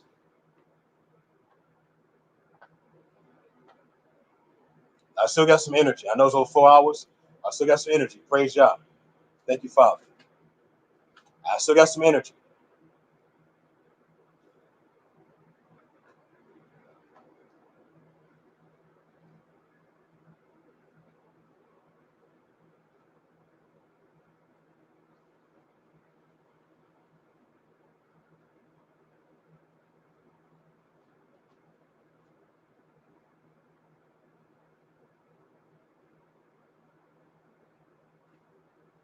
Go to chapter 6. This is important. Check this out. Okay. It says, verse 4. Verse 4.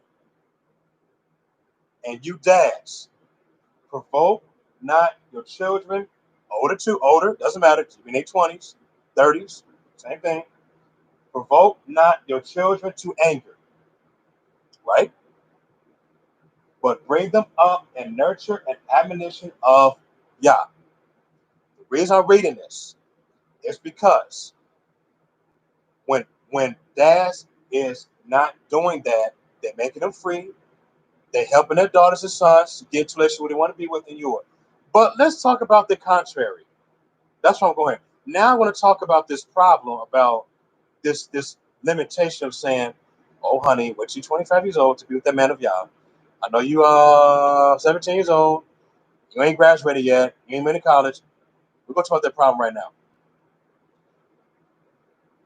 You know what that came from?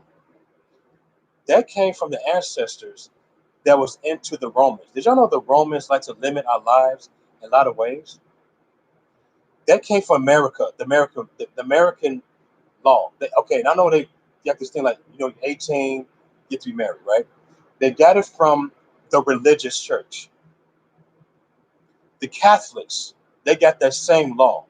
They wait until a certain age for women to get married, 25, 30, 35, 40 years old, instead of getting to a covenant between the age of 15 and 20 years old. Now, once again, I know y'all may be very uncomfortable. Listen, it's the truth, okay?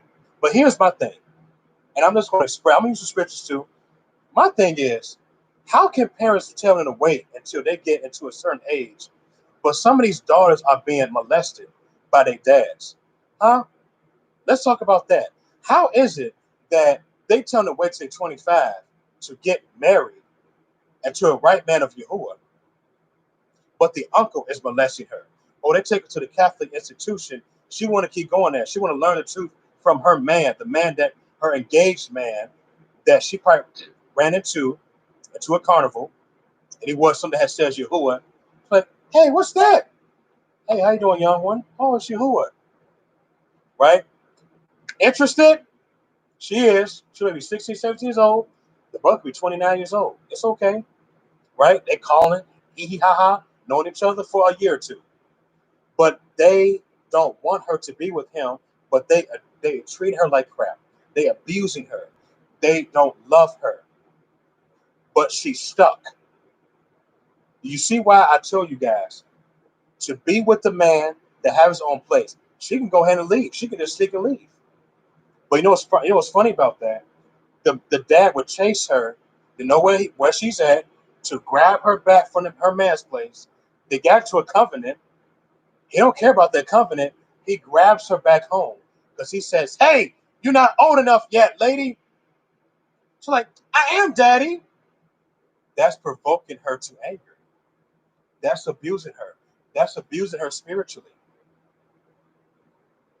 She did a good job of dividing herself against him, but he don't want her to be with him yet because he feels that he want to wait till she's 25, but he's abusing her.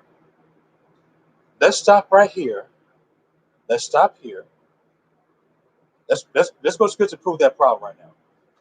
Let's go to and I'm gonna do it on proof that nothing wrong when you're very young get to a covenant. I'm kind of tempted already. So let's go to Acts 5:29.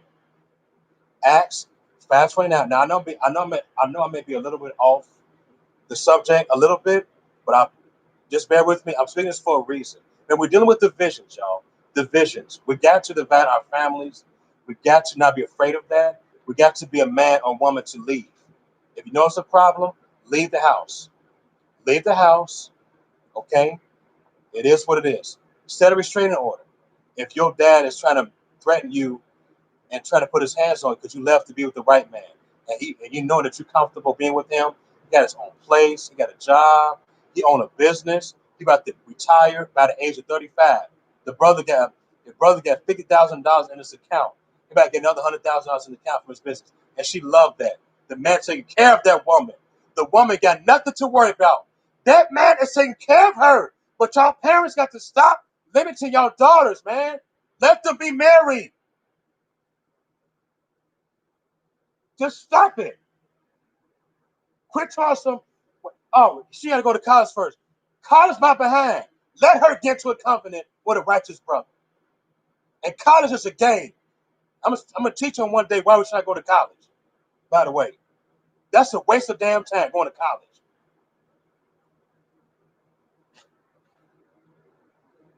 Acts 5:29 says what? Peter said to the other apostles, and Asher said, "We ought to obey Yah rather than men." Let's read it again. Peter said to the other apostles and answered and said, "We ought to obey Yahuwah rather than man." What's my point of getting to this? Just because a dad tell his daughter, "Don't leave, don't be with him," you 18, wait till you 25, doesn't mean you're supposed to follow him. Because that brother of Yahuwah is ready to take her as his wife, to pay a dowry. What does a dowry mean? He take her in and take care of her. And the dad may hate him, But hell, she divided herself against him for the sake of Yahuwah. You know what I'm saying? Sometimes y'all women got to put a restraining order, man, for the sake of their brother's house. So the cops get involved with this, how you live the wrong, man. Sometimes y'all got to move to the state, woman. Quit making excuses saying that, well, I got to listen to my parents. They ain't pointing to Yahuwah. Stop it. They're not appointing Yahuwah. Yahuwah is appointing your parents. They don't want to follow Yahuwah. They smoke weed. They drink out of beer. They smoke blunts, Black and Miles, that hydro. You know what I'm saying? Leave them alone. Leave. Get to your man of Yah. Some of y'all women afraid to leave y'all damn parents. Y'all love being with y'all parents. And y'all call up Yahuwah, but y'all don't leave.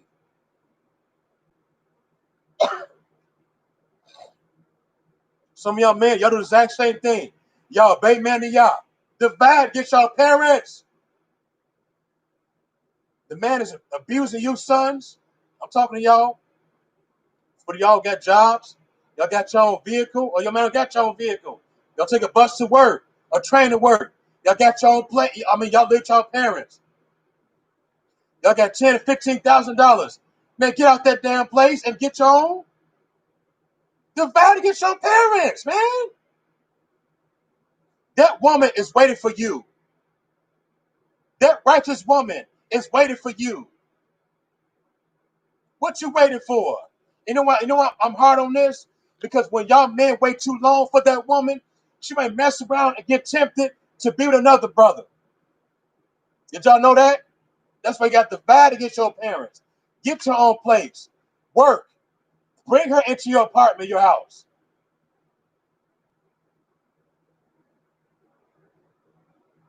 In other words, when I say she can't wait too long, she might get tempted by another dude. You know, you never know. Look what happened with Eve. Did not Eve get tempted? Did not Eve get tempted in Genesis? Because Adam wasn't too much probably around her like that. We know he was around at the moment when she ate the fruit. We got to learn how to be that for our women. And make sure our women divide against their parents. Y'all brothers got to learn to do that too. Stop trying to obey men, man. Let's get to another example right here. Hold on.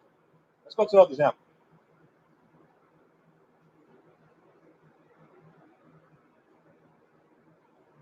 Um,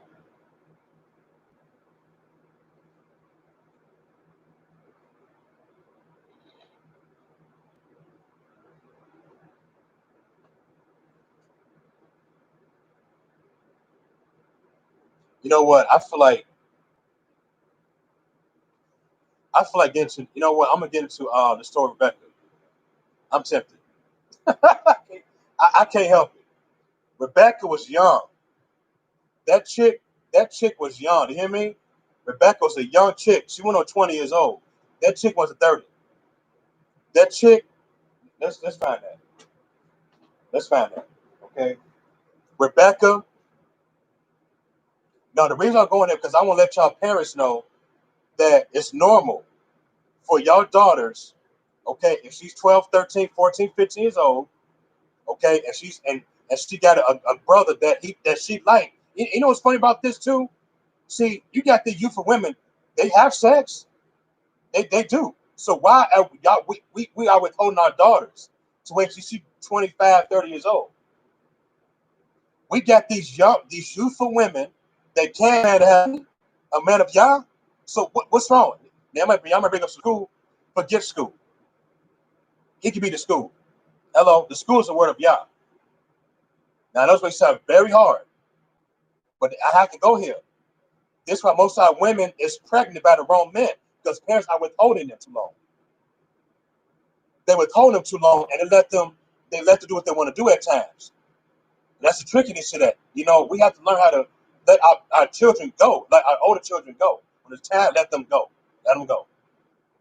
Let them go. Let them divide against y'all, man. Let them plead to the right man of Yah. Let them plead to the right man. All right, hold on. And after that, we'll go to the book of Numbers. Okay, give me a second. Rebecca, uh, Rebecca and the book of Jasher. Okay. Book of Jasher. Of Jasher. Okay. Okay. Now,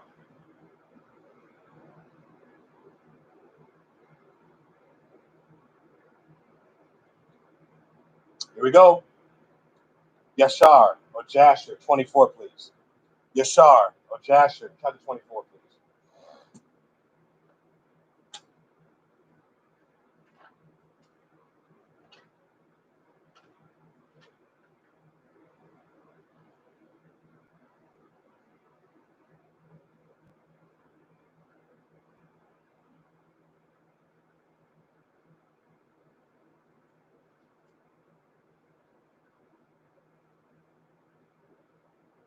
And let's go to verse 39.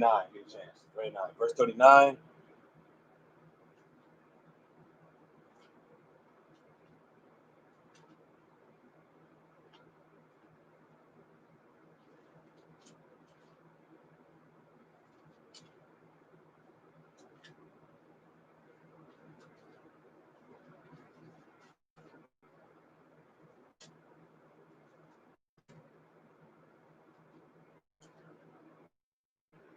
Okay.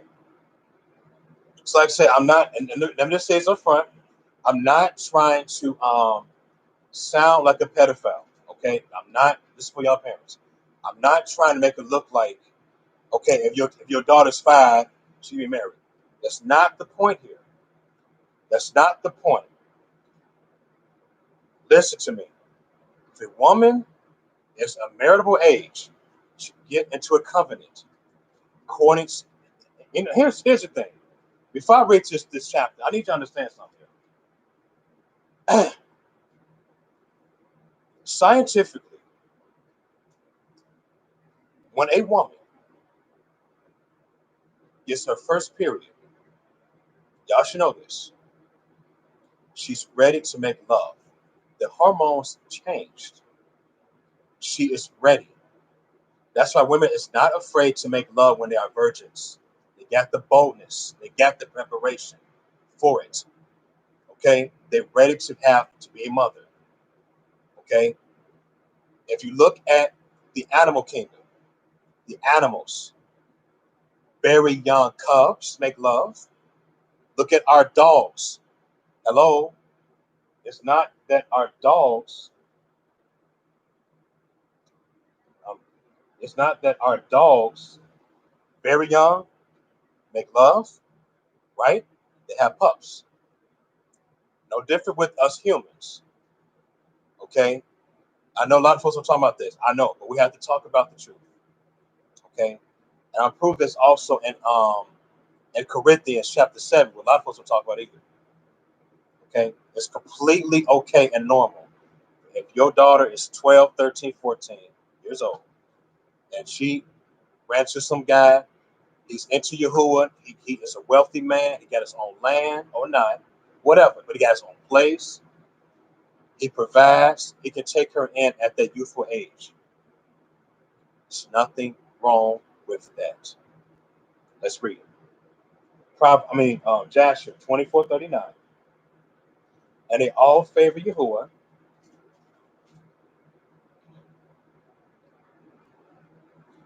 Verse 39. And they all favor Yahuwah, who brought this thing about, and they gave him Rebekah, okay, the daughter of Bethuel, for a woman for Isaac. Okay, so it's called arranged marriage. Okay, because Isaac and Rebekah were cousins, believe it or not. Like, oh, yeah, they were cousins. Did y'all know that? They were cousins. Okay.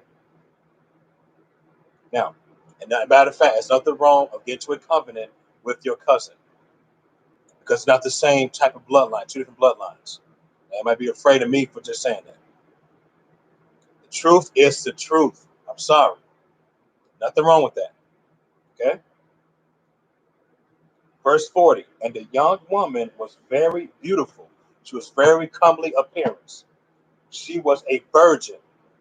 Rebecca was 10 years old in those days. She was 10 years old. Let's keep reading though. Let's keep reading. You're like, what? Yes, she was 10. That chick was a woman early age. And Bethuel and Laban and his children made a feast that night, or wedding, a feast. Elazar and his men came and ate and drank and rejoiced there on that night. And Elazar rose up in the morning, he and all the men that were with him, and he called to the whole household of Bethuel, saying, send me away that I may go to my master. And he rose up and sent away Rebekah and her nurse Deborah, or midwife, the daughter of Uz, and they gave her silver and gold, men servants and maid servants, and they favored her. And they sent Elisha away with his men and the servants of Rebekah, or Rebekah, and he went and returned to his master to the land of Canaan. Isaac took Rebekah, or Rebekah, and she became his woman, and he brought her to the tent. He made love to her when she was 10 years old. Then most of them might say, you crazy. I am crazy. I'm crazy for the truth. Let's keep going. And Isaac was 40 years old when he took Rebekah. Now a lot of y'all will say, see, you are a pedophile. No, I'm not. He's 40 years old, so what? So what? So what? 40 years old and a 10-year-old woman. Y'all like, oh my goodness. Now, what's my point of bringing this stuff up? Once again, with these parents, they want you to wait until 25, 30, 35, 40, 45, 50 to be with a righteous man of Yahuwah. Don't do that. Leave. These are the people. They will tell you, don't do it. You don't know what that man is, but you know they do for like 2 or 3 years.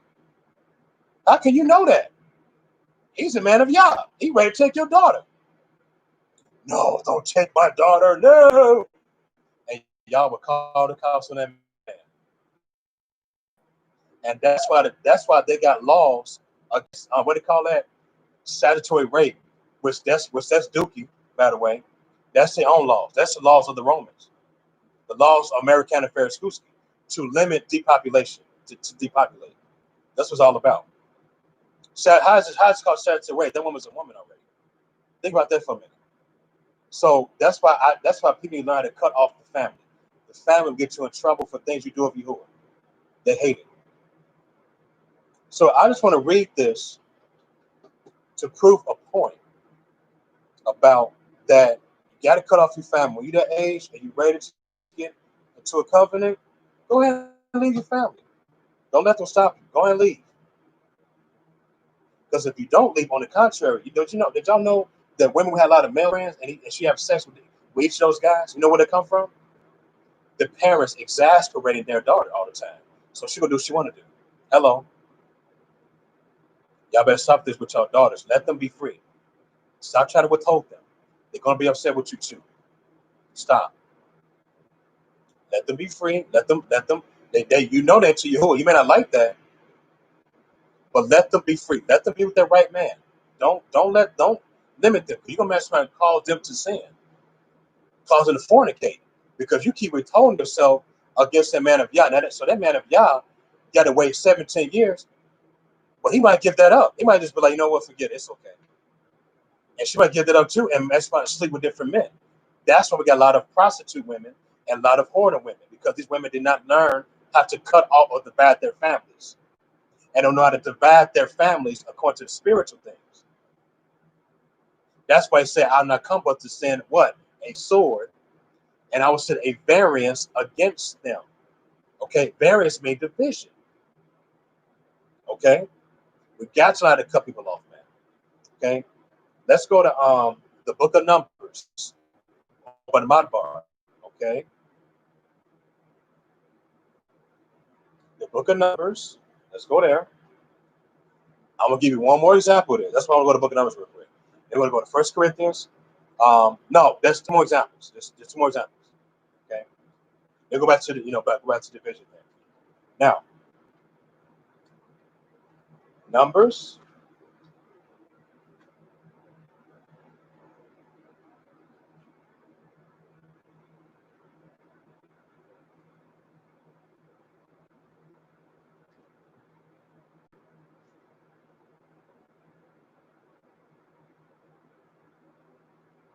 Give me a second, guys.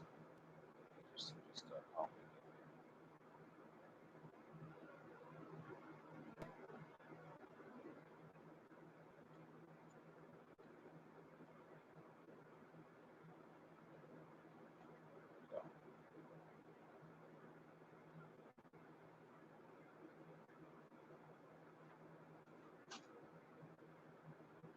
yeah, give me a second, guys. Don't give up.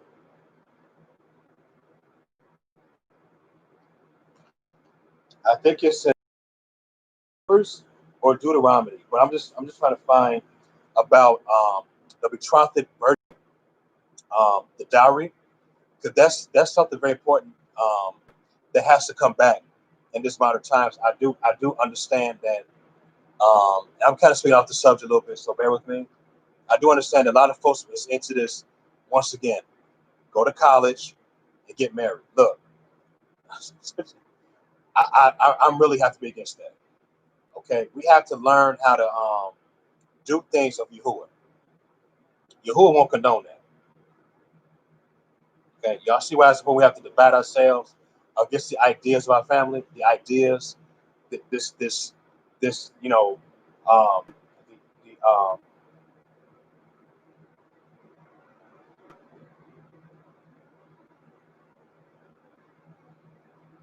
me a second here.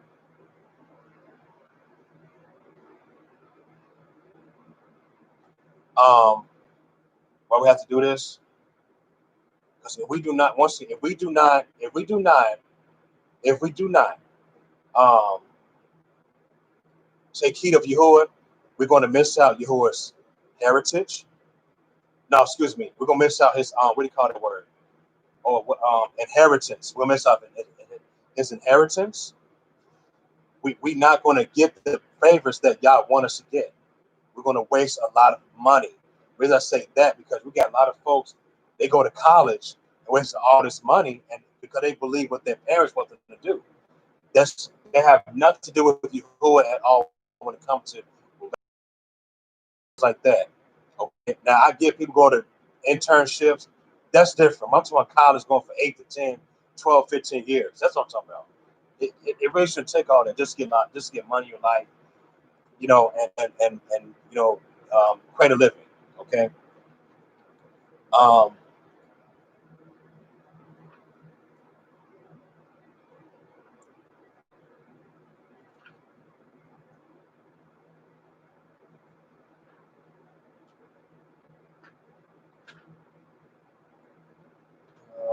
let's see. I don't think it's in this book. It's probably in Deuteronomy. Let me see. Let me show it. Let me see here. Um,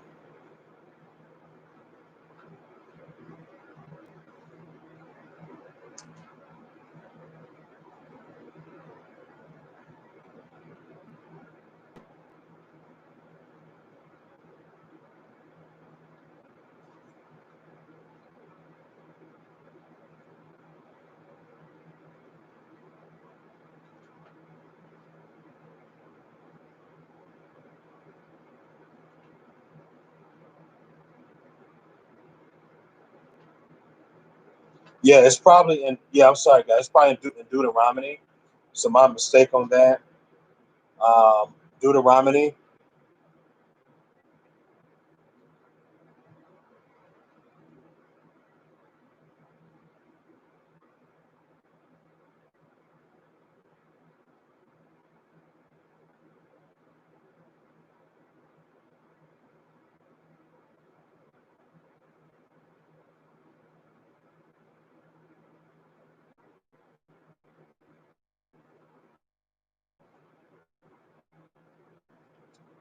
What's gonna come in? This card again.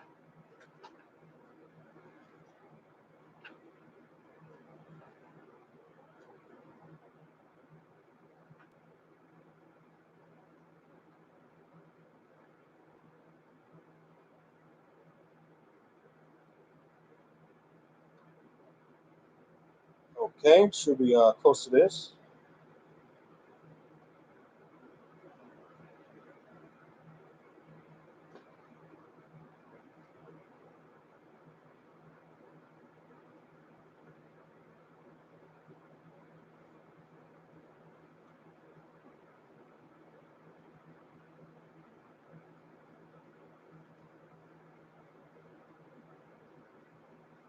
Okay, so this is this is pretty critical.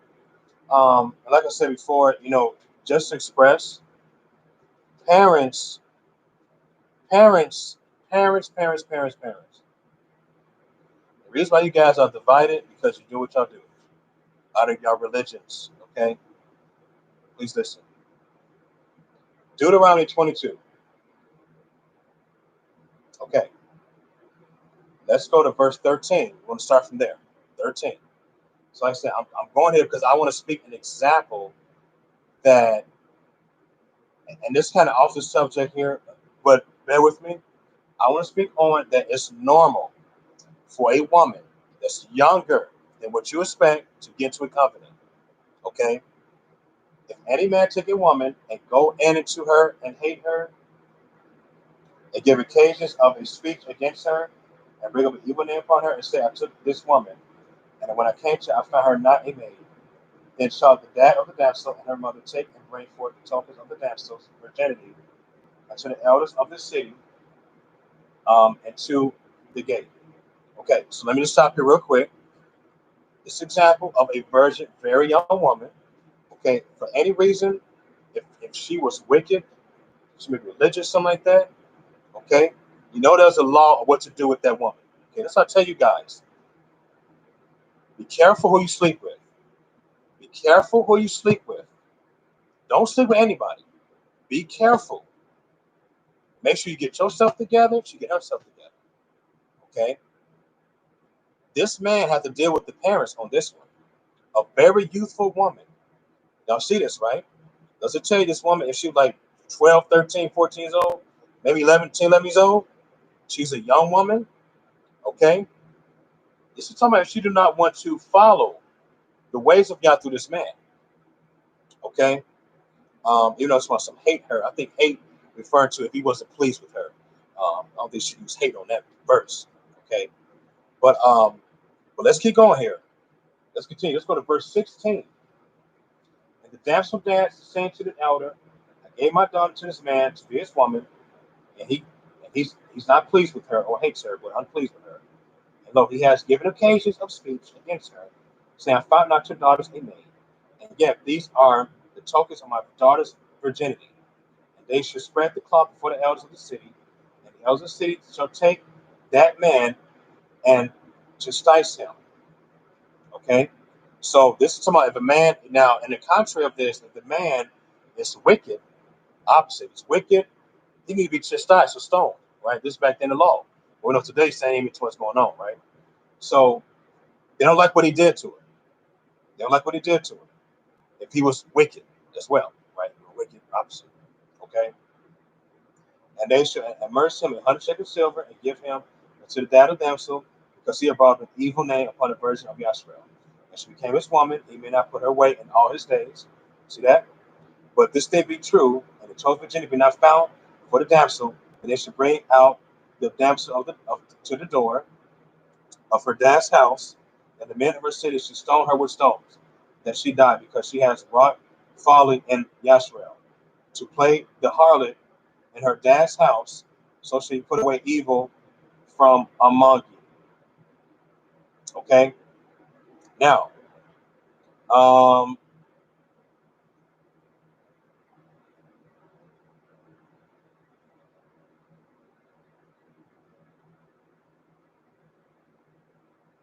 let's go further down and go to verse 28. Okay? Verse 28. And as a matter of fact, the word damsel means a virgin young lady. Did y'all know damsels be between the ages of 10 to 15 years old? Just so y'all know about that. Not 20, not 30, not 40. Okay? Don't get wrong. You may have some versions that's 20 or 25. That's fine. But we're talking like very young women. Okay? Um, it's okay. All right. So let's go to verse 28. Like I said, make love last, not first. Let's go and read this. If a man found a damsel that is a virgin, which is not betrothed, in other words, if she is not talking with a man, another man, about what they're going to do for her, um, she said, I will go for it. Like I will live in your place in the future. They're getting serious. That's what they're talking about. Betrothal. That's why y'all brother be careful talking to women. If she say that she's seeing someone, you better hurry up and whip her away.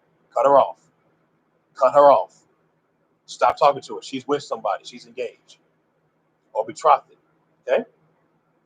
All right. Which is not betrothed and lay hold on her and lie with her. Make love to her. Okay? And they be found, the man that lay with her should get to death with dad, 50 shekels of silver. But in today's time, it's about providing a place for her. Okay? Make sure she's fine, she's taught, she's emerged, she's, that, you know, okay? He paid the price for her. He laid his life down for her. Okay? He sacrificed his life for her. Okay? And she become his woman because he has humbled her. Now, humble her means made love to her, humble her. Okay? He may not put her away all of his days. Did y'all hear that?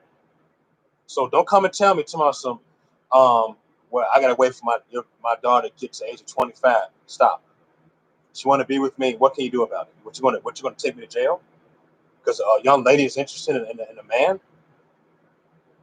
and she's like 14, 15 years old, but the man is in his 30s, and he got his own place. He got a house. And one more. Let's go to Corinthians chapter 7, please. Corinthians chapter 7. We got to learn to cut off our families, man.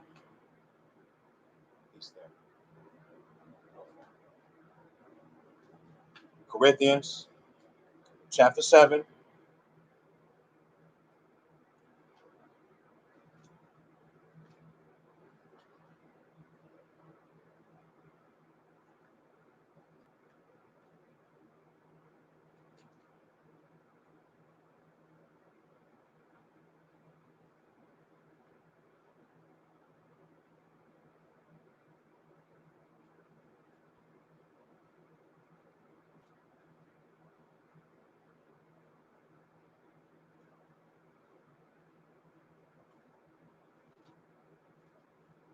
Okay. Corinthians 7.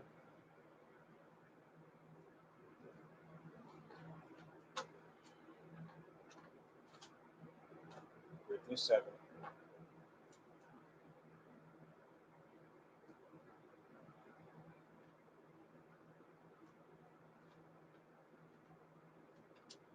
Okay. So let's go to verse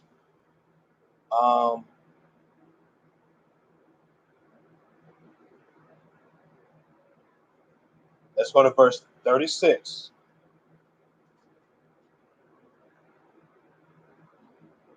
But if a man thinks that he behaves himself uncomely towards his virgin woman, if she passed the flower of her age and needs so require, let him do what he desires, that he sins not. Let them get into a covenant or marry. Now, what is that saying? If he cannot wait longer, but let's say they known each other, he can make love to her. The flower of her age. Let's look that up.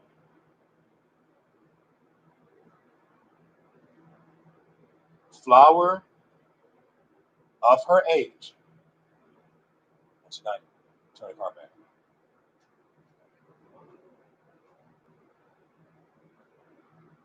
Okay, so flower of her age means what, right? The flower of her age is when she first began to menstruate, and usually occurs around the age of 12 or 13 years old.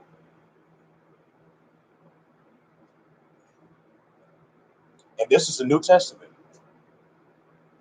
Even Apostle Paul knows about that. Did you hear this? Apostle Paul. He knew about this.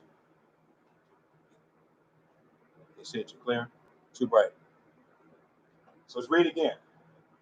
But if any man thinks that he behaves himself uncomely towards his virgin, Remember, or damsel. Remember, we read early in Numbers, chapter uh, uh, chapter 20 22, verse I read. Okay, behaves so uncomely towards his virgin, and she has a flower of her age, and needs to require, let him do what he will. He sins not. Let them marry. And let's go back to what I was saying earlier. It's so funny though. A lot of young women, they get pregnant anyway by the wrong men. Why don't we just go? Why can't we just do the ways of the past? How these men did arranged marriage and got these women to get into a covenant with these righteous men, and they did prayer, and they he got her to be with that man.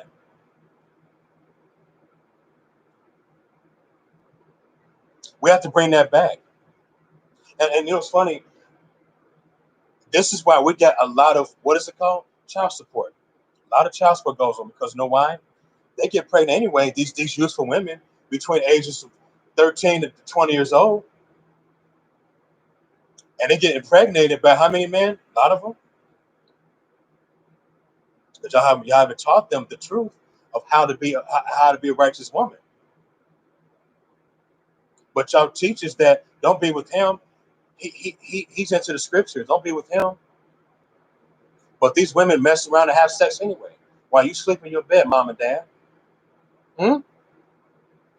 So I was pointing to cut them off. They're trying to withhold you against truth of scripture. Let's go back. So if you have any questions, email me, yourslife27gmail.com. If you have any questions? Um,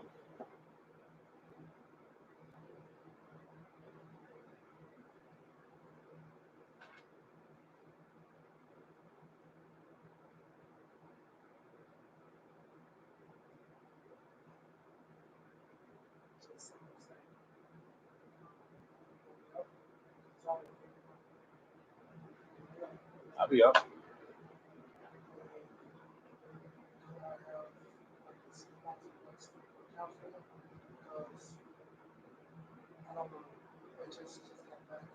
That's fine. Yeah,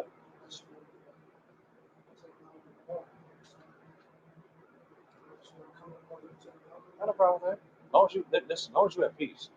As long as you have peace, man. I get your point. You want to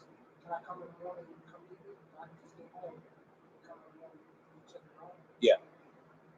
Yeah. Yeah, that's fine. Man. Yeah, that's fine. All right. So let's go to um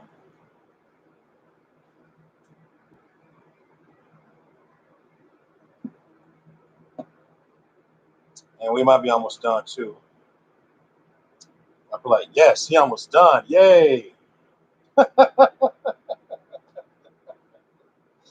Oh my goodness.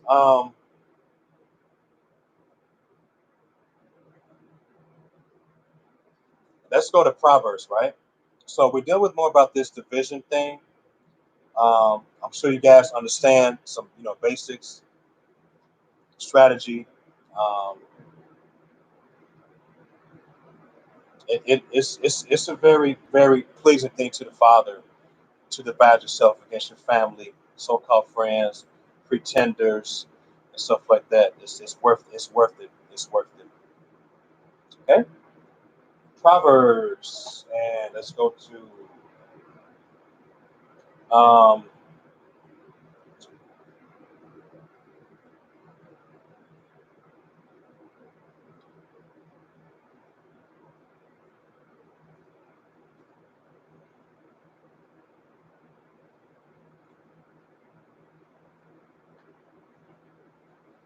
let's see.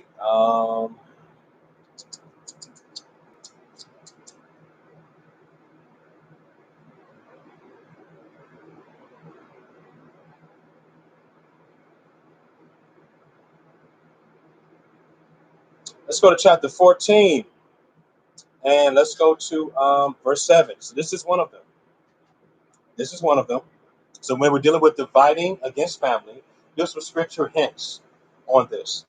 It says, "Go from the presence of a foolish man." So let me stop real quick. Okay. A foolish man like to argue with you. They like to bring up things against the truth that you follow. They try to twist your words, etc. through conversation, even through trouble in your presence. Okay, see, so here, go from the presence of the foot. What does go mean? Leave. Divide yourself. Don't get involved. Leave. Don't even give that guy a chance or that woman a chance, right? When you perceive not in him the lips of the knowledge. See that? So we have to cut ourselves off when people try to argue us down about the word of Yah all the time. Leave it alone. Now, let's also go to make sure I get from Lucid. Oh Father, what book is that? I just had it in my head. Oh my goodness, I just had it in my head. Um, Timothy. Let's go to First Timothy, right? We're dealing with division because we don't want to deal with dramas. We don't want to deal with a lot of argument, being abused, getting the cops called on, all this crap, right? Your mom's so-called male friends molested you, all this crap. We got to get away from that. Y'all get this? Know Yahuwah and leave your family. Know Yahuwah, leave your family. Now, if your family to Yahuwah, that's fine. That's different. I ain't talking about that. I'm talking about your family that's completely hateful. They're trying to get you to sin. You want to get away from that stuff, okay?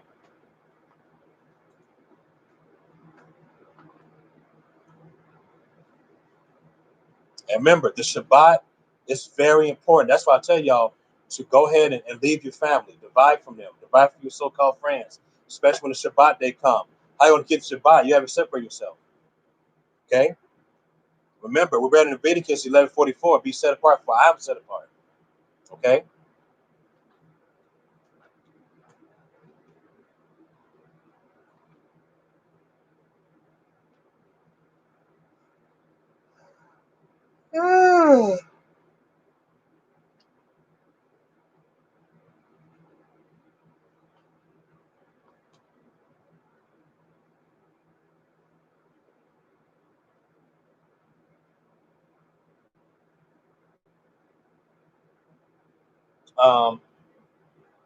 I start taking a while here.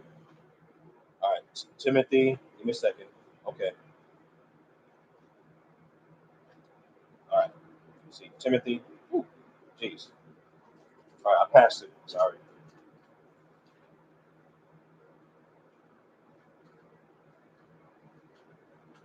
I said, hope you like this. Hope this give y'all insight. What I was saying today. Hope this make y'all really notice. Like, you know what, man. Yahuwah's right through this brother. I need to learn how to just find some plans to cut people off my life. I really hope this is helpful. To guys with this truth today. Again, please forgive me if I was kind of off what I was saying. I apologize on that. Like I didn't mean to be off. You know what I'm saying? I just want to make sure things spoken right. So, okay. So we go to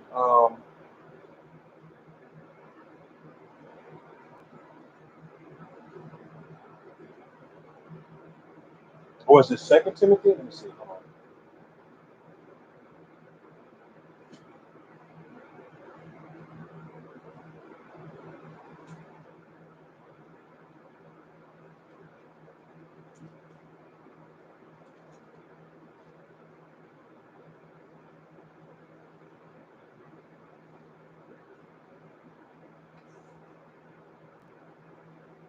Okay. Yeah, it is.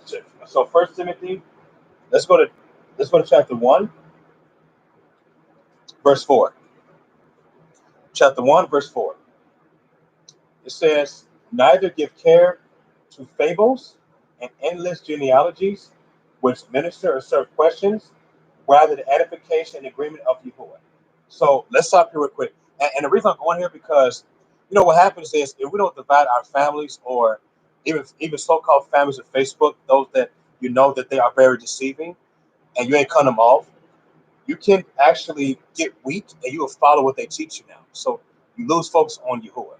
Okay, so we gotta be careful with fables because it do wear you out. And because fables mean um, and that's why again that's why you have people that they people want to quit the argue with you when you give them the truth. People get mad when you try to correct them. They think you judge them. Why? Because they've been in that group too long. They've been in that deceiving group too long. So they feel like they know everything. They feel like they have enough knowledge. Y'all notice that? So I tell y'all, be careful what y'all listen to. Ask questions. Don't get so involved so much of things that you know that it ain't right. Be against that. Divide yourself against it. Don't fall for it. Okay. The word fable, Fable. Uh, fable definition. Okay, so it means something like a myth. Something's not true. See that? A fable is a myth, fictitious tales, and allegory. Okay, um, that's what that is. It also means a folk tale, a folklore, like I said, a myth. Um, it also means falsehood. Wow, wow. Did we not get off falsehood earlier? Doesn't it sound like that parents will argue until you leave Yahuwah and come back to their beliefs? Huh? See how important we got to divide our families? See that? We don't want to get, if we know we're dealing with stress, just leave. Leave. Just leave. Leave, man. Don't be afraid to leave. Leave and go to the leave and go to your man. Go to your man you're engaged with that loves Yahuwah. That's all. Or male, once again, leave your parents, get your own place. If you know a woman that's into Yahuwah and she's into trouble, go ahead and rescue her. Let her live with you. She trusts you. She will please you and everything. It's simple. All right. Endless genealogies, mention questions, rather edification, agreement with you. Now I don't know what endless genealogy mean on that. I don't know what that is. So my apologies on that. Um, Another reason I want to go to here because this, again, this reminds me of people where it doesn't matter how much truth you give them, they're not going to agree with you what you're going to say. You can use scripture, they're not going to agree with it because their mind is programmed into fables. Their mind is programmed into man-made doctrine that you think is of Yahuwah, but it's not. Okay, you got to learn to cut people off, cut them off, cut off these groups, cut off these Facebook groups. Just you know what? Just read the word for yourself, or get somebody know Yahuwah that you know they into truth like you. Let them teach you as a woman. It's okay. Or have brotherly love. Brother to brother. Y'all learn together. Women to women learn together. Same mind. Okay? Or just be alone and Yahuwah. Either way, man. Nothing wrong with being solitary for a while. Because when you solitary, you cut yourself off from a lot of negativity, a lot of distractions. Okay? Real talk, man. Okay? And again, you know, I cannot speak further than this. What I said earlier about these parents, you gotta learn to cut these people off, man. If you want to be free, cut people off that are trying to bring you down. Let's go to the book of Psalms. Let's go to Psalm 71. Man, we're dealing with division, fellas. Division. Division. Okay? You got enemies at home? Leave your enemies at home. You taught them enough. You've been in life. Now it's time to leave.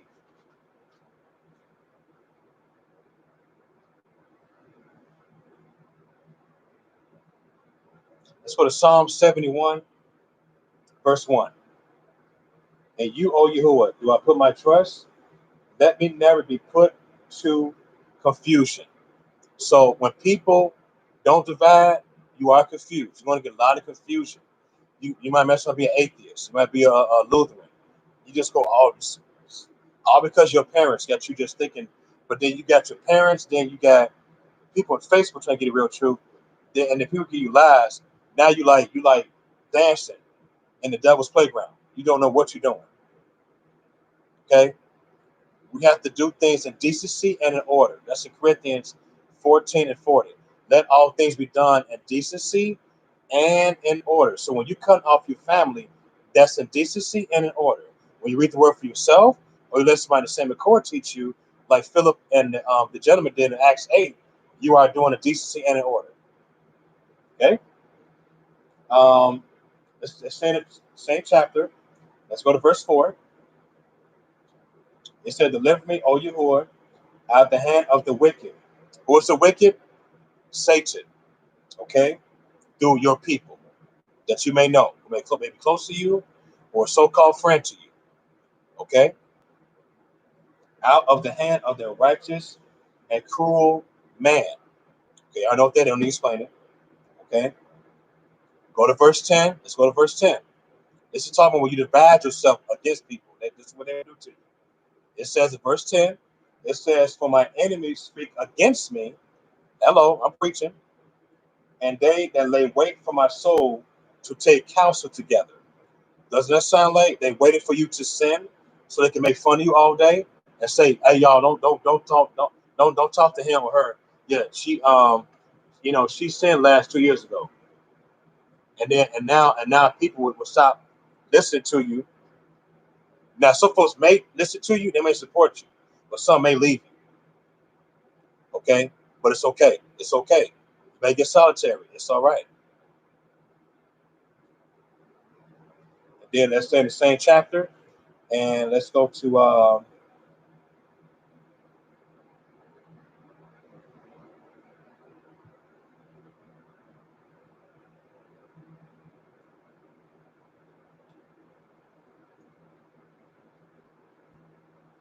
verse 13 from Psalm chapter 71. "Let them be confounded or confused and destroyed that are adversaries to my soul. Let them be covered with reproach," okay, like obstacles, okay, "and dishonor to seek my hurt." So in other words, people that's against you, that you divided, Yahuwah is going to take care of them for you. They're going to deal with them for you. They'll give them a hard time for not to come to you again. Yahuwah might cause you to live another state, another country, um, just to divide yourself against your family or against so-called friends. Have you ever noticed that? Have you ever talked about moving? You know what I'm saying? Talk about moving to another state or a city. Yahuwah might cause you to do that. Take care of your people for you. You know, the people that's against you. It cause you to move, and before you know it, you move, and you just like, oh, you just feel so good. And then He'll give you better people in your life. He give you better people. He make you one person, two people. Okay, so we gotta cut people off. Do that. He's gonna move you to where He wants you to be at. Okay, He's gonna give you favors in your life. He'll give you the right wife in your life, the right husband in your life. Okay, right women if you're polygynist, whatever. He's gonna give you children. If you divide yourself against people in your life, your health will become better. You become healthier. You will lose weight. But y'all know that when people don't divide, you gain a lot of weight or you lose a lot of weight. It depends on your situation. In other words, people eat a lot from stress. When you don't divide yourself, people lose weight or be bulimic. when when people don't cut themselves against their families or people they're trying to please, this stuff is real. How about do that? Cut yourself off. You be healthy. How about do that to cut yourself off to please the Father? Let's go to one more chapter. Um, I'm trying to. Did I cover? I tried to not cover everything. I hope I did. Let's go to Corinthians chapter 5, please. Corinthians 5. I think I covered everything. I think I did. I think so. I hope so. Okay. Corinthians chapter 5.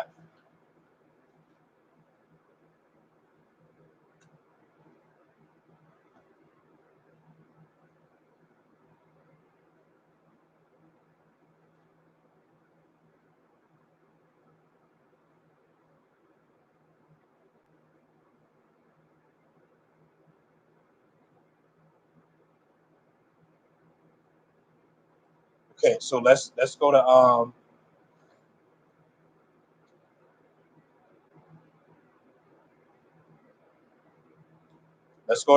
verse 9, verse 10, and verse 11.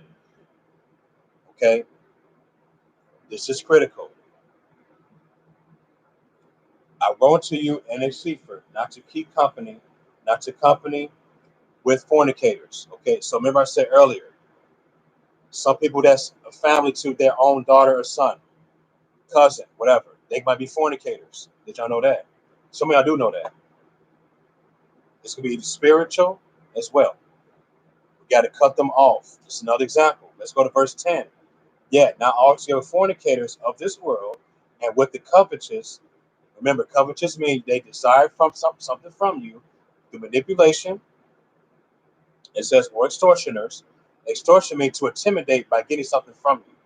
Intimidate you by getting something from you. Okay? Threats, rape, um, man, um, give you a lot of money if you leave Yahuwah. It's just crazy stuff that they come with to get something, to cause a ruah to leave you, for example.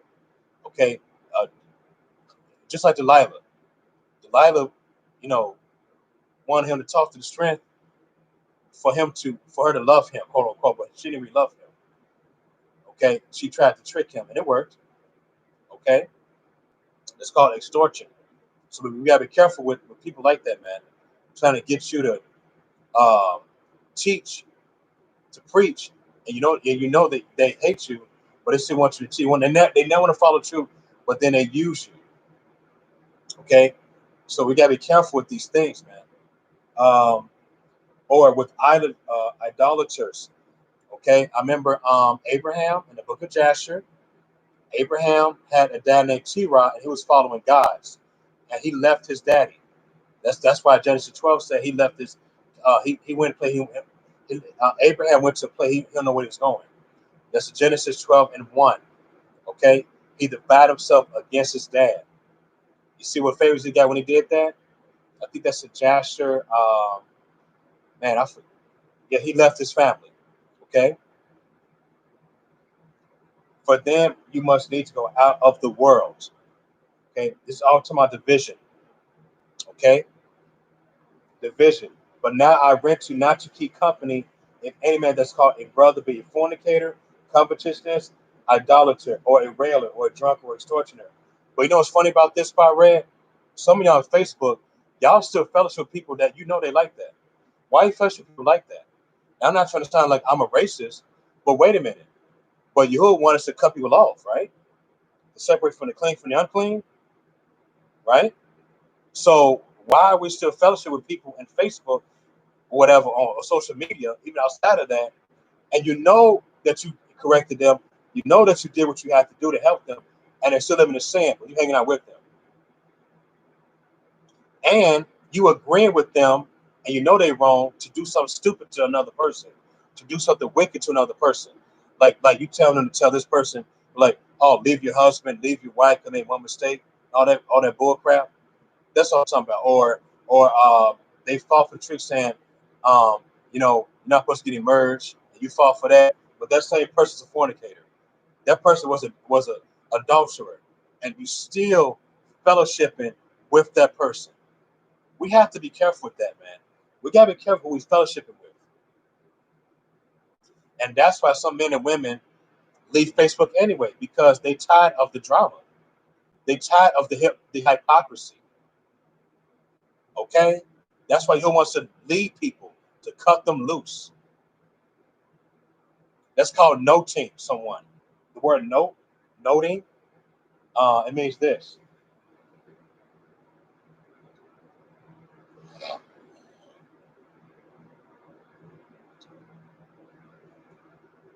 Note, definition, it means to record. There you go. Record somebody of their actions.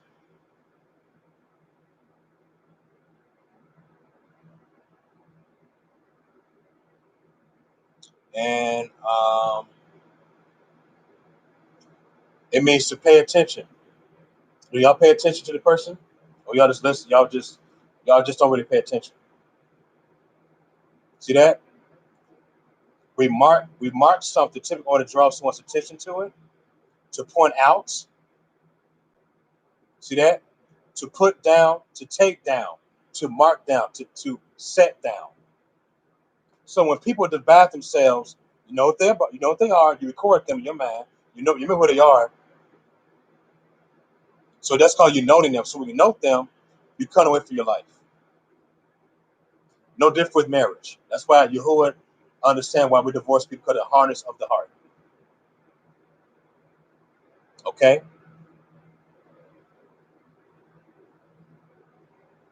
Even fornication.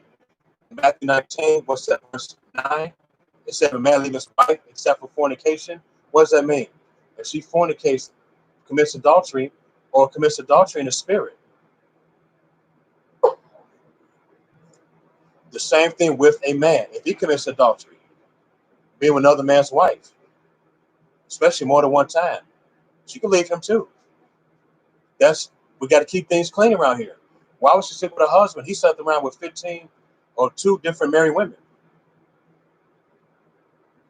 Married women only, not more than one woman in polygyny, not that. That's not adultery. I'm talking about a married wife. See what I'm saying? Same thing. You got to note that man or note that woman. Okay. I know some folks they want to believe in leaving their husband. Okay, that's on you. So we got to think with understanding here. Okay, we got to let the word speak for itself. We got to be clean. We got to divide stuff around us, man. If we know that's making us to sin, leave it alone. Let it go. Let it go. Please let it go. I don't know why people hold on to something you know should let go. If it's caused you to sin, pluck your eye out and get you a new eyeball. Cut your foot off. Put you another foot. What something like that Yahuwah was saying in the book of Mark, chapter 9, verse 49 to 50. If your hand causes you sin, pluck it out. Break it off. Something like that. Cut it off. In other words, if your hand causes you to, you know,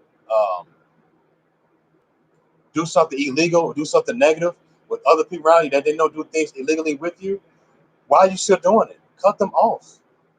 Cut it off, man. We're done for the night. I think I covered everything over 5 hours. Praise you, Lord. They'll cover everything. If I missed out something, email me. It's fine. I cover next Shabbat. We did a lot of cover. Oh man, we did a lot of stuff, man. Talk about a spiritual dinner we had. I know y'all full. Y'all is full in y'all belly. Um, praise y'all. Praise you, Lord. Father Lord, we just want to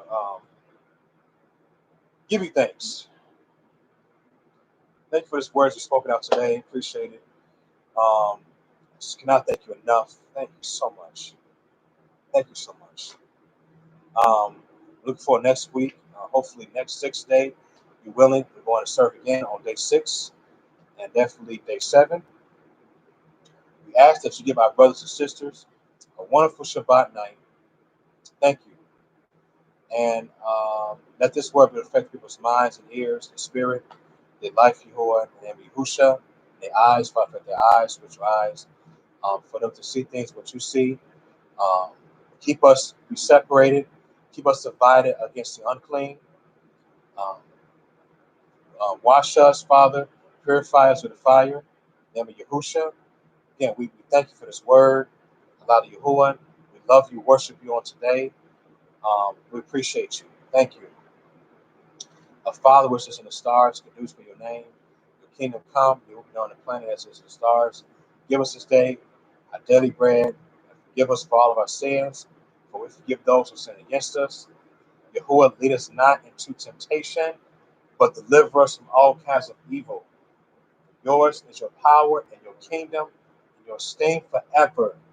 So be it.